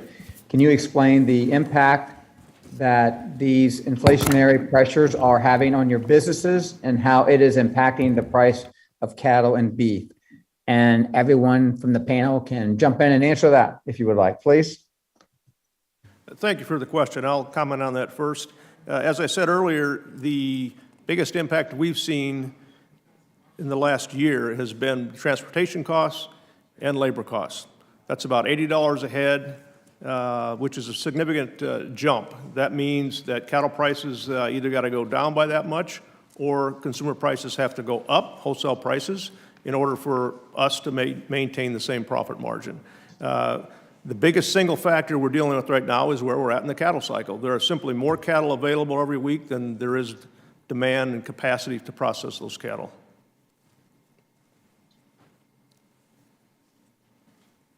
Would anybody else like to jump in? All good? Okay. My next question is for Mr. King. Mr. King, you mentioned in your testimony that beef and cattle markets are some of the most transparent in the world. And you go on to mention that packers are required by law to share market information with USDA twice a day.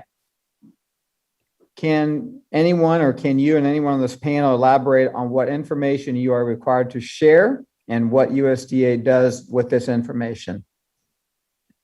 Thank you, Congressman. Very specifically, we report the price that we pay for cattle and what we sell beef for twice a day. You can go to USDA website and AMS, and you can find that for a particular day, week, month, or any period of time in which you would select. Okay. Follow up with that.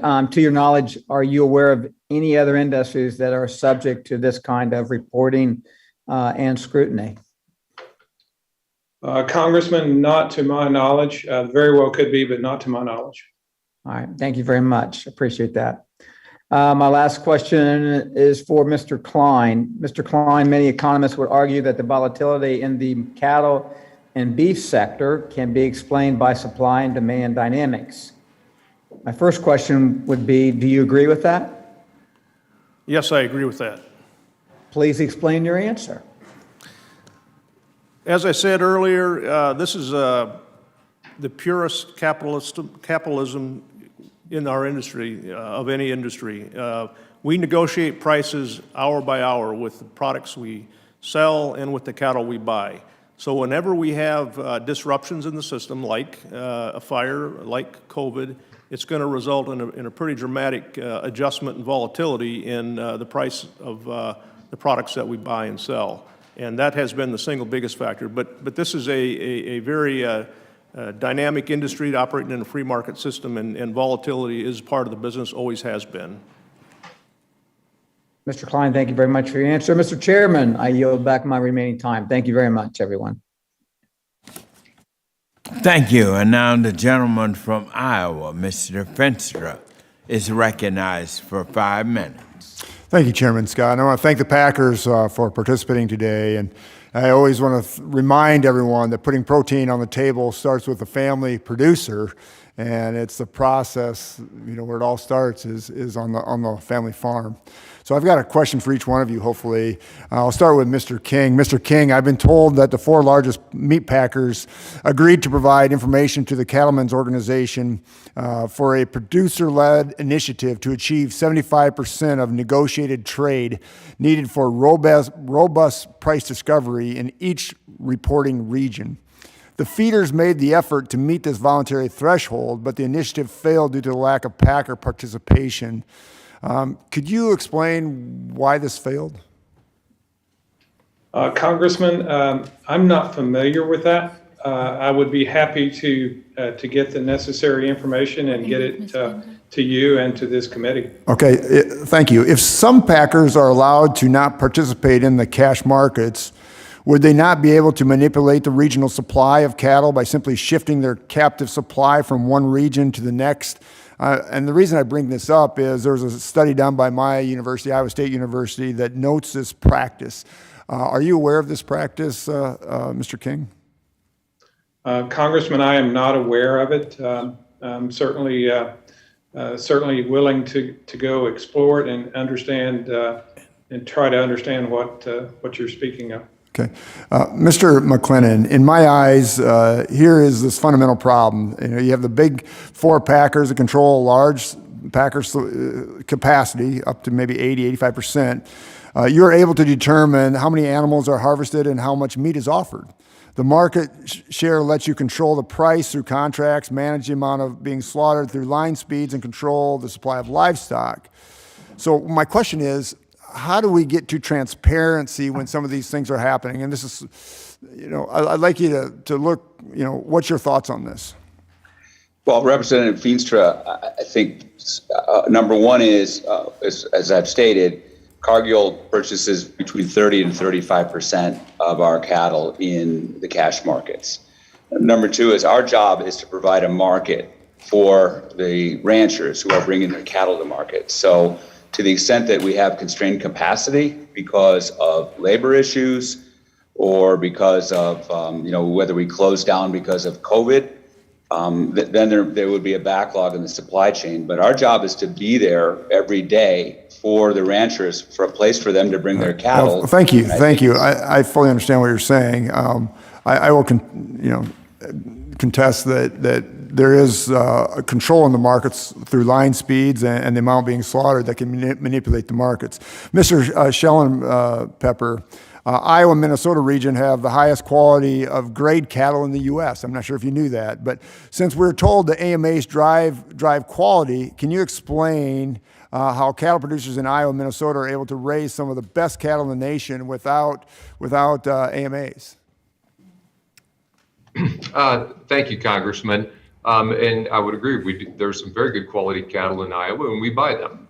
We take them to several of our different plants. Relative to how they do that, frankly, I'm not a cattle feeder, Congressman. I would defer to someone in Iowa that could be probably better prepared to answer that question than I can. Sure. So here's the question, that there's a lot of alternative marketing agreements that reward quantity over quality in essence. Some studies indicate that around 25% have nothing to do with the quality and that these are traded at a premium only because they have made a deal to guarantee supply for the packer. This data is obviously hard to come by, but you think about, turn-in cattle. I'm not sure if you know what that is, but how does this relate to price discovery, Mr. Schellenpepper? If you can talk about that a little bit. Sure. Congressman, we're involved in price discovery. We are in the cash market every day. We are active participants, especially in your home state of Iowa. We're active participants in the cash market. So that's the best way that I can answer that relative to AMAs. But we are very, very active in the cash market. So doesn't the link between AMAs and the cash market give the packers an incentive to lower the cash market price, as doing so would lower the base price for all cattle committed to that packer under that AMA? Would that be a fair statement? Well, I think it's important to note that even an AMA is a negotiation. What that base is, what any premiums or discounts, it's all a negotiation. Okay. I'm out of time. I thank you, and I yield back. Thank you. And now the gentleman from Alabama, Mr. Moore, is recognized for 5 minutes. Thank you, Mr. Chairman. And I want to thank all the panelists participating today. Mr. Klein, this is a question for you. You mentioned regulatory compliance as an input cost. Can you briefly walk us through the various regulatory regimes that your business is subject to? Are there current regulatory and legislative proposals that you worry will significantly increase your regulatory burden? And others on the panel, y'all feel free to participate. The single biggest areas where we're regulated are inspection, grading, and environmental. And for the most part, those regulations are good regulations that keeps our products safe going to the consumers. As we look at what's coming down the road, some of the proposals, legislation and regulation, although the intent is good, the outcome may not be desirable, particularly for the producer segment. Any others like to answer? Any input on what regulatory concerns you have going forward? Something we might could head off to make it a little bit less burdensome for the industry. Congressman, just a couple of things. I mean, there are a number of things that we do support. For example, reasonable and thoughtful policy where cost and impact are considered. We support that. We support incentives around innovation. We support policy that would help team members around things like education and child care, for example. We support transparency for example, the contract library that we've seen. Ranchers would need to understand proper confidentiality and so forth. But the things that we're not for is when we add regulation on top of regulation and it's duplicative. And for example, the Fisher-Grassley bill as it relates to a special investigator. We believe that USDA and Department of Justice already have this power to do that. And they're engaged in this. And I think one of the panelists from the earlier session today talked about that the framework is already there. So if there are bad actors in here, then we need to enforce the regulations that we already have. Thank you, Mr. King. And by the way, I'm an ag science guy and poultry background. I understand you started on the floor yourself back in the day. Yes, sir, Congressman, I did. Very good. Anybody else? I know Ronald Reagan always said the government's idea on the economy is when it's moving, we tax it. If it keeps moving, you regulate it. If it fails, you subsidize it. And so often I worry about taxes and regulations. Any other input on that? If not, I can yield back, Mr. Chairman. Okay, I'll yield back. Thank you, Mr. Chairman. Recognize the gentlewoman from Virginia, Ms. Spanberger. She is also the chair of the Subcommittee on Conservation and Forestry. You're recognized for 5 minutes. Thank you, Mr. Chairman, and thank you to the ranking member as well. I want to thank the witnesses for being here to lend your perspective. A few months ago, I was proud to host USDA leaders in Orange County, Virginia, to meet with the Virginia Cattlemen's Association and the Virginia cattle producers, folks I represent who are a vital and integral part of our community. And I know that many cattle producers in our district have been in the cattle industry for generations, and they are proud to share the lessons and the expertise that their families have developed over decades. They have shared how the industry has changed and, frankly, how anti-competitive practices by other entities in the supply chain, specifically larger packers, have stacked the hand against cattle producers and consumers, particularly smaller family farms like those that I represent in Virginia. Producers feel that that as they work sunset to sunup to sundown, consumers feel this at the grocery store, and it is glaringly obvious in the data. So I want to just talk about the data. We know that the cattle producer share of retail value for beef has decreased from 51.5% in 2015 to 36.8% in 2021. Right? That's just a couple years difference. And at the same time, JBS UF Beef Division saw record net revenue up 101% on the previous year. Meat prices are up 13% for consumers over last year, with families struggling to afford a nutritious diet. And at the same time, Tyson saw double-digit increases in profits and sales in the last quarter. Since 1980, 40% of cattle producers have gone out of business, and at the same time, Cargill has reported its biggest profit in its 156-year history, and National Beef's parent company profits more than doubled in the third quarter of 2021. And I want to mention that Mr. Coy Young, who testified in the first portion of today's hearing, spoke about the family farmers that are going out of business. 40.27 family cattle farms per day call it quits. And farmers contemplate taking their lives because the generations of work that went into creating their family farms are slipping out of their fingers. And so I want to talk about what it means. I want to talk about what it means for these family farmers. The Packers and Stockyard Acts, it exists to prevent undue preferences and advantages for any particular person. We also know that there are financing arrangements and alternative marketing arrangements, AMAs, that so many of my colleagues have asked about, that Packers have with feedlots that allow for substantial control over the supply of live cattle. So, Mr. McLennan, you mentioned in your opening testimony that Cargill does finance producer inputs. And I would open the question to anyone else who might want to address it. But Mr. McLennan, beginning with you, does your company help finance any producer inputs such as feed, pen space, or other inputs as part of AMAs or otherwise? As part, Congresswoman, as part of the AMAs, directly, no. And I would add that the AMAs and our cash market participation, which is very strong, over 30%, are, and it's been referenced several times, that these are what the producers want to achieve. But in terms of farmer financing or farmer education relative to regenerative agriculture, we've got something called Beef Up Sustainability to educate farmers and to provide financing alternatives. But so yes is my answer to your question, that we can't be successful without them. And so these financing agreements, is it your assessment that they do follow the spirit and the intent of the Packers and Stockyards Act, specifically that a law that exists to prevent undue preference and advantage?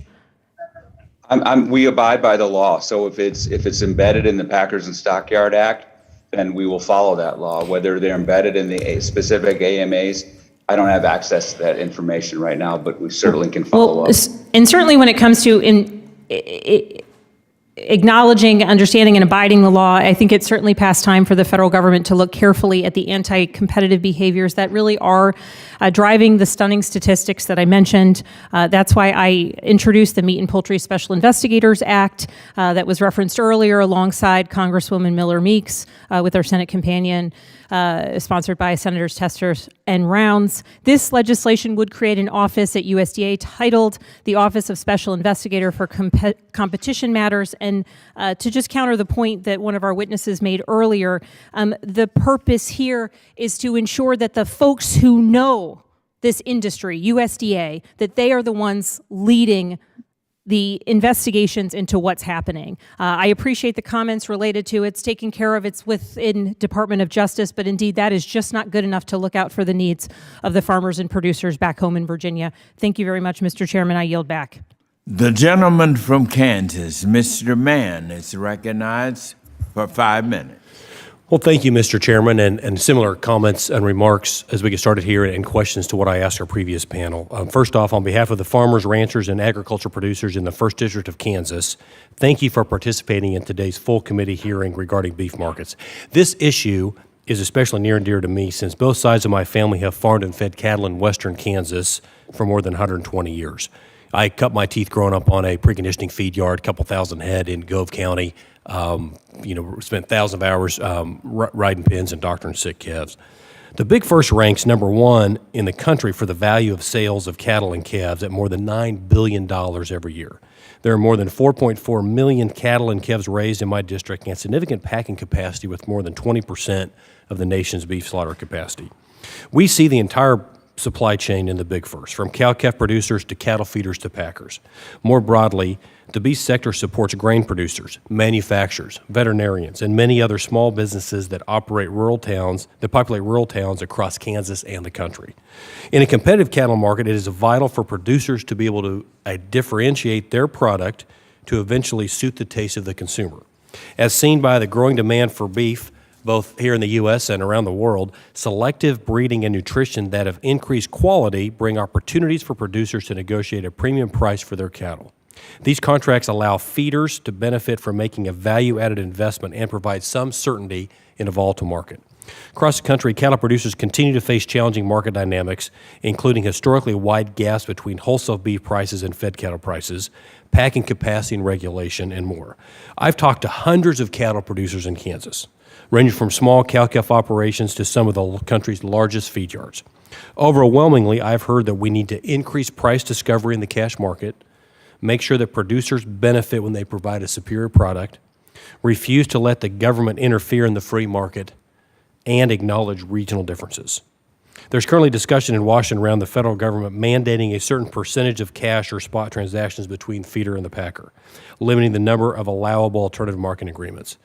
AMAs are popular across the Big First and are used by many because they cut costs, increase efficiencies, and reward producers for a higher quality of product. A few questions here for you, Mr. Klein. Do you feel that legislation proposed to limit the use of AMAs would negatively affect the beef market? And what do you anticipate would be the impact to the beef quality in this country? The biggest impact would be to the quality. The quality would definitely go down if we were paying the same price for cattle and not able to offer a premium for better cattle. So certainly that would impact that. The other impact is cash trade versus AMAs. Most of the AMAs that we have, and others are the same that we know about, the producer wants that ability to offer product, cattle to us, to get a premium for those cattle, and to have a guaranteed shackle space for the cattle. Especially in the South where they operate like hotels, cattle move in, cattle move out every week. They have to have a home for those cattle. We design our AMAs so that they're the type of cattle that we need and that we can grow our business with. In the current environment, the current part of the cattle cycle, more cash trade would not be to the producer's benefit, simply because there'd be too many cash trade. There's more cattle available today than we have ability to process. So you think more cash trade would actually reduce the price that most producers are receiving for their cattle today? Yes. Could you, Mr. Klein, then kind of with that briefly, just talk us through the recent fed cattle and beef price trends and any predictions moving forward? I know you addressed it in your testimony. If you'd be willing to kind of give us a picture or snapshot of April 2022, kind of where we're at in the cycle and what you anticipate occurring. Yeah, well, cattle prices today are up 45% from where they were in the depth of COVID. Beef prices are down about 60% from that same time period. So we had that anomaly during COVID that drove this, but the biggest factor we have today is oversupply of cattle relative to industry capacity. But that's changing, and we're already seeing it change. As we look forward from here, we're going to see cattle prices go up, and we're going to see the beef profit for packers go down.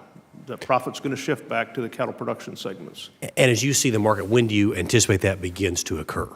The peak is occurring as we speak. It would have already occurred. The peak would have occurred in 2020 had it not been for the backlog of cattle that were not processed during COVID. Great. I assume my time's expired. Thank you, Mr. Chairman. With that, I yield back.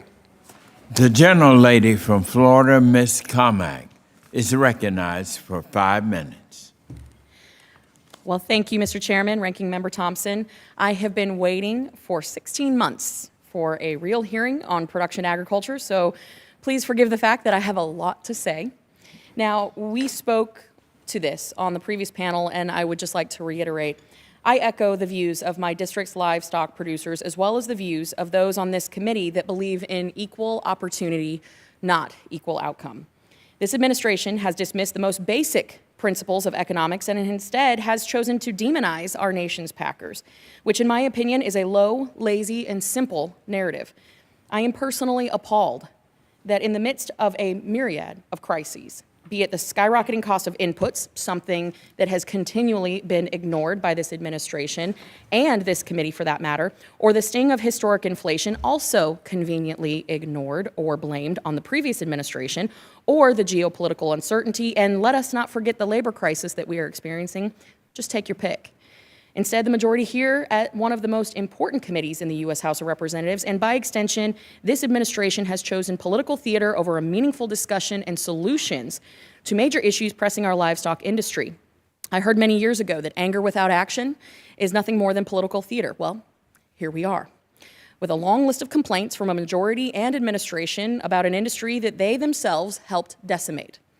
Overregulation, paying people to stay home and not work, withholding, permitting, forced unionization, I could go on and on. The irony is not lost on me nor my constituents and producers back home that the majority here today is essentially scolding themselves. I am starting to suspect, quite honestly, that the reason that the majority deliberately chose not to have an economist testify before us here today, because God forbid we actually contemplate the realities of supply and demand and other basic economic forces that could lead us astray from this political theater production that we've got going here. And I'm deeply concerned by the majority's complete disregard of the data and upholding sensationalized claims to push a political narrative. Just earlier in this hearing, we saw meat market data from 2015 to 2020, but 2010 to 2015 was missing. I wonder why. Maybe it was because this data showed that really the facts don't fit the political narrative, and instead illustrated the cyclical realities of the livestock industry. As someone who grew up in the cattle industry on a small cow-calf operation and also happens to have a minor in economics, I can tell you that there is a litany of issues that producers face, many of them out of their control and due to an overreaching government. Quite frankly, sometimes, speaking with my mid-size processors and cow-calf producers, I think that USDA is doing more to try to justify their existence rather than help the industry. Take, for example, this new grant money that the USDA is so proud of that is supposed to help build small and mid-sized processing plants. Any plant handling between 525 head a week, the cost of construction alone upwards of $35 million, and that's in a good economy. That does not figure in the operational costs and the compliance costs, also conveniently omitted from the conversation here today. In short, for the layperson, the government here is promising ponies and they're delivering us stick horses. That's what is happening here. For all the attempts today to make the livestock industry the scapegoat for all of Biden's failed policies, let the record reflect that a few on this committee are at the table with real solutions. Recognizing that the livestock industry is much like any other commodity market and by very nature cyclical, sometimes the price in store does not reflect the price on the hoof, and vice versa. Anyone in this industry, like myself, knows that. But for those in the back, I'm going to kick it to Mr. Klein. Mr. Klein, regarding our processors, large and small, we've heard from a host of economists in front of other committees that the volatility in the cattle and beef sector are explainable by supply and demand dynamics along with an overly aggressive regulatory environment. Do you agree with that? Yes, I agree. And Mr. King, you have mentioned the constrained labor pool at the height of the pandemic. To what degree have those shortages been resolved? Congresswoman, we are largely staffed at this point. We still deal with a great deal of absenteeism. But during the pandemic, Mr. King, can you explain the labor pool situation at the height of the pandemic? Absolutely. We were constrained. For example, we would be operating, if the plant was operating at all, we'd be operating 30-40% in the earliest of days. Just a year ago, we were no better than 75 or 80% of capacity. I think my point here has been made. With that, Mr. Chairman, I yield back. The gentleman from North Carolina, Mr. Roser, is recognized for 5 minutes. Well, thank you, Mr. Chairman, and I've got a gazillion thoughts on my mind, so let me try to narrow this down a little bit. First, I want to mention I've got a small processor in my district. Their business took off during the pandemic. They use Facebook, social media platforms. People like the fact that they can get their protein locally. Their biggest problem in expansion is dealing with the rules and regulations. And it strikes me that, and this is across all industries, the more rules and regulation you have, the greater the cost. The greater the cost, the greater the drive for efficiency, partly. And therefore, the greater the natural occurrence of concentration. So if you want to add all these new rules and regulations, new GIPSA rules, for example, which I wanted to focus on one in a minute, you're just adding that much more cost, that much more uncertainty, which really, a lot of what's proposed actually goes against what's trying to be achieved. In June of 2021, USDA issued its spring regulatory agenda that included 3 proposed rules surrounding the PSA. The proposed rule clarification of scope of the Packers and Stockyards Act looks to address the harm to competition standard under PSA, and although we've not seen the text of the proposed rule, it's generally accepted it's probably going to be pretty similar, if not exact, to the 2016 rule posted a month prior to the end of the Obama administration. Can you all speak to, any of the panelists or all, if finalized in similar fashion, the economic impact of that proposed GIPSA rule pertaining to the harm to competition standard?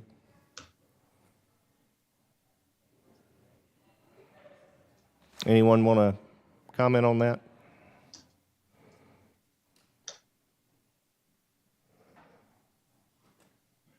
Well, hearing none, Mr. Chairman, I have a letter I want to make sure is submitted for the record, and this is switching topics slightly.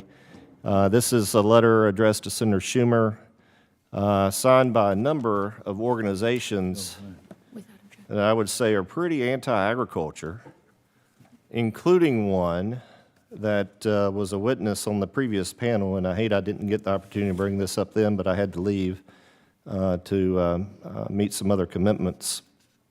The Northern Plains Resource Council.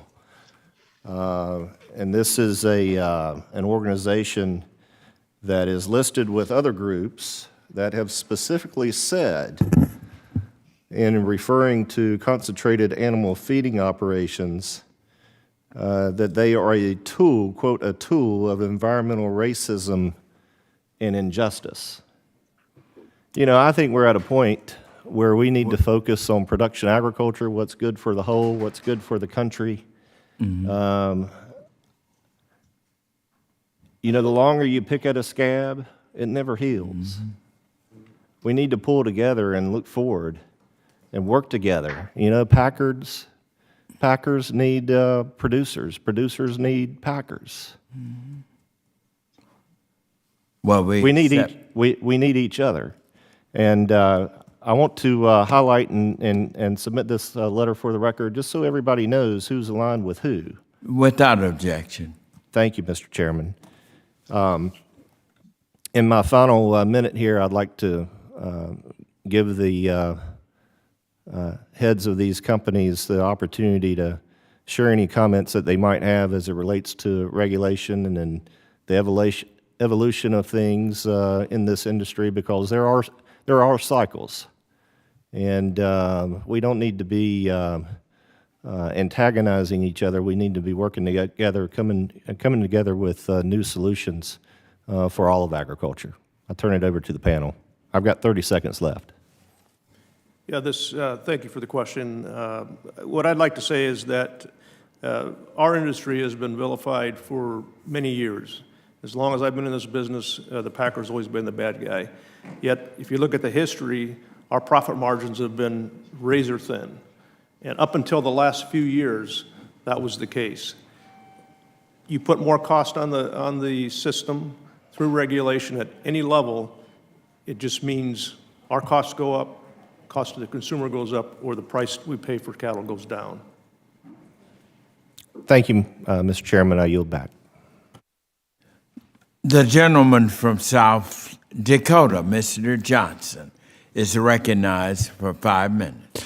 You know, thanks, Mr. Chairman. And you know, too often it seems like congressional attention is drawn to the brightest light, I suppose like moths to the flame. And so it wasn't that surprising that in April 2020, when cattle prices bottomed out and when people couldn't get the steak they wanted at their meat counter, then, you know, lo and behold, all of a sudden, everybody, including the city folk, had their attention on this space. They began to understand the weaknesses in the supply chain. I think they began to appreciate the deficiencies in the cattle market.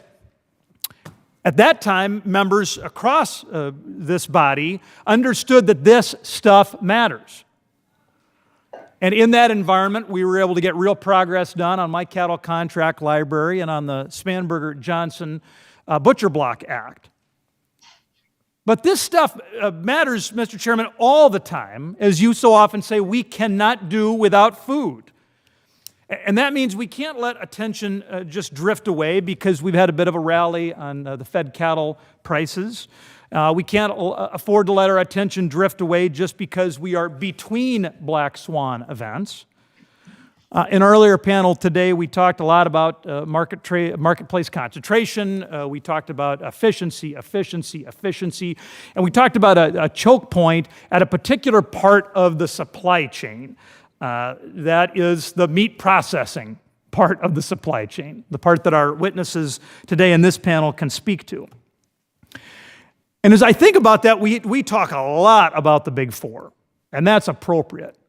But I think we also want to talk about the Big 30 or the Big 12. What do I mean by that?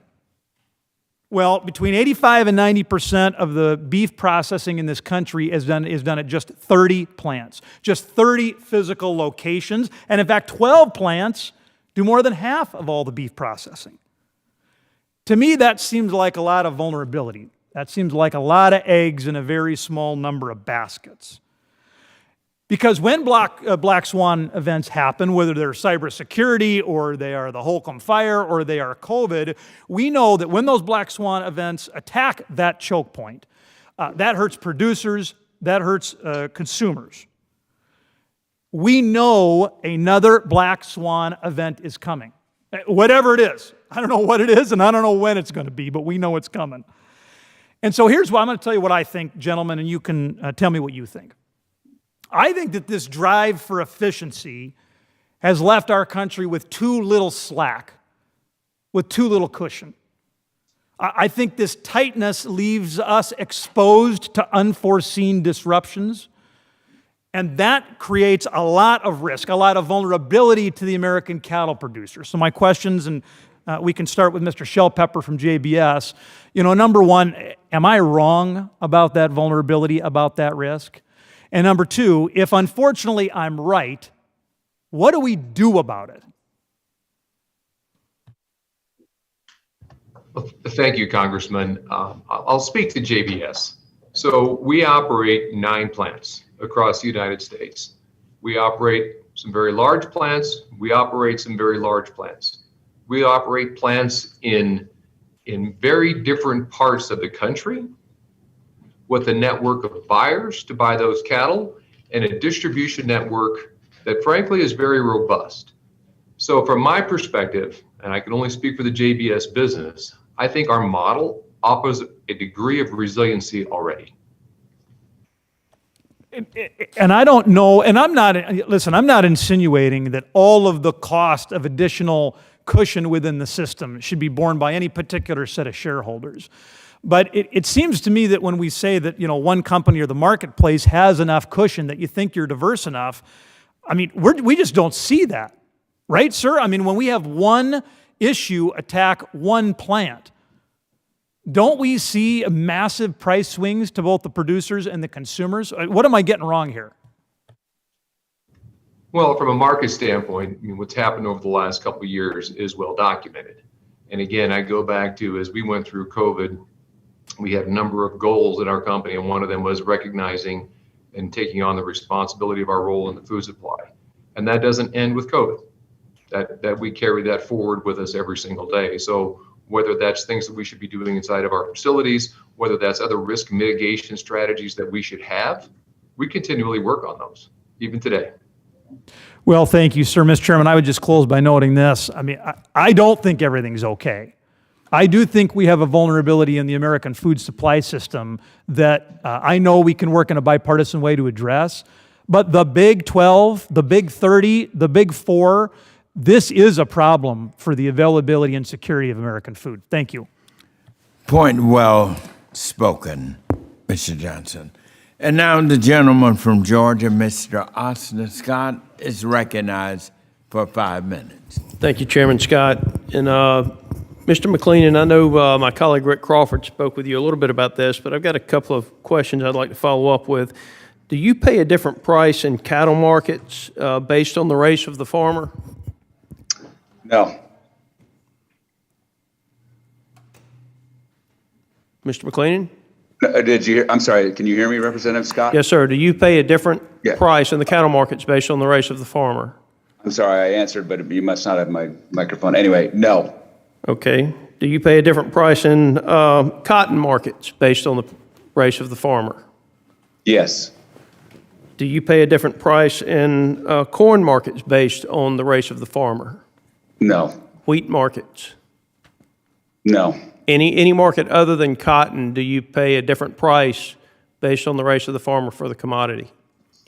As of today, no, but I would expect that we'll expand our black farmer equity initiative to other commodities. Okay. Well, I don't mind telling you, I hope you get sued over that. I think that's illegal and unconstitutional. But since you referred to it as black farmer equity, I want to ask you this. The definition under USDA of socially disadvantaged farmers includes black or African American farmers, as well as American Indian or Alaska Native, Hispanic or Latino, Asian and Pacific Islanders, and women.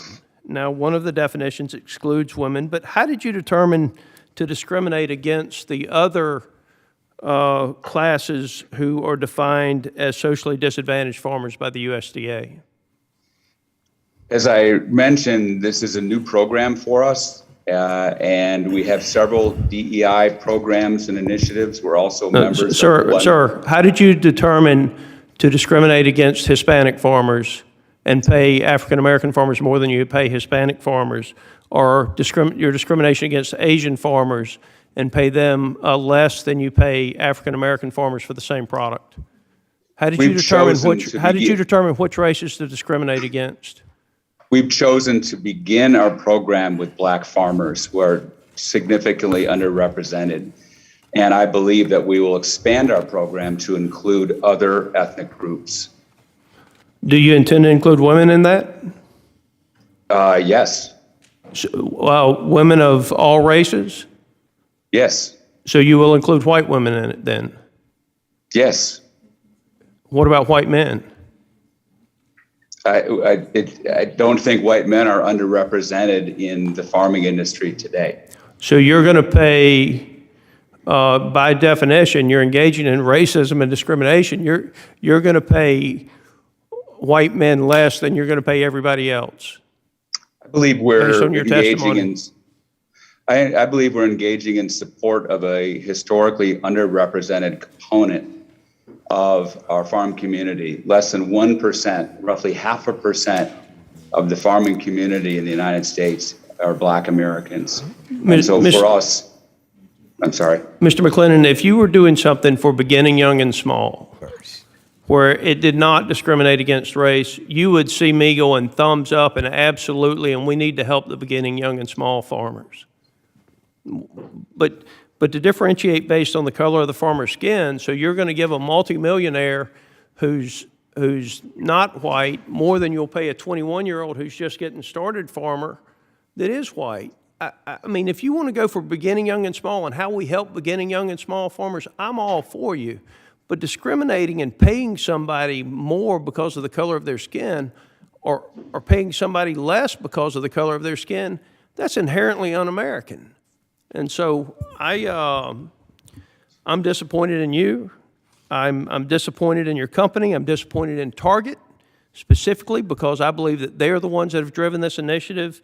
And so let me ask you this, Mr. Klein, do you differentiate in price that you pay based on the color of the farmer? No, we do not.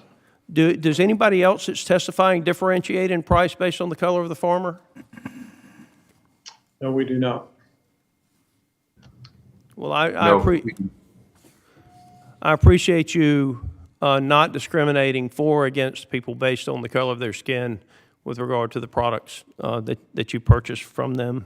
With that, Mr. Chairman, I yield the remainder of my time. The gentlelady from Louisiana, Ms. Letlow, is now recognized for 5 minutes. Thank you, Chairman Scott, and thank you to all the witnesses before us on both panels for participating on this important discussion here today. Like many of my colleagues have stressed before me, greater transparency and competitiveness in cattle markets are the concerns I hear most from our farmers back in my district. Farmers are the backbone of rural America and the economic driver of our local communities. Without them and the hope of future generations to follow them, our nation will no longer be the global leader in the food supply chain. Mr. Shellpepper, your testimony mentions that the packing facility does not set the price of retail beef paid by consumers. Can you or anyone else on the panel walk us through how the product from your facility makes its way to customers at the restaurant and retail level, the changes that occur to that product, and the various pricing determinations made along the way? Thank you, Congresswoman. So the market that we participate in as a packer is what we call the wholesale market. And that's the price discovery, if you will. It's the market that we report on mandatory price reporting to the USDA. That's the price that then we work out with our customers, obviously. When product leaves our plants, This is where our industry becomes very, very complex. Product can go to a lot of different places, sometimes directly to a retail or food service distribution center. Sometimes it could go to another processing place, or it could go to a cold storage. Each one of those steps that would be incremental will add a certain amount of cost, perhaps adds a certain amount of value. But again, very complex industry. No, there's not a one size fits all here. Okay, Mr. King, your testimony mentions that geopolitical issues are compounding other challenges the industry is facing. Obviously, the war in Ukraine is top of mind for all of us. So I'm curious, how is that conflict affecting your operations?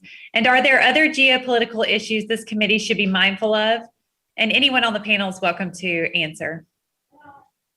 Thank you, Congresswoman. The war in Ukraine is obviously a big piece of that. From a grain standpoint, from a cooking oil standpoint, and the price associated with that, it's a large market in terms of producing wheat, and there will be the plantings in both Ukraine and Russia have been slowed, or maybe not happen at all this year. So that would be the largest. But secondly, what we see with respect to the COVID lockdown in China, and the inability to unload ships and have trucks and transportation to move inland in China, though that would be another example of that. Thank you. Anyone else? Thank you, Mr. Chairman. I yield back the remainder of my time. The gentleman from Texas, Mr. Cloud, is now recognized for 5 minutes. Mr. Cloud. Thank you, Mr. Chairman. I have a question really to all the CEOs who are here, and so you can all pick who you would wonder. But basically, when I talk to people back home, they're certainly concerned about the pricing and how it's developed over some time. It seems to be like there's an issue with competition when it comes to what's your capacity, I guess, right now when it comes to being able to produce more or less? Thank you for the question. I'll start that discussion. We are operating today at 100% of capacity. All three of our facilities are operating as much as we can possibly go through. And that is going to continue until the cattle supply drops, where there are not enough cattle available to operate at 100% capacity. It's my understanding that's pretty systemic of where the industry's at right now. Would you all agree? Mr. Congressman, we are not at 100% capacity. We're better than we've been. We're back to pre-pandemic levels, but I would tell you that we're in the 90% range at Tyson. Okay. When we're talking about capacity, and what would be the limits that are keeping you from expanding more and creating more capacity? Are we talking cost of equipment, supply chain issues? Is it people? When you're making that evaluation, what are you looking at? I think for us, it is a couple of things. One is people, and then the skill level associated with those people. We had a number of people leave the workforce, and so the training, skilling, and upskilling of those team members is a component. But also just getting up line speeds back and get this engine running at full speed is a challenge with the inexperience level we have within our workforce. We're seeing the light at the end of the tunnel, and we're encouraged by that, but we still have some work to do to get all the way bright. Would anyone else like to speak to that? Congressman, we are back to near capacity levels at JBS, and again, as I mentioned earlier, we're expanding our capacity as well. Okay. It would seem to me like one of the biggest issues that what I hear when I'm talking to people in the ag community is they're concerned that there might be a lack of competition that has leading to increased prices. And so I guess my question is on that. It seems like if there's a bottleneck in the supply chain issue right now, it is at the packers, in a sense. And my questions is what could be done to create a more competitive environment? What can we do to increase capacity?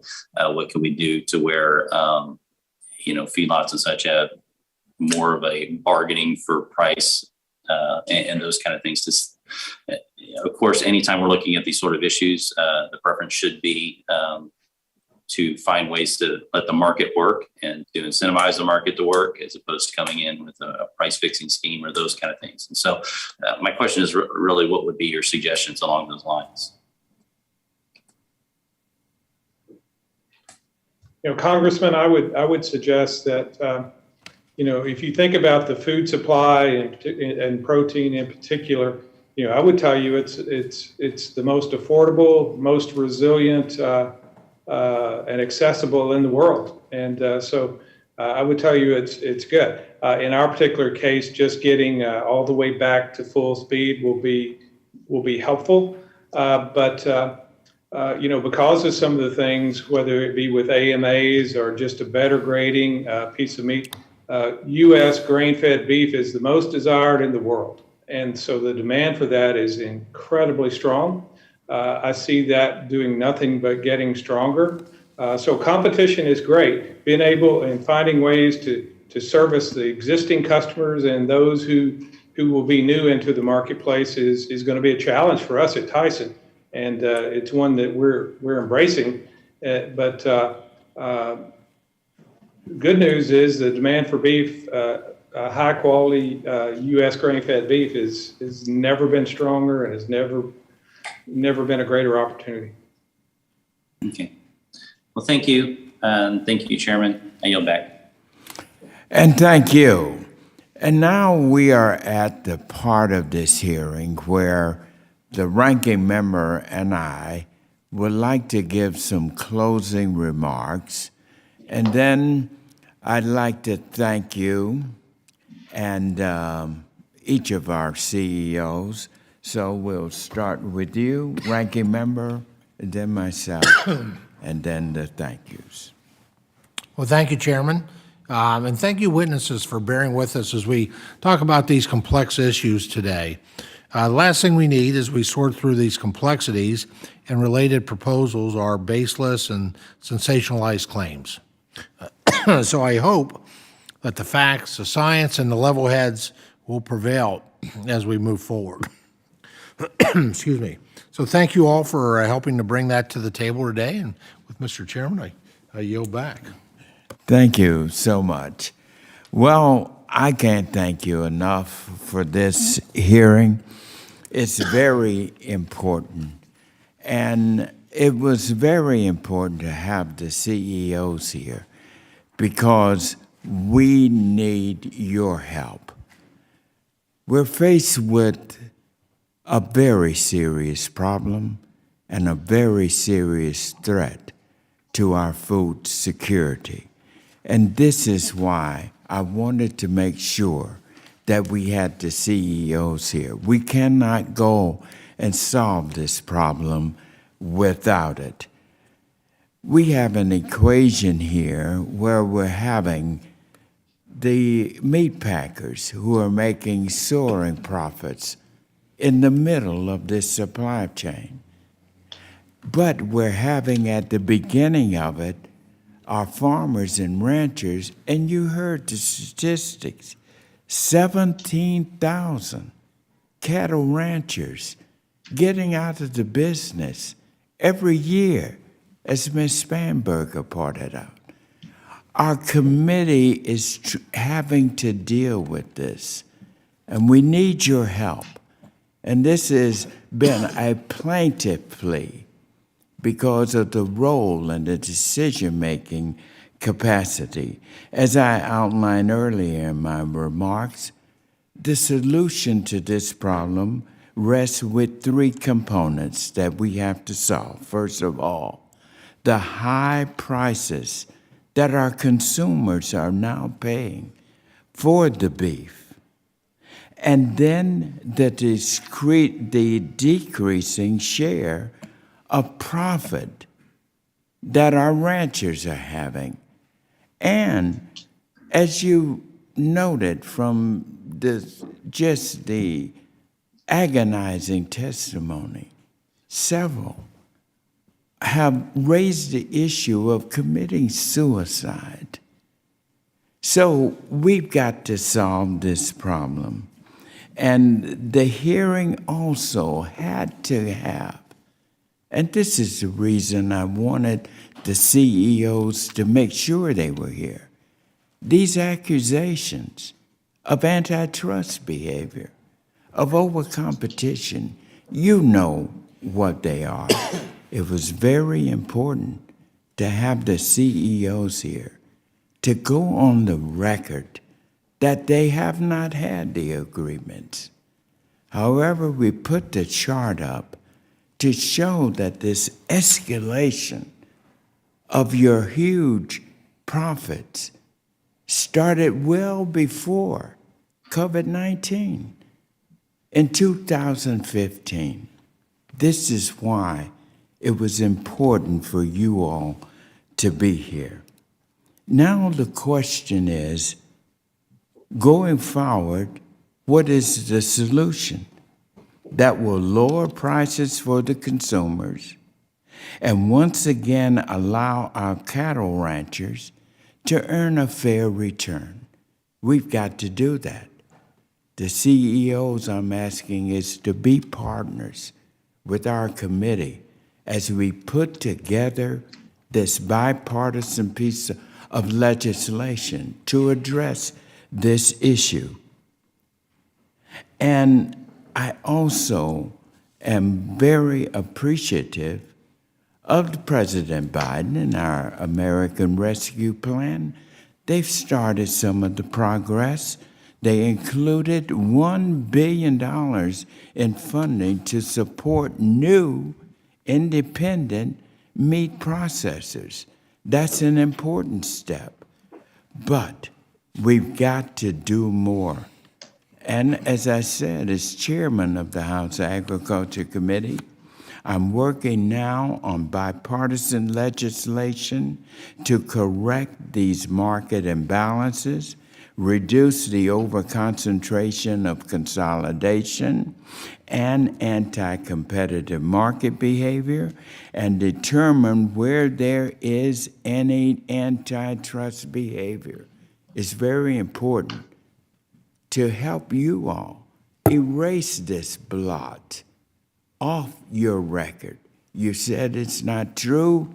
We need to make sure that we have the public's confidence that it's not true, so that we can also do that other thing of make sure our families can go to that grocery store and not see their prices of meat go up 18% in a year. So that's why we want to thank you for that. Now, here's what we need to do.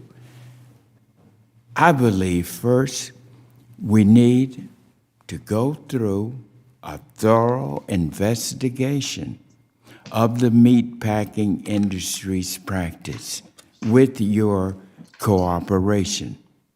There have been efforts on both sides of the political spectrum to call for this inquiry. You heard the comments on both sides of the committee about this question. We've got to make sure it is answered. My friend from Georgia, our former agriculture secretary, Sonny Perdue, a good friend. He was chairman of the Senate, and I was chairman of our Senate Rules Committee for 10 years in Georgia. He started the first investigation with the Justice Department into anti-competitive practices. So this is not a Democrat or Republican. We're all working on this together. There's also been 11 Democratic and Republican state attorneys general have requested an investigation from the Justice Department into anti-competitive practices. That's why it was important that I had you all here, because this reaches right into your area of executive policy decisions.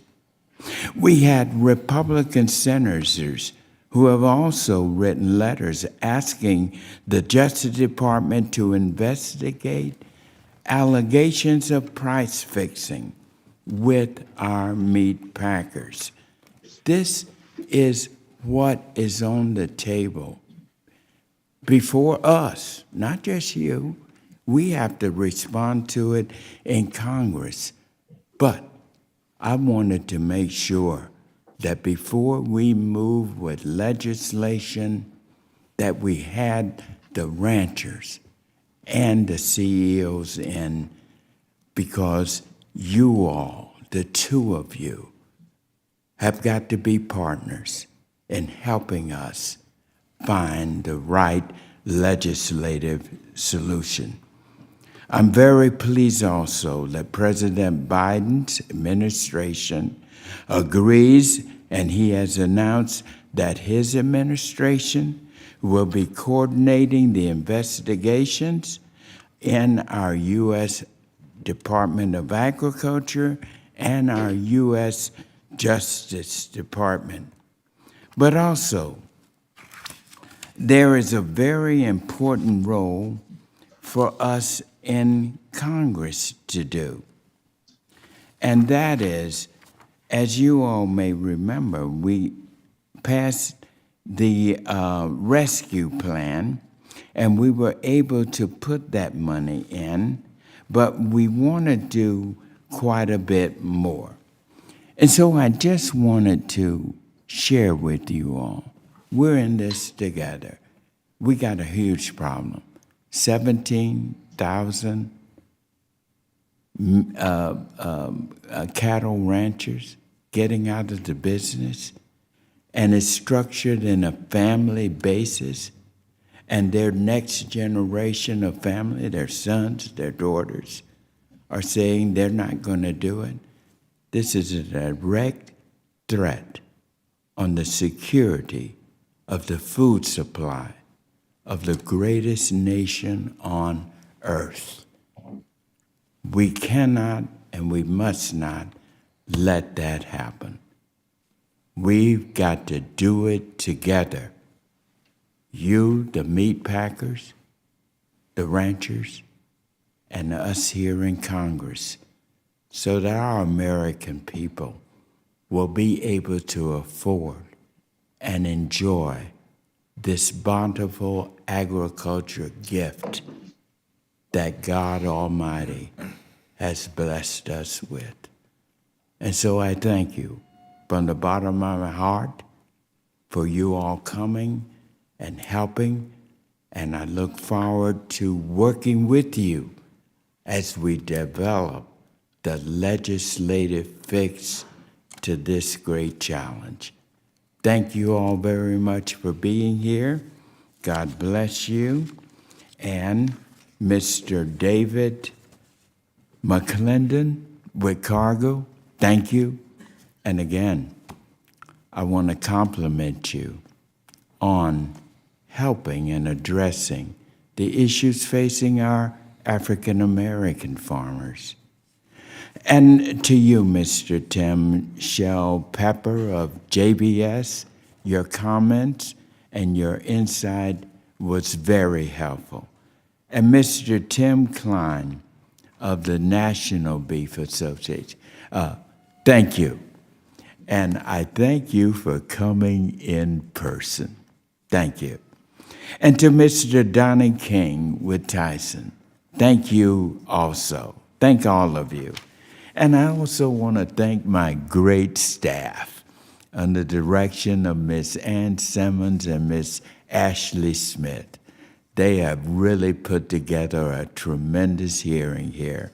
And I want to also single out Daniel Feingold and Leslie McNett for they really helped me at this great opportunity as chairman of this extraordinary committee. And so now I must read this. Under the rules of the committee, the record of today's hearing will remain open for 10 calendar days to receive additional material and supplementary written responses from the witnesses to any questions posed by a member.